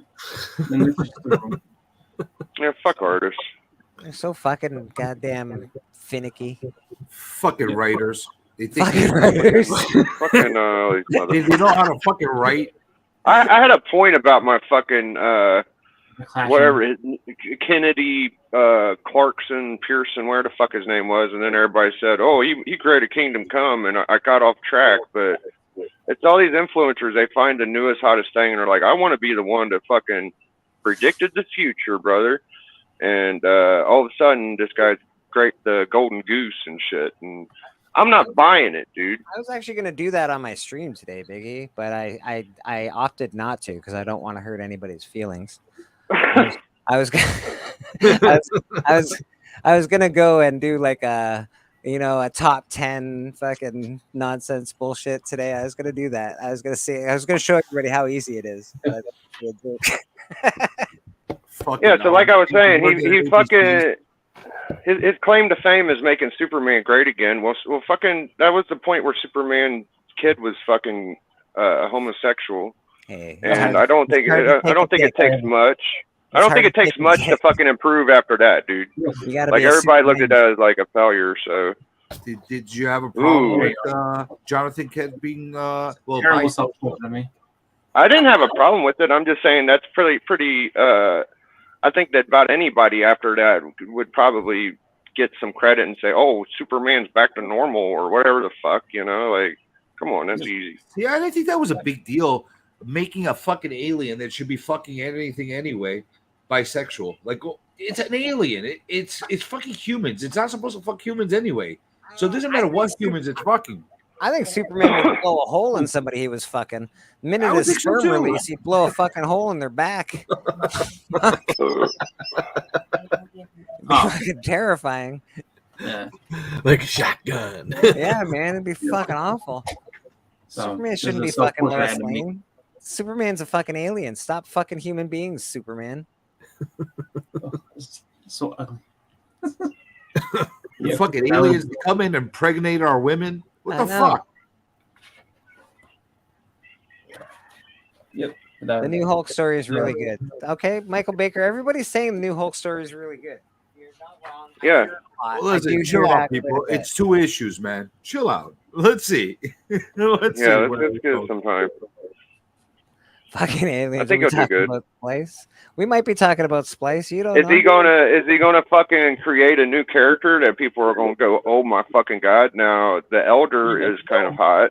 Yeah, but hold on. Are artists allowed to create new characters? Don't they have to get permission from their like overlords when they start doing new characters and stuff? What for? I mean, I think they already have the idea of who it is. Like so, I don't think any artist specifically is creating a new character.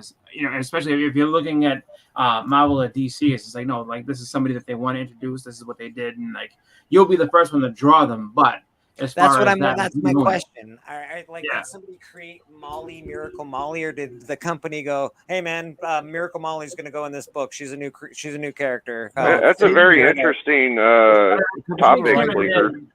I think you kind of have instances where yes, you'll have somebody be like, "Hey, listen, worked on this character, thought it was pretty cool, Miracle Molly. What do you think?" And they're like, "All right, cool, yeah, go ahead." And then there's other times where they're just like, no, like we're making a character Miracle Molly, you're drawing it. So I'd like to. It works a little different, actually. So basically, the writer comes up with the concept. They come up with new characters.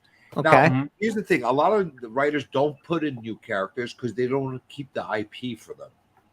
Okay. Yeah. That makes sense. So they can put as many new characters as they like in their storylines. They're not going to get a restriction from Marvel or DC. Oh, new characters. However, they're risking losing the rights to those characters or losing a big chunk of the control of those characters by adding them in there. Yeah, Todd did say he saved Spawn. Like he did, he saved Spawn in his personal portfolio for later on in his life. Absolutely. So that's basically why you have the dynamic of what's going. Now, once the writer comes up with the concept, then the artist will design the character. And them rules were a lot different in the Silver Age. That's why when people say like, well, Kirby should have had a lot more money, that's just not how the fucking business was built back then. He was making top money. No, Kirby was making a shitload of money for an artist. He was the top tier. Yeah. Right. Yeah. Right. But compared to these days with intellectual property and shit, dude, he would be like a fucking trillionaire. So I see why people say that. But the laws were fucking different back then. It's his family that's pissed. His family's pissed because they want to be taken care of for the rest of their goddamn natural born lives. Well, because they look at it where it's like, they look at it where if you look at how, Jack Kirby, like when he died, he was broke. He was still actually having to do art, whereas Stan Lee was, just he's a rock star. Stan is a rock star, right? But that goes back to that's a lot of different things that go into that because, Jack Kirby was not a people person. He just wasn't. He didn't like being around people. He wasn't that kind of guy. Stan was. So when it came to it, it's like, yeah, like, you know, I made this character, we're calling it Black Panther. You know, that's what he is. He's a king of Africa, and that's, you know, and he could describe it to you and tell you all what it is. But like, he couldn't. I don't think he could full out sell you on it. Whereas Stan will sell you on that shit all day. And then, you know, like after talking to Stan for 5 minutes, you'd be like, I want to see more of this guy. How many issues is he going to be in? What's going on? So it's just like that's part of it. So what And you're then- saying is fucking artists. That's what you're saying. That's what you're fucking saying. artist. What I'm saying is just that, you Fucking know, artist. when it comes to it, it's just like, you know, it's not just so much like, oh, that was just a business type thing either. It's just, you know, it just depends on, you know, really when it came to Kirby and what he was doing and how it was being done. I think if he was I think if he had more If of he an was a talker. ability to sell himself other than just like, this is my artwork, he would have been able to go ahead and say, okay, yeah, like if he had like a little bit more of Stan's charisma, he probably could have gone ahead and stopped working. He could have worked himself into a better spot. I'm the top artist of the entire thing. He wasn't And, very you know, dynamic. I'll give you that. He has a. If he was a talker, if Yeah. he was more of a, if he was more of a, like, Listen. if he was more of like a personality, yeah, he would have. He would. I think he was. I think he was very charismatic, and he was a very good businessman. He didn't just stay in one place. Like, he was working before working was working. Like, the motherfucker Well, no, stuck around. He bounced from Marvel because him and Stan fell out. But think of it this way. So put it like this: if Jack Kirby had more of the personality of Steranko, it would have been a whole different ballgame for him. Oh yeah, he would have been You a know what I freaking mean? rock star. Yeah, and that's the difference. It's like Steranko, just like what Jenny was saying. Like, Steranko's still living off of the stuff. He's able to still go ahead and say, like, look, I created this shit way back then, and you know what? This is what I do. Like everybody knows me for this art. That's what I'm known. So he can make newer stuff. But he doesn't really have to. He didn't even do a fraction of the amount of stuff that Kirby did. He Yeah. didn't even do a fraction of that. And the Kirby guy- was just a hard worker, dude. He just went to work, did his fucking job, and there's nothing wrong with that, dude. No, nothing at all. There's It's just- absolutely it's just- nothing wrong with that. medium. Like when you're in that medium, you have to understand too that like you know, obviously in the beginning of it, it was just about doing work, but then it became more of a showbiz type thing. And Jack wasn't that showbiz kind of guy, but He wasn't able to keep up with it, bro. Hold He on. started in goddamn 48 or And when hold on, 43. it wasn't showbiz. Stan wanted it to be showbiz. That's why Stan was out there pushing his product. Stan was really trying to sell Marvel. He was. It's not like we all loved it and Stan was just like, oh look, I got lucky. All of a sudden, I'm in Marvel. He was pushing that shit. No, he was going to news embarrassed. stations, He and was embarrassed to tell people he was a writer for comic books when he first started. That's right. Yeah. Wow. I didn't know that.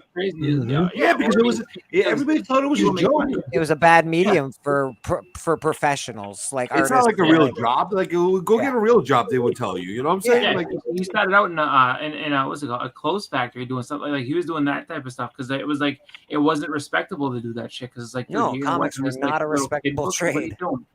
Yeah, Quit doing those kids doodles and get to work. yeah, and it's like, you know, and so you know he like that's what I say is that, you know, when you look back on it and then, like, you know, when the showbiz atmosphere came about, it's just like, you know, like Steranko was built from that from the get-go. He's sitting there in his nice suit and he got his glasses on, and like he walked into the room. Like, Steranko does not look like somebody that you would think, oh, he draws comics. Like, Steranko looked like he was somebody who was like should have been in some type of movie like Calling Action. Like, he looks like a movie director the way he looks like like a carries. he looks like a mob boss. Give me a break. I don't know about no mob boss. A skinny little mob definitely- boss. Let's put it this way: if you walk into a room, you would definitely think he's associated or connected in some way. Shape, Yeah, or for form. sure, man. But he also looked like but if he also said no, like I direct movies, kid. That's what I do. And he's got that, like the way he talks is kind of like how that thing is. If, like where you have if he people- came up to me and said he directed movies, I think he was talking about porn. either that, or I would just say that like he's got that, Be like, that type of like Sir, showbiz. I'm not mentality. interested in your pornography. I'm or going the other way. or trauma films. Or trauma films. That's right. It just be like he just had it like that. Like he was that kind of guy that was like, all right, cool. And if Kirby had more of that type of, you know, personality, he would have been able to go out. Kirby's the get kind of guy you want to go past- have a drink with, though. If you watch old Kirby interviews and you hear stories about Kirby, He's great. He was a good dude, down Yeah. to earth. You know, Exactly, he didn't take no guff. He'd go punch you out if you're a racist piece of shit. He'd go fucking knock your block off. Like he was just a good guy like that. And Kirby, and he just the didn't thing have that- he didn't have the Stanley charisma, I guess you call it. But yeah. but Stan Lee was Stan Lee was so goddamn greedy and thirsty for fucking money. Give me a break, guys. Like, of course. Dude, Stan was a businessman. Listen, he got Mr. screwed just as Butthole much too, as Kirby did in the beginning with his writing. You know that he didn't have royalties either until he came back after Marvel kissed his ass to come back and actually become the ambassador for Marvel. Yeah, he got screwed too. He lost a lot of the royalties that he could have gotten for all the writing he did. So don't say that he's greedy. That's right. Can't say he got fucked over too by Marvel. Yeah. He really Okay, maybe I shouldn't say greedy, but he was an attention whore, and back then that wasn't something trendy. Hold on. He was an attention whore, and the more common, manly way of being back then, characteristically, was to just ignore that dumb shit. So that's what fucking Kirby did. He's like, I ain't no fucking attention whore. I'm the You're shit. not wrong. The two Suck my dick. personalities. I love humble. I love humble giants. I don't like big mouth motherfuckers. So Yeah. Well, I'll say But like this. you know what? He If you didn't wasn't have that really like attention that. whore, if you don't have him as an attention whore, Marvel wouldn't be what it is today. That's true, Well, and there's that's a that. fact. And- That's a and fact. If you go back, because you have to really look at like the stand with the Stan hair, Lee everything, sold like, Marvel. He was going flamboyant. around to all sorts of studios trying to fucking sell Marvel, man. Like Yeah. this'll work. This'll work. Come on, guys, this'll work. And now Well, we've got a billion trillion and the- dollar fucking industry because of Stan There's Lee. a big stand with the glasses and everything like the stand sorry, that you K-pop. see Hope you're alright. with the mustache. And all that, that wasn't always him. Like Stan was a suit and tie kind of guy in the beginning, and then like that's like 70s Stan where he's like where he's trying to be like he's kind of in with a lot of different stuff. So Yeah, like that's you know, 70s Stan where he's like trying but to you look sell. at yeah, when you look at that before that, he was just like, "Hello, true believers, how are you today?" Like he said, he used to talk like Mr. Wizard basically, and he'd be all sitting there trying to tell you that something's great. Oh, that looks sick. Mr. Comic Bookworm is in the house. He would tell you that Please check out tell you all about the CJ's story and try to awesome get you art in. there. There you go. Done. Check that out. CJ, that's very cool, man. That really reminds me a lot of the old horror stuff I used to read. That's pretty fucking dope, bro. That's my inspiration, man. That's I the really kind of like stuff that. You know, I it's like that not- a lot. That's great. It's not photo realistic. It's fucking me. But how that's I super cool, though. roll. So That is it's really great, cool. man. I like all the hash marks. I like the hash line. I like that. That's great, bro. That's really Yeah, nice. like, it's a throwback to like that. Yeah. Illustration slash. Yeah, man. That's got cartooning. that, pre-code horror vibe all over it. You see, I got a little bit of Robert Crumb in me too. Like I as like far it. as how I draw, like That's my favorite kind of art, to be honest. I like real. I know the others are real art. I like somebody drawing art like. Again, we in do that fucking style. real art. I know. I like that style of art. Real though. art. I like that style. I don't like somebody drawing it on a computer and then fixing it all up and then shading it on a computer and then. It's just not my thing. I prefer to see the hash marks. I prefer to see the lines. I prefer to see the mistakes. I don't know. I just like that art better. Well, and the thing is, you see all the dimensions, you see all the layers. When like right now, like I'm letting this dry, but like when it dries and you put your finger over it, you can feel all the texture, all the little bumps and all the little blotches from the ink and on the like. That's what makes it like. That's what makes the art. Your DNA. Comic Bookworm says very Make nice. it tangible. Mr. Bookworm, how are you? Worm, that was you that I just drew.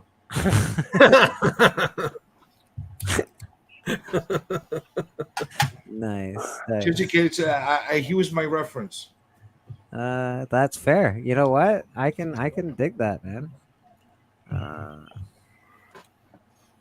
Well, I wouldn't be so hard on Stan, but it just it's like, Listen, he gets a bad rap for no reason. I hate being Well- hard on Stan Lee. Everybody, I think it seems very easy to be an asshole to Stan Lee, especially if you're a Kirby, like a super duper Kirby fan. I know Yeah. there's a big deal there between the two. okay, he was a better businessman, granted. but my boy was a better creator. I don't know. Don't use that word creator. Why not? Because Stan Lee was a creator too. Yeah, he created on other books, and they didn't fucking do as good as the Kirby ones. So I like Kirby as a better creator. No. He did a lot of good stuff, man. Yeah, he did great. He wrote some good shit. Good for him. Stanley did a lot. I don't know what you want me to say. Is he the greatest? I don't know. He's I okay. don't think he's the greatest, but you can't dismiss a fucking guy just because somebody else is really great. You can't say the other guy is not as good. All right.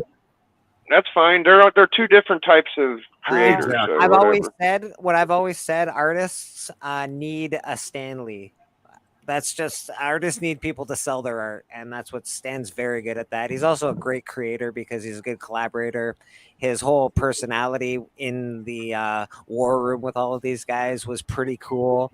He was really like the hey true believer. That was really fucking Stan Lee, sadly, but that's who he was. And I can appreciate that about Stanley. I can also appreciate Jack Kirby for being awesome and a stand-up guy and a guy that'll throw down, a guy that'll knock people out, a guy that'll just fuck out work. Well, there's another fucking aspect to this, dude, is that a lot of the things that got popular for Marvel that Kirby and fucking Lee did together, Kirby actually did a lot of that shit before fucking that time.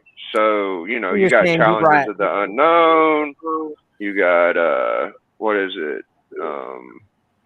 All the war stuff, the Captain America. It's like I don't know, man. You know, like Stan Lee was definitely not all original, is all I'm saying. I think his stories were what you're talking about is Kirby's art, and no. Kirby created other things without Stan Lee that they later on rehashed. Okay, that's fair. I think that happens. I could see that being a thing. Well, here's the thing: is there really anything that's original that doesn't come from some concept? No, there's always a basis for something. He definitely knew how to bake a cake, but I don't know all the ingredients for his all the time. That's fair. That's actually a fair way to put it. He knows how to bake a cake, but there might have been a couple hands in that cake.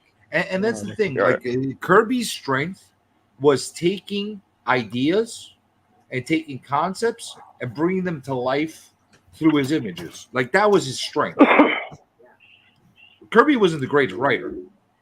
I don't think he wrote shit. Like, but he could picture a story in his mind and artistically lay it down. He could make you know what the other guy's thinking. So that was his strength. Stan Lee's strength was making that image, that beautiful image that Kirby did, larger than life. Yeah, that's basically how they work together and why they work together so well. Because each one of them made the other one look better by doing what they did. So they were both valuable to each other in a very different way, but at the same time, in the same direction. You know, and that's why Ditko was kind of like a dick, because he's like, Stanley didn't create it, I created it. Dude, if he didn't tell you I want a skinny little freaking teenage punk that got bit by a spider and became a Spider-Man, would you have come up with that concept, you dickhead? No, you wouldn't. You came up with a cool design for a costume. Don't get me wrong. You came up with it. But if Stanley didn't put the words to the Spider-Man's face, it would have been another cool-looking character that went to shit. The king, the king doesn't get stopped, man. We always talk about the king. He's the man. But yeah, you're right. It's like Elvis. How many cool characters, like awesome artwork and awesome-looking characters have you seen throughout your lives that were like shit? Nobody gave a shit about it. You say, wow, that looks awesome, but this comic sucks. Yeah. You never read it again. Is it Wild Dogs that I liked from the 90s? The guy with the... I mean... the guy with the... You know that happens a lot. I really think that you didn't even need fucking words for some of the shit Kirby laid down. That's not true. I'm just saying, man. I'm just saying. You're gonna say you don't need words. They could have spoken fucking gibberish. It would have been fine. It'd have been fine. So let's just have silent issues. Yeah. I would have loved that. Yeah, give me a fucking Biggie, 10 book series. You're off your rocker. Insert your own fucking words there, bud. I'd like that issue. Mad Libs. We'll do Mad Lib comic books. Right? You have like little empty word bubbles, and you put your own words. Yeah. It might work Yeah, for it might be one the future. I guarantee you. It might be good. That Yeah, actually might work. You'd be That actually surprised. might work. For That one might be issue, it might cool. work. Stop all your bitching. Write your own story. Then you get all these fucking real writers making great stories. And then you're gonna have a whole, like, you're gonna have somebody fucking buy 100 magazines and not put any writing in them, and that's gonna be the one everybody wants because it's fucking. Yeah, dude. These ones are clean, bro. No writing, no story. Work for the Snake Eyes issue. Well, that's like the infamous John Byrne Alpha Flight issue with the 6 pages. Snow of whiteout. Blind. You know how Snow many Blind. people, Yeah, you know how Whiteout. many people love that Deadpool issue that you can't read because it's in another language? Nobody. There you Nobody go. fucking loves Oh. that issue. They fucking can't read it. I'm just saying. It's a very infamous issue, and I have it, and you can't read it because it's in fucking Spanish. And it was in the regular run. It wasn't from Spanish. It wasn't like a Spanish part of the run or anything. It was from the regular run, and people fucking hated that you could not read that comic book. I do think that Silver Surfer might have been the only one that Stan Lee didn't ask for. I think that Kirby actually did that one by himself. We got the comic chiropractor in the house. Dustin, how you doing, my man? No, what are you talking about, fella? That was actually Stan Lee's concept. As Was far it Stan Lee's? Yeah, here's the thing. Surfing and skateboarding was like the big thing back then. So you want to like add a character that the surfers and the skateboarders were into. So he's like, what's cooler than having a guy skateboarding or surfing through the galaxy? Gave that to Kirby designer. Gil Kane. He did get overlooked heavily today, actually. I brought fucking Gil Kane up. Yeah, that's right. And Cardi, that definitely. No, who did I think of? Marie. No, I don't think I Severin. did say Gil Kane. Yeah, Severin got. We definitely overlooked. Yeah, I think like Marie Severin, Gil Kane, Nick Cardy, Paul Simonson gets some love. Sal gets a lot more. I feel like Sal Buscema gets more love than John does, but I mean, there's a lot of artists out there that have done a lot of specifically cover arts that people absolutely love, but they don't. I brought up Gene Colan. Who was the other guy we just said? Oh, we're talking about Gil Kane. The first one. Yeah. Gil Kane. I brought up Gene Colan. Okay, I got confused. Yeah, Gil Kane Go did ahead. some of the best Ghost Rider stuff that you'll see. I mean, yeah. There's a lot of stuff that people see the covers and they go oodles over them and love it. Yeah, but, Gil Kane's big time. The name of the artist doesn't ever click, and it's like, man, like especially like Marie Severin. I feel like Marie Severin, she's one that I really adored a lot of her work that she did. She's my favorite female artist, dude, by a long shot. Yeah, I mean, you've said that before. Oh yeah, I say all the yeah, time. if you're gonna if you break it down to just female artists, I don't think there's anybody that can box with her. No Modern way, day, dude. Historically, in the past, at all, nobody. No. But I mean, she holds her own just in the game as a whole. I think she's definitely someone who's a player. I don't know why chicks don't like. You see girls that collect. I don't know why there ain't no big super fan Mary Severin chick comic book collectors. I know that. I know Lady Fantastic. She turned me on to her. Any good? Because I'll tell you why. Because I don't think that people collect if the artist is a female or a male. I think they should collect what they like. Like I honestly, I don't give a shit if it's a male or a female. That's dry, as long as it's cool art, you know. Yeah. So Sure. I think that's why you don't have these groups that are like, oh, we're only Severin people, you know, because. Yeah, like I said, she goes in my top 10 overall. Like I don't have a breakdown of like male or female. She goes in my top 10 overall. I mean, I really enjoy a lot of her artwork and a lot of it I really didn't know was her until I was on some shows with Lady Fantastic and the name kept popping up and so I started looking into it one night and I was like, man, she did a lot of stuff that I really She's a liked. badass, dude. I know, bro. Yeah, she's really good. I mean, not my favorite, but she's definitely good. Chiropractor. We've all answered the Mount Rushmore of artists. It's a very difficult question. We got 4 picks. What are your 4 picks for the Mount Rushmore of artists in comic books? Kirby is number 1 because Kirby wasn't. Yeah, I mean, he wasn't just doing the covers, man. He was pushing out entire comic books, interiors, and everything. You don't have. I mean, you look at the modern day artists. How many modern day artists are putting out the cover, all the interiors, and doing it on more than 3 books? You know, Well, so he was a workhorse. yeah. So I mean, you can't. And the interiors, really didn't, to me, seem like they really suffered because of the amount of work he was doing. Like his interiors were still above everybody else's at the time. So Kirby, and then for me, I would probably go with Neil Adams. Nice. Steranko is on there for me. I am a major Steranko mark. I love Steranko's art. I loved being able to sit and have some time to talk with Steranko. I love the way he carries himself. I mean, he's an old school gangster, man. Like you can't beat Steranko. He is. I love it. He walks around with a whole. I know. He's the only guy walking around at these shows with a whole gang of bodyguards, man. We're talking like 3-4 offensive linemen surrounding him at all times, and he just like, who's that old lady walking around over there? And then you notice it's like Steranko. So he's like Frank Sinatra. Right. Absolutely. So that's 3. And then I'm gonna kind of 4 is hard, man. 4 is hard. Yeah, it is. Like I said, I'd love to throw Gil Kane in there because I love Gil Kane. 1, 2, and 3 are difficult. But man, that is tough. I kind of want to throw. I kind of want to throw a modern artist in there that I really enjoy, in David Finch, another guy that. David Finch. And David Finch, I'll say the same thing with David Finch that I did about Kirby. David Finch is a guy that's a modern guy, and he's turning out interiors with the covers, and he's doing it better than everybody. There's nobody in my mind in the last 20 years that does better interiors than David Finch.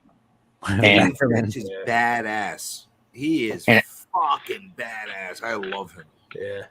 I would love to get the opportunity to meet him at some point and just tell him how much I think of him and how much I appreciate in a time where you have cover artists and you have interior artists, and this guy's out here ganging up doing both, and he can be just as good a cover artist as anyone and just as good of interior artist as anyone, and on any given day and any given title. I mean, his stuff he did on the New Avengers was some of my favorite artwork, modern artwork, period. Wonder Woman. He's fucking amazing, David. I'm Finch, down. man. Those are great. That's a great Mount Rushmore, dude. That's a great choices. Beckerman, and he's right. Everyone struggles with 4 because that's the point you realize who doesn't make it in. That's a fact. Because there's only 4, and you're leaving out, I don't know, all these fucking great artists. And you're like, 4 is difficult. That's difficult. That's why I prefer the bullpen format as opposed to Rushmore. I'd rather have a bullpen. Okay, I like the bullpen. You could slide Senkovich in there, and I like it. The Gil bullpen Kane is in nice. there. Listen, I got a new appreciation for Rubenstein after this weekend. Okay. I always thought he was a great artist, but after I saw what he did with that Vampirella, I'm like, this guy's freaking. Did you see this, Dustin? Look at this Vampirella that he got for, I think, what did you pay? $150 for that? 175. 107. Okay, a little expensive, but it's pretty nice. It's expensive, but it's original painted art. Original painted art. It's pretty beautiful. A hell of a lot better. Let me see. You just had it. Hell, where is it? Oh, it's back in its box where it should be. Well, yeah, you got to protect it. Yeah.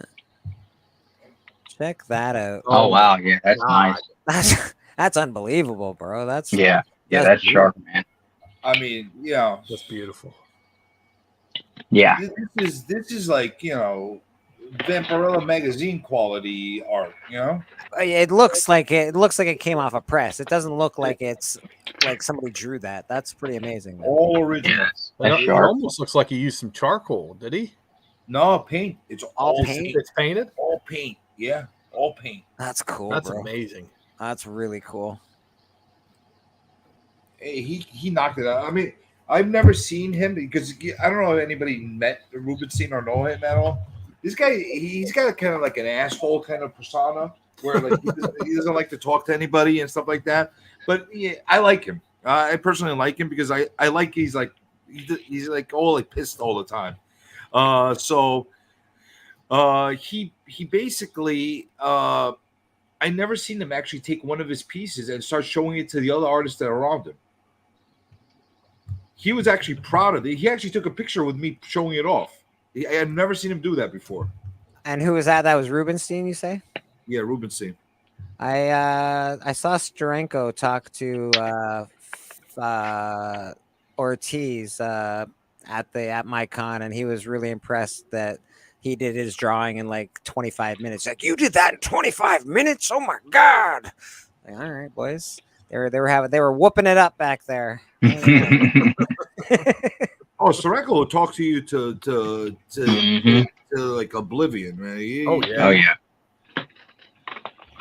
I'll tell you another artist that just for don't ask me him to kind give you a picture. yeah. Fucking asshole. For me, another artist that kind of floats around in the abyss of you know, forgotten sometimes, and until you see someone get a book, or you know, you show the cover and you're like, you look up who it is. But Carmine Infantino did some absolutely stellar ass stuff too back in the day, and he's another one that, you know, his name will come up every now and then, but I mean, he really did do some kick ass stuff. But you know, he kind of got there was so much talent at that time that, you know, somebody like Infantino and some of these other guys, Gil Kane, they kind of get caught up in the shuffle because there was so much great art at the time.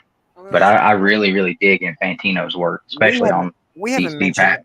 anybody new like Delato, like Art Germ. Like, these guys are fucking really talented in their own right. But Parillo.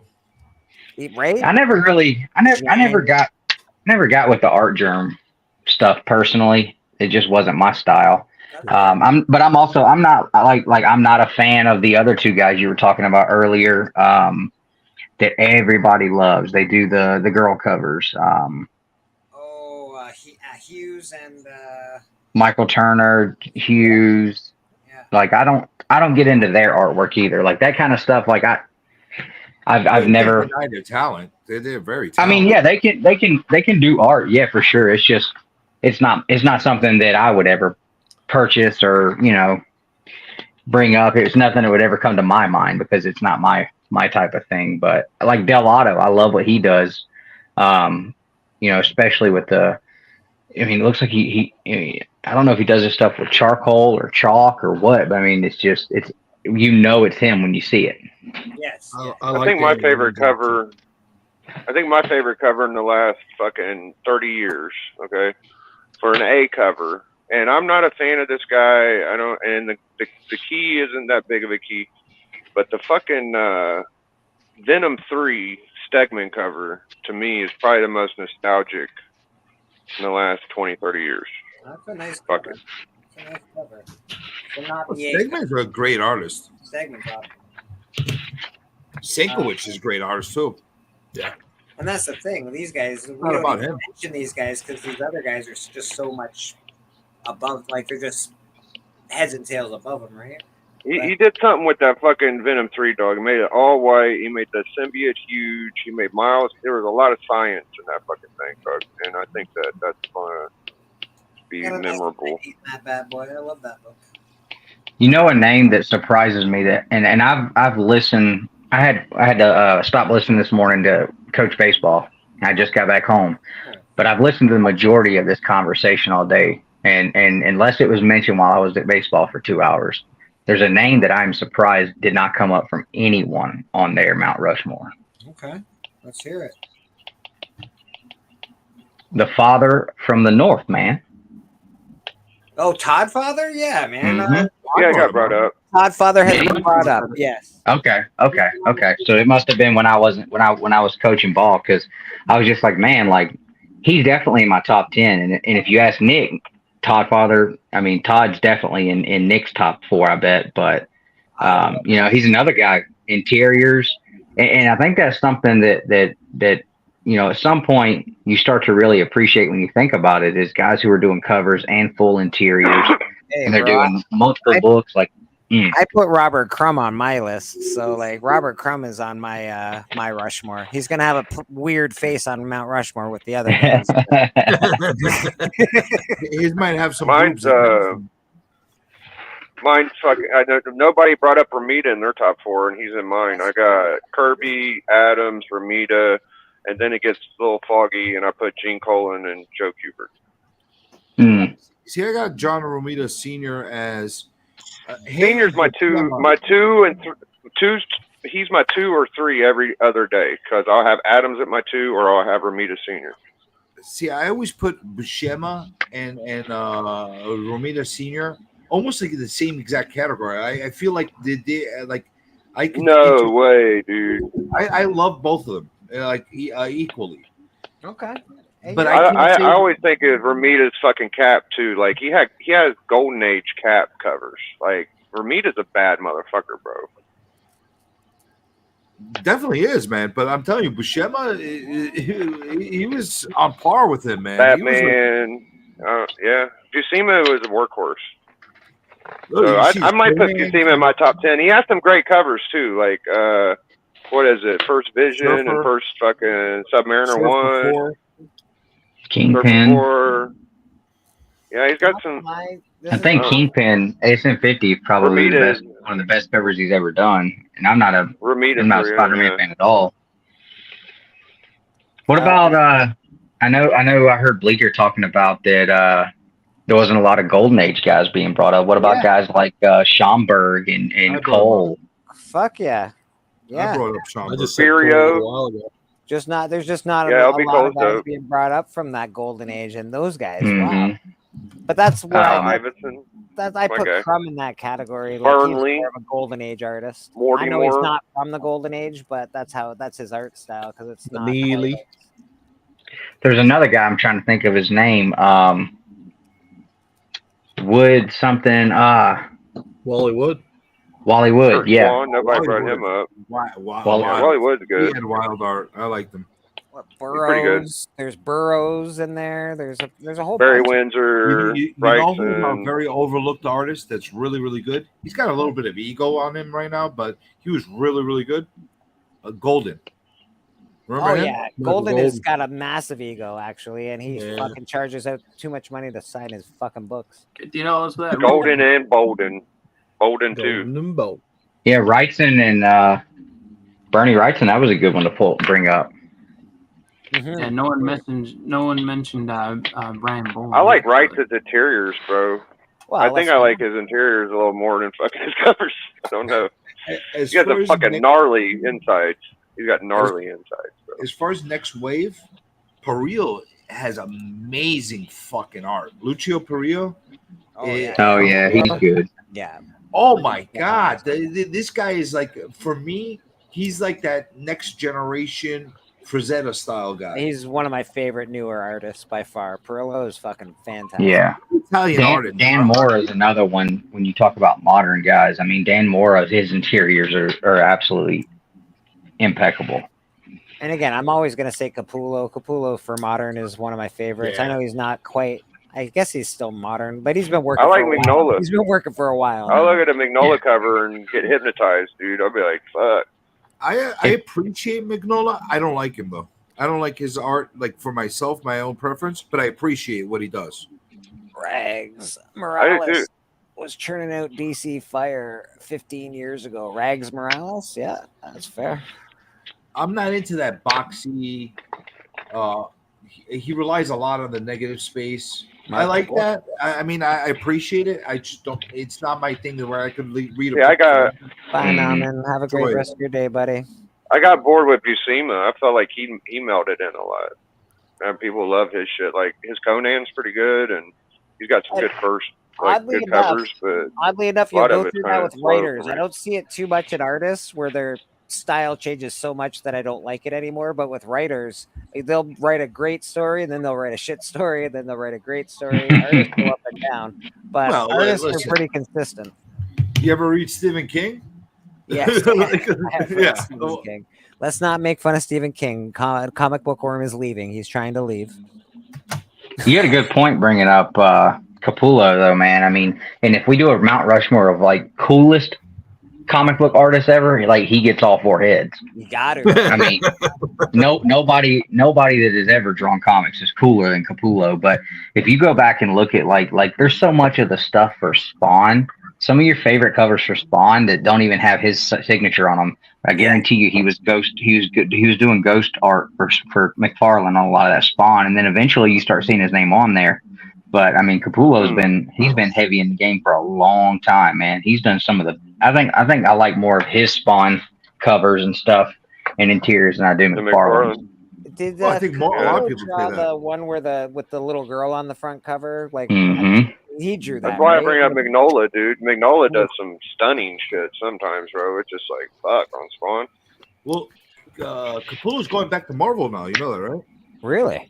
Yeah, he's doing Wolverine, and he's gonna do a Deadpool, either one shot or miniseries. I He'll forgot be what dope it is. on Wolverine. I would love to see him on Wolverine. Actually, I think starting issue 37, somewhere around there. He's gonna be back.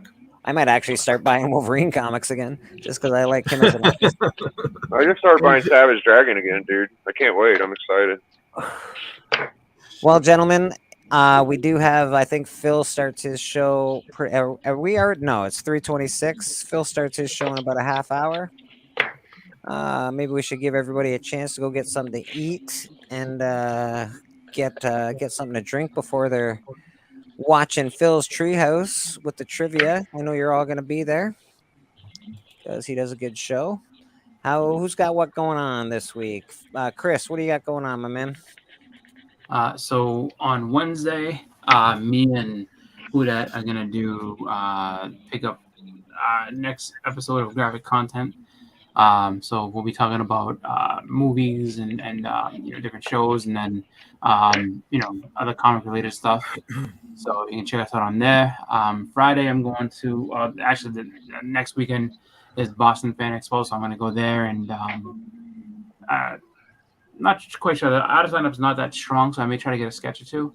But other than that, just show that we have on there, and the other graphic content, and then just kind of gonna be chilling out at the Boston Fan Expo. So Don't you're forget gonna to be in check the him out on the area, hunt too, people. Don't forget to check him out on the hunt. He's Yep, that's in he's 2 weeks. the In 2 big weeks, star. I take on Nick because it's time for us to settle our score. So, Nick, I will see you a week from Friday.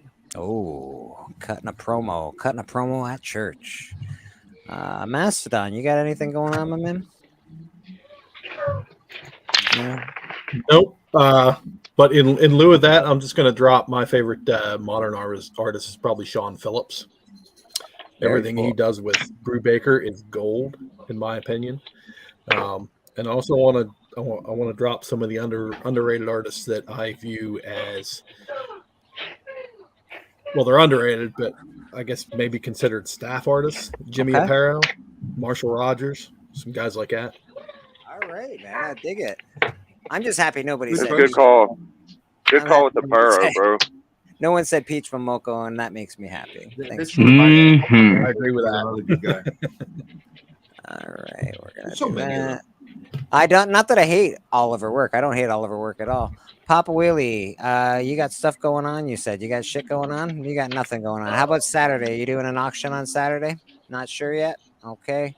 Papa Willie does auctions on his show, usually Saturdays. So check him out. He also has been doing a lot of karaoke lip syncing stuff, which has been pretty cool to watch. So check him out.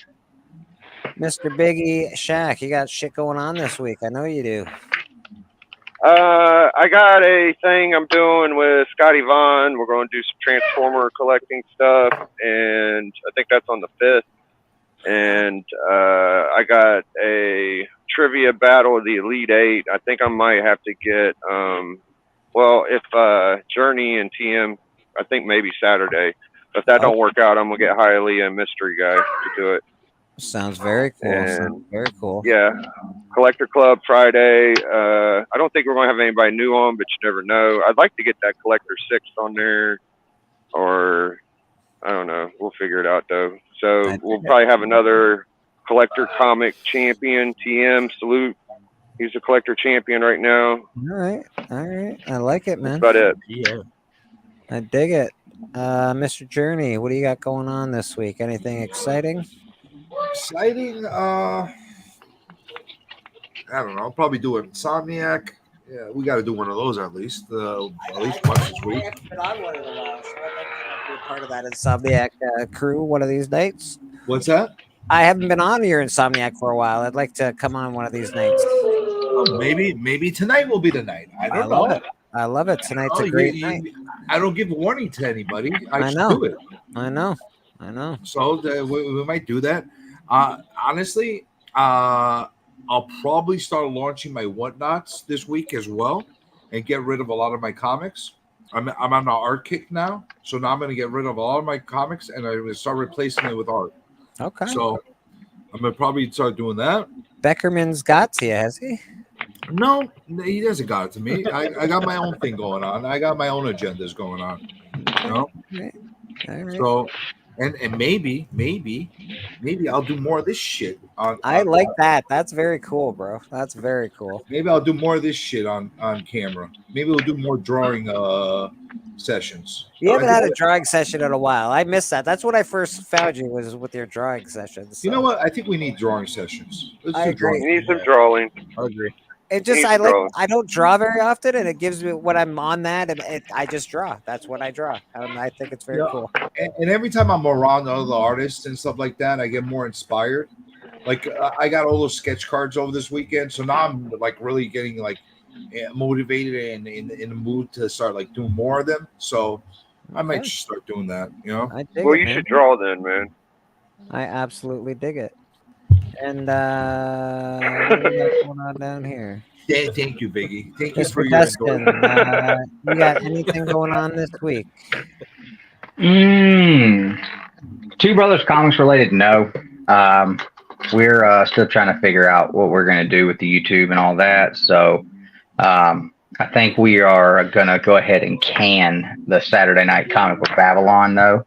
I really like the Babylon. That's a good show. I don't know, man. We just it's been hard to be consistent with it. So we're looking at a few things, but you guys will see. We're going to be kind of like working on revamping some stuff, and so we've kind of been gone for a little bit. So we're trying to plan a comeback with some stuff that's actually going to get people excited. So that's what we're working on right now. Don't call it a comeback. But I do have a channel for the Comic Book Chiropractor, though, that I'm doing on my own, so you guys can check that out. I got a couple of shorts loaded up on there now, so I'm going to try to at least once a week post either a video or post some shorts through the week, some stuff like that. I am also with a few other guys. We're called, our Instagram is Undergraded Comics, and we do the biggest sales for Elite Comics 11 on Instagram. So our next big sale is going to be in October sometime. So if you like buying big books, small books that, you know, maybe like a 129 and a 9.8, you know, stuff like we end up with some really, really monster stuff on there. So sometimes it's cool just to see the stuff that gets put on there. So be on the lookout for that in October. But other than that, not really on the hunt consistently right now. I can't really box with these guys anymore. They started weeding all the old guys out with all these new competitors in here. So I've taken enough of my licks at this point. I'm just kind of sitting back and enjoying the show. But yeah, make sure you guys are checking out the hunt, watching these guys, and hanging out on Sundays with Bleeker. I always try to, if I don't catch it during the Sunday, it's always something I got playing through my headphones on Monday at work. So I appreciate you doing the show, man. It gives me something to listen to You know, Oh, you guys on here complaining and bitching about everything. I love it. You know, I'm clipping that, right? I'm using it as a promo against you. Oh yeah, go ahead, man. Go ahead. That's fine. You know, all the young guys. I didn't say I was quitting now. I just said I can't be on there consistently, but you never know. You're one of the best, bro. You're one of the best. Out there. Well, the people at the hunt already proven. They already proven they can't compete with me. You know, I had to retire early because of it. Okay. Here we go with this guy. Everybody knows that. Like, well, we'll see you on the dark side of the hunt one of these days, I guess. Me myself, you'll see me on Sundays. I do other stuff during the week once in a while. That's not usually planned. I like popping on other people's streams. I'm definitely on Biggie's on Friday. I usually go on the Collector Club. I've never been invited on Two Brothers Comics because they don't like me very much, but you know, we'll see. We would actually have to do something to invite someone on. I mean, we haven't done anything in probably 3 months. You never invited me either. I know, right? Yeah, I think that's how you get invited is you fucking say you've never been there, so you'll probably get invited now. Well, now I don't want to come. If we ever do anything again. You know, watch graphic content this week. We're going to be watching Phil's Treehouse in I don't know, 25 minutes or so. Yeah, man, watch K-pop. She hasn't had her stream up this week because she's had some bad luck with weather and all sorts of shit went fucking wrong for her this week. So keep continuing to support her as she does her fartist feature. Everybody on here actually has been doing some pretty cool stuff. So, you know, follow everybody. We're a community. We don't fucking hate anybody. Fucking chill the fuck out with all that bullshit. And I forgot to mention, Billy Kerr, I'm actually going to be within the next week or two. Yeah. I'm gonna have Don Simpson on for an interview. Very cool. Very cool. I can dig that. There you go. I like that. That's very cool. You're very hate for the video game community. What? He's got hate for the video game community. Yeah. Oh, that's sad. All right, You know, man. those guys are assholes. Everybody, we appreciate you hanging out. You guys are all fucking awesome.